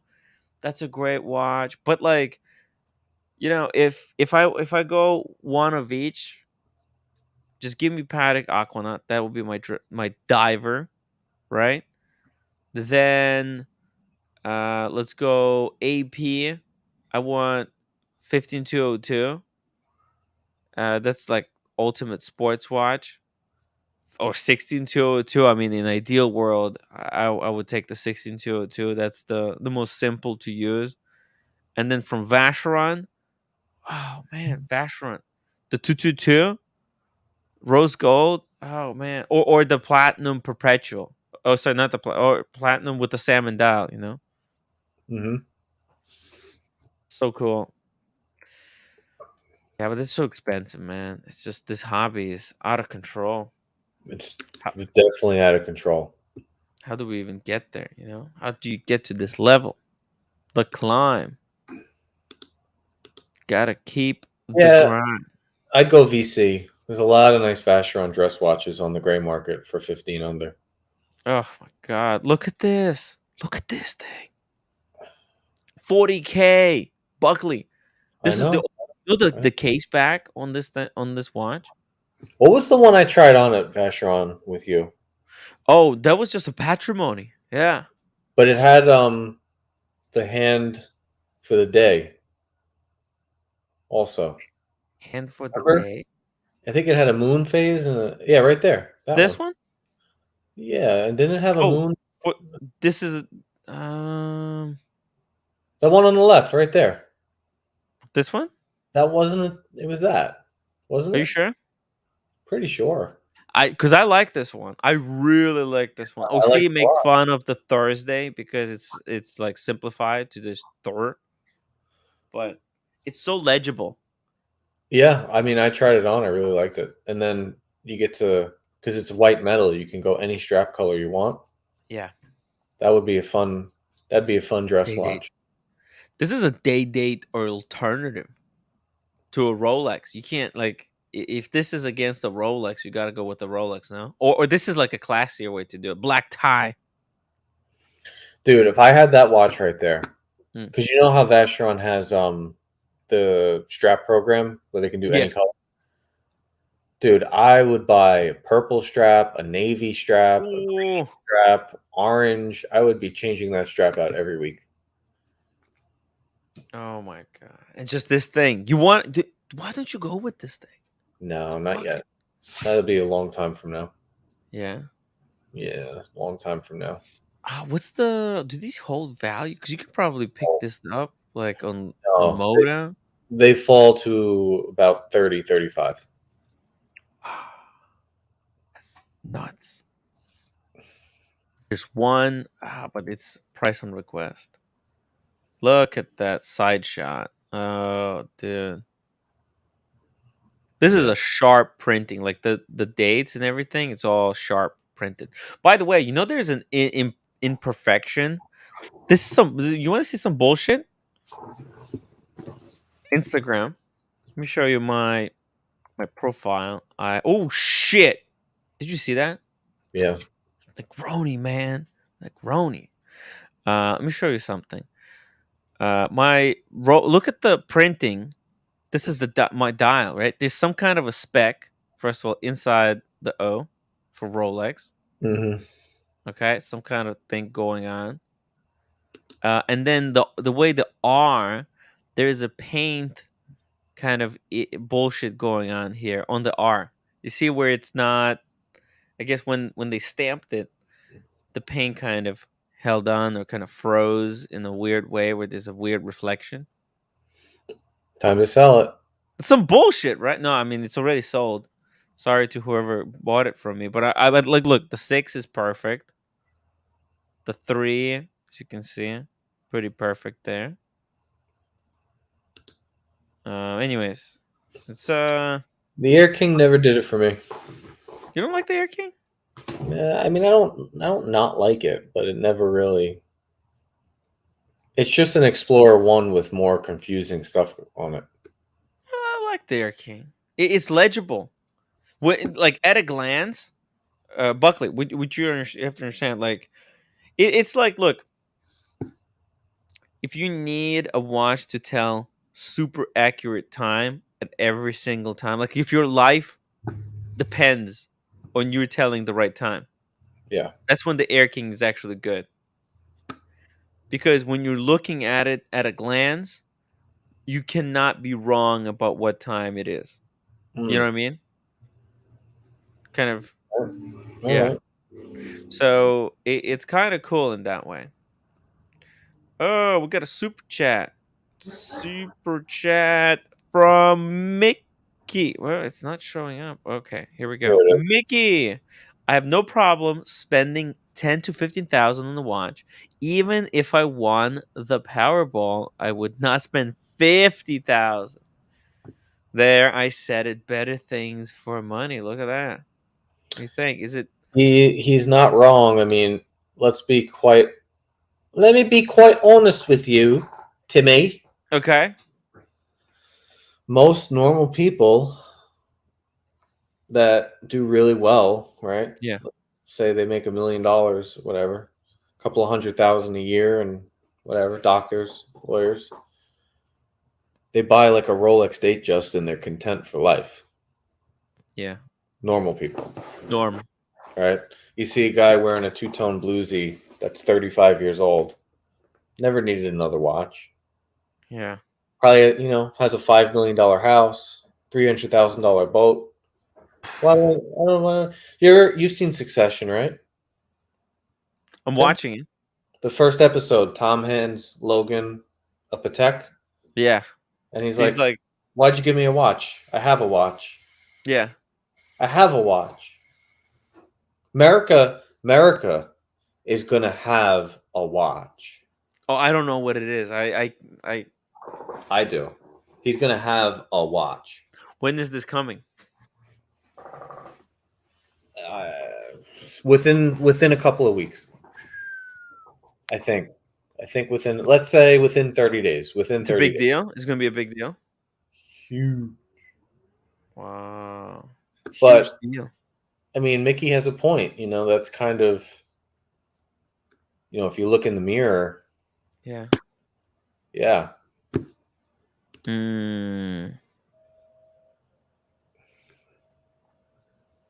Damn. You go to look at Jeff Bezos, and he wears a Ulysse Nardin. You know that, right? He doesn't care about what. I was watching today the interview, the Hodinky talking watches with Kevin Hart. Mm-hmm. Interesting stuff.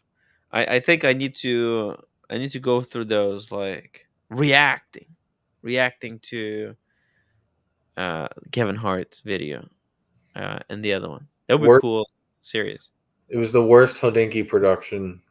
Because he didn't have any watches. It was just in between. They just caught him in the hotel room. Like, hey, can we have but Kevin Hart, he probably has a handler, right? And he's like, can we give the 40 minutes with Ben Clymer to talk about watches? Like, yes, but you have to meet him here at this stop.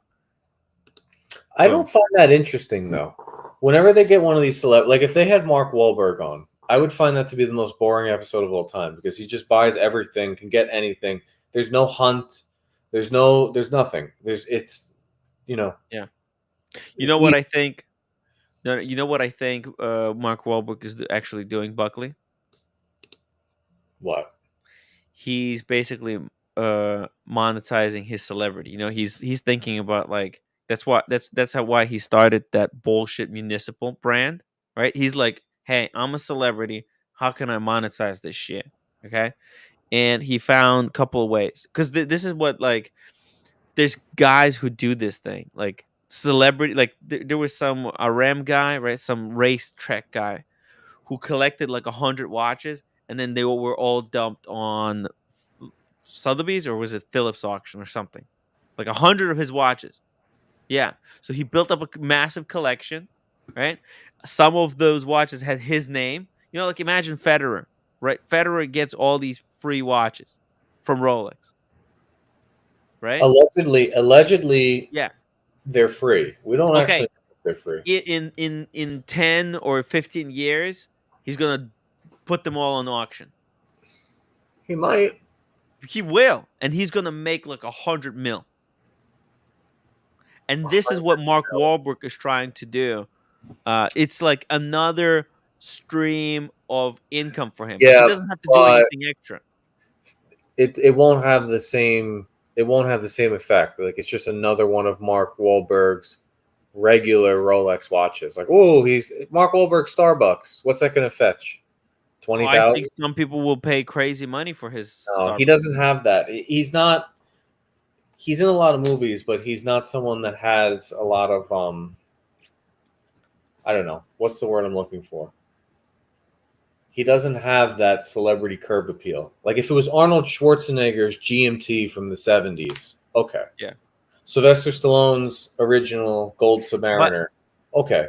He's gonna put them in movies. He's gonna put them at like all different events. He's probably cataloging this shit. Think about it. Yeah, they're gonna come with a poster of him wearing it at some event, at his daughter's birthday or something. I don't know. I'm just making stuff up. But he'll have pictures of when he wore the watch. Yeah, but again, they don't have anything. There's nothing about their watches that are special other than they have them, and they themselves, in the world of Hollywood, are kind of like you're just in a lot of movies. Like you're not very like Mark Wahlberg's not that talented of an actor. It's much different if you put someone who's really done. Like look at Paul Newman. Like he had a couple of Daytonas, and he Yeah. beat the shit out of them. You know, Mark Wahlberg changes his watch out every 3 days, and like Boston said, he's worth $400 million. He doesn't need any money. But to your point, if John Mayer did it, different story. I think Mark eventually is going to pivot and talk about his watches more. Right now, he's being super low key because he's focusing on his clothing brand. He spruiks the fuck out of that brand, and he's always wearing a watch. Notice that he's always, whenever he's spruiking his other stuff, he's always wearing a watch. I'm telling you, eventually, But he's they gonna all always pivot. have watches. They all always have watches, Tim. That's just what's in No, there. not all of them. Not all. Like think about Taylor Swift doesn't spruik watches like this. The watches are different for women though than they are. I Like bet Ellen DeGeneres is gonna eventually dump her collection on auction. yeah, again, I don't think it'll do what you think. I don't know. I don't think they can. Trust me, John Mayer is gonna do it. John Mayer is gonna have a big auction where he sells all of his collection. But Uh, he's somebody that has he's a pioneer in the watch industry in a way. He's done nothing really, but he's a pioneer in the watch industry. Mark Wahlberg and Ellen are like, I mean, well, but whatever. Buckley, I mean, I'm a little bit cynical here, right? But I think I think that John Mayer is also he is building another source of stream of revenue. This is something that he can make money on without um it's just like another stream of income for him to monetize. Another part of his celebrity that he can monetize. I bet I in don't few think so. years he's gonna have a massive. You don't think he's gonna have because he actually and He also has like $10 million in watches already. I think he probably might have even more. And the thing is, the thing with John Mayer is that he's a pioneer in the sense that he promotes, he knows his collection how much it's worth, I think, and he does things to make sure that his collection is going to be extremely valuable. Like doing all those Hodinkee collabs, that's good for Hodinkee, but that's also good for him because it promotes him as someone important in the watch hobby, and his collection is going to be worth something. Like for example, Kevin Hart, he doesn't see his investing time in talking to Ben Clymer as him investing in his collection, but it is. It actually is. He is by promoting watches. He's actually making his collection more valuable. Yeah, I mean, I don't know. Those guys just don't carry what you're saying though. They're not what's the word? Is it You'll provenance? see Is it. that the right You'll word? see it. Yeah, you think the cachet, you think they're Yeah, not I don't Paul think Newman, they're. right? No, it's Christopher not about Negroni being says Paul Mark Newman. is not Paul Newman. Paul Yeah, Newman did not collect watches to as a side hustle, as an additional way to earn money from his celebrity. Paul Newman was a celebrity who wore watches, and then when he died, his watches became valuable. It was like Paul Newman was much cooler about this because he wasn't trying to make one. It was there we go. Gravitas. See what you're talking about? I could see maybe Jay-Z. Jay-Z could do that. Oh, Jay-Z has a super Mark respectable Wahlberg. collection. And I don't think anyone really cares about Mark Wahlberg or Kevin Hart's collection. They have regular watches, like they have regular mass-produced Rolexes and APs. They're not anything. You know, even though some of them you'll never get, they're not. There's nothing special about them, and neither one of them have a gravitas. Right? Really, I don't know. I just don't see it. Yeah. Anyways, I mean, look, we'll see. We'll see. I I still think they'll be able to make money if they're celebrities. They might not have good gravitas, whatever. But you know what? People want important people's stuff. So just because they don't have to spruik it too much, I think people still will be drawn to it. I get it. I get it. But there's a lot of people who know Mark Wahlberg's name, and they'll want his stuff just because it's associated with him and they're familiar with it. So they're not cool. Yeah, I get it. They're not as cool as Paul Newman, but I think the celebrity. I just look at the power of celebrity. By the way, this Chanel Bleu de Chanel, holy fuck! This is like it's like smelling cocaine. It's so good. Oh my god, Cocaine. Buckley, this smell is like a drug. It's intoxicating. Do you have favorite fragrance? No, I don't have a favorite. But I Do don't you know. have fragrances at home? Yeah, I got like maybe 6 or 8. Which ones do you have? You want to talk about your fragrances? You rather not? You know what? I don't even know. You don't which even know one. which one. I have Go grab them. I have brands. I have Tom Ford. I have YSL. I have Santal. Santal. Is that it? Santal 33? Oh yeah, that's what I have. That's Red Shovel gifted me. Yeah. I recommended it to him. He really loved it, and then he bought me a bottle because this is a great fragrance. I'm a big fan. I have one called Dola Santos. Dola Santos. Yeah. I have this one, the 33. So you have Santal Dola Santos. Yeah. Oh. I have the Lila, but this is basically the most common one. This is their most they're most known for this one, you know. With Santal, the natural ingredients. Yeah. And I have Such a Tom Ford Oud Wood. Oud Wood is the bomb. Yeah, I just found my Oud Wood. Oud Wood. What's going on?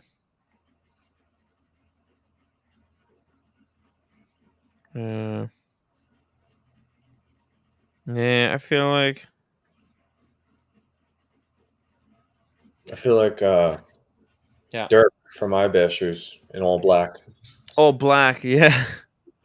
All right, guys, we're gonna do a cat to walk across my keyboard. Guys, we're gonna do 3 more minutes. If you have any final questions, final super chats, we're gonna wrap it up. I think we did long enough. I mean, like 4 hours still. There's no drama. There's no drama to cover, so there's really nobody here. I mean, I don't know where everybody went. So Did you read the private chat, Tim? private chat? What's private chat? All right. Oh yeah, I never read private chat. Hey, what's up, OC? What's in the private chat? Nothing. Okay, we're just wrapping up. So Okay, cool. Yeah. Guys, any final questions, final requests?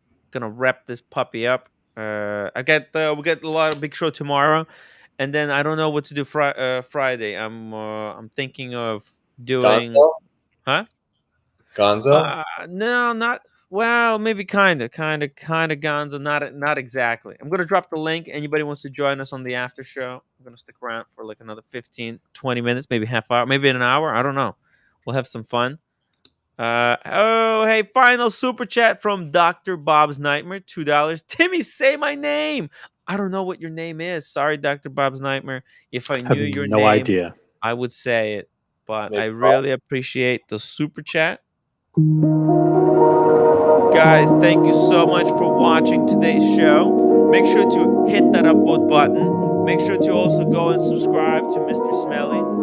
We just dropped his socials again. Mr. Smelly. It's hard. Smelly. If you guys think wristwatch space is hard, fragrance space, fucking impossible. It's very boring. Fragrance talk kills super chats, but you know what? I do it because I think I want to spread the love of fragrances. Yeah, guys, you hate the fragrances. I don't give a fuck. Okay, I don't give a fuck if you don't super chat me for talking fragrances. I will still talk about them because I love fragrances.